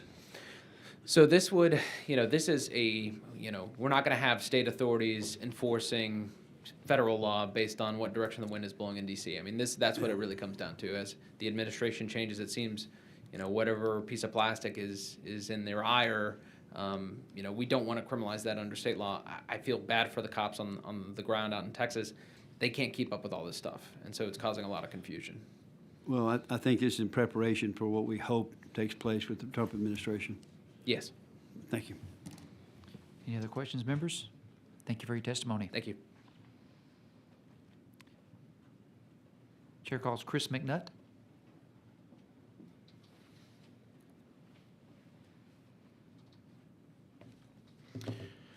Chairman, members of the committee, my name is Chris McNutt. I'm the president of Texas Gun Rights, and this is a very important bill for us because you're testifying on behalf of Texas Gun Rights and yourself? Yes. Go ahead. Yes, in support of House Bill 2882. So this is a very important bill for Texas Gun Rights because we were one of the organizations that actually filed a lawsuit against the ATF and Texas Gun Rights versus ATF, and we secured a preliminary injunction protecting our members from enforcement of this, and of course, Brito versus ATF ended up making that good for all Texans. So this simply just clarifies under state law that it will no longer be an illegal item under state law, and as was already mentioned from a couple of the testimonies, there's a lot of confusion among law enforcement because they can't distinguish between a short barrel rifle and a pistol stabilizing brace or something like an AR pistol. So this would just make sure that a lot of that confusion is removed. There's not going to be enforcement for state law.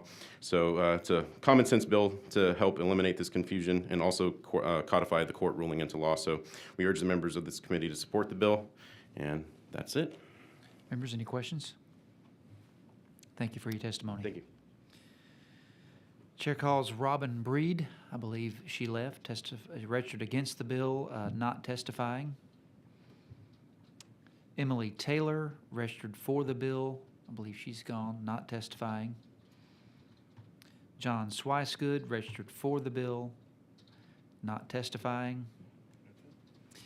Is there anyone else wishing to speak on, for, or against House Bill 2882?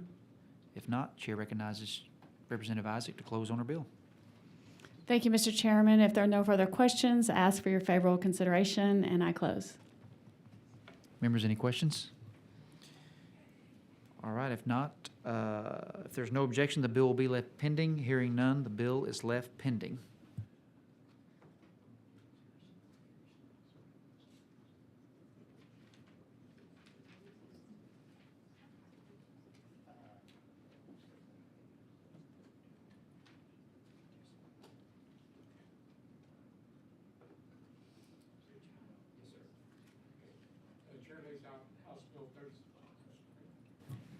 All right, House Bill lays out, the chair lays out House Bill 3789 and recognizes Chairman Hefner to explain the bill.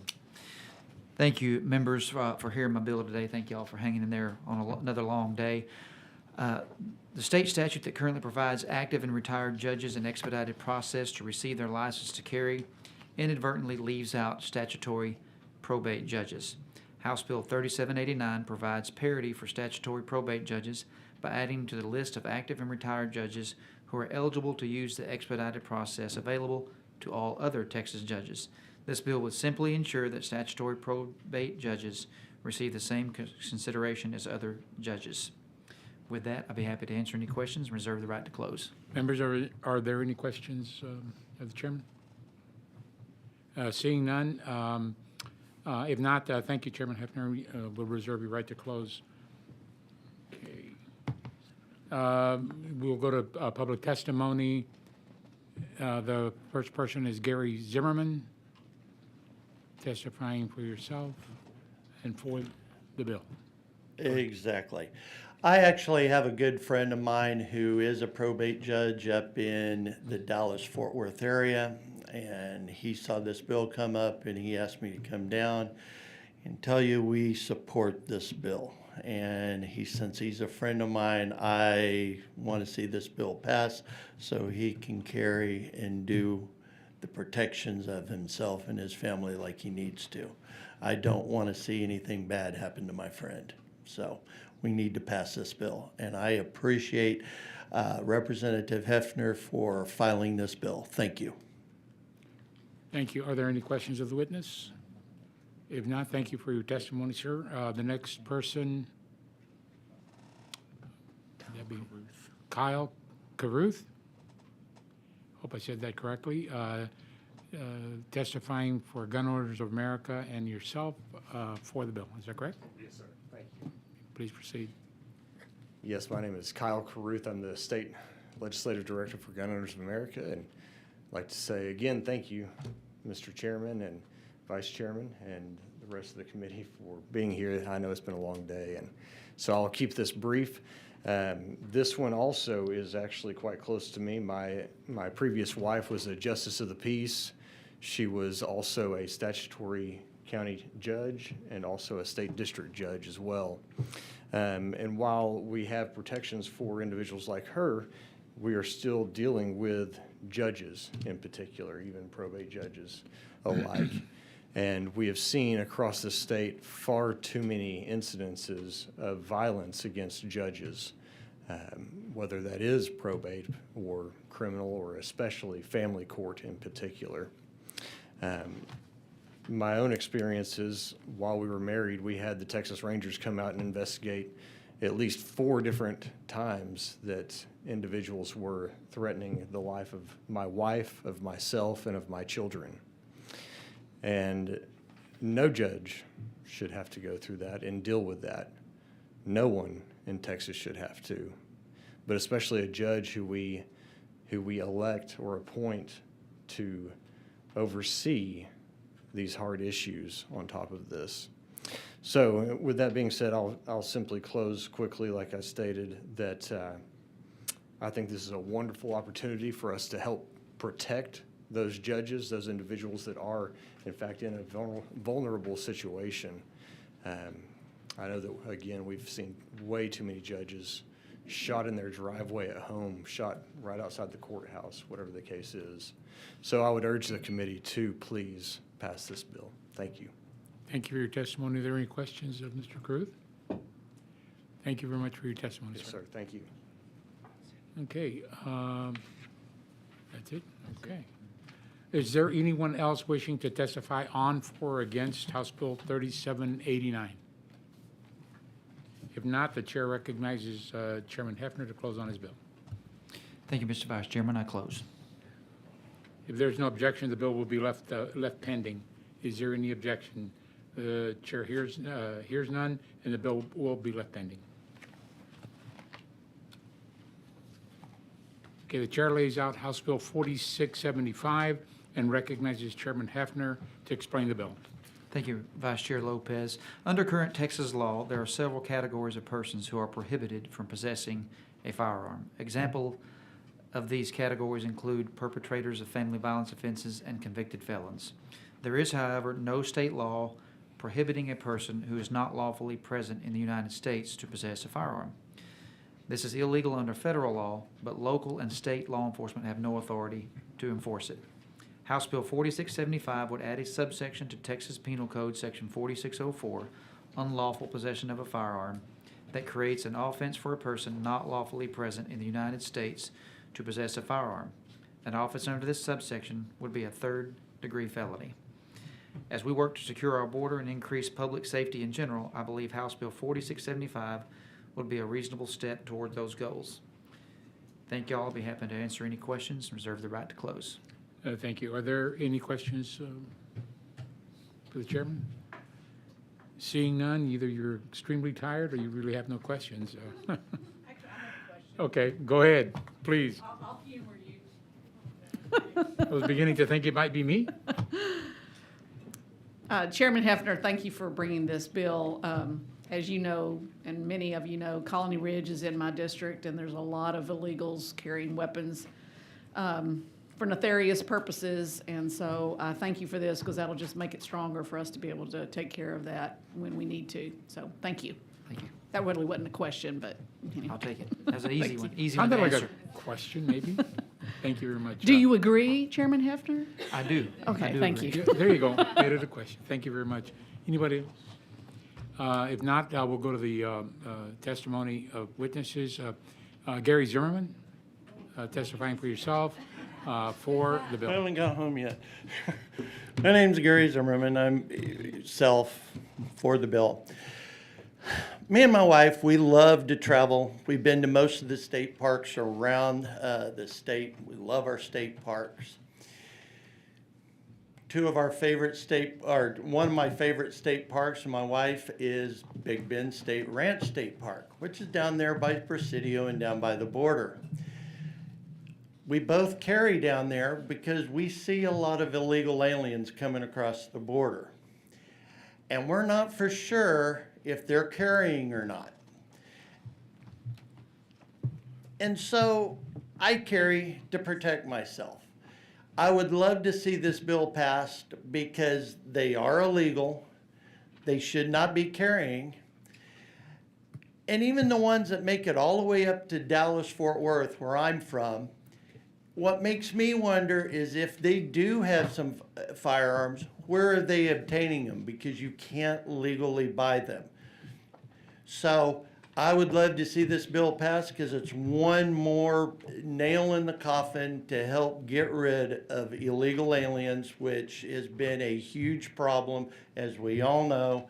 And Trump's finally turning around, closing the border. Abbott's done a fantastic job helping close our border. This will be one nail and more in the coffin for getting rid of our illegal aliens. Because if they commit the crime, they get convicted, that's enough there for us to deport. And I'm all about deport, deport, deport. So thank you, Representative Hefner, for issuing this bill. I love this bill. I've been waiting all day to testify and tell you that. So thank you very much. Let's get this bill passed. Let's get them out of the country. Thank you. Thank you. Are there any questions of the witness? If not, thank you for your testimony, sir. The next witness is Chris McNutt. Okay, not testifying, registered is neutral. Okay.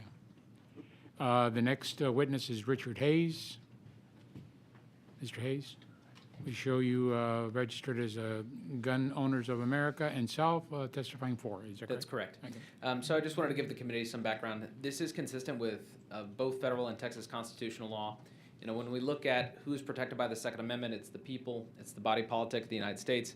It is not contemplated that it would be an invader or someone here not legally present in the United States. So I just want to share that this bill is constitutional, and for that reason, Gun Owners of America supports it. Thank you. Thank you. Are there any questions of the witness? If not, then thank you for your testimony, sir. All right. Anybody else? That's it. All right. Is there anyone else who wishes to testify on, for, or against House Bill 4675?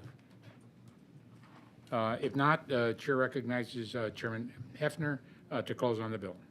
I close. If there's no objection, the bill will be left pending. Is there any objection? The chair hears none. The bill will be left pending. Thank you.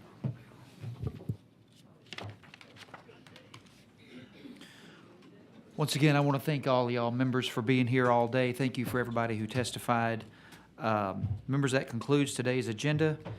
Is there any other further business before the committee? If not, the chair moves that we adjourn. Is there objection? Hearing none, the committee stands adjourned, subject to call of the chair at 8:53.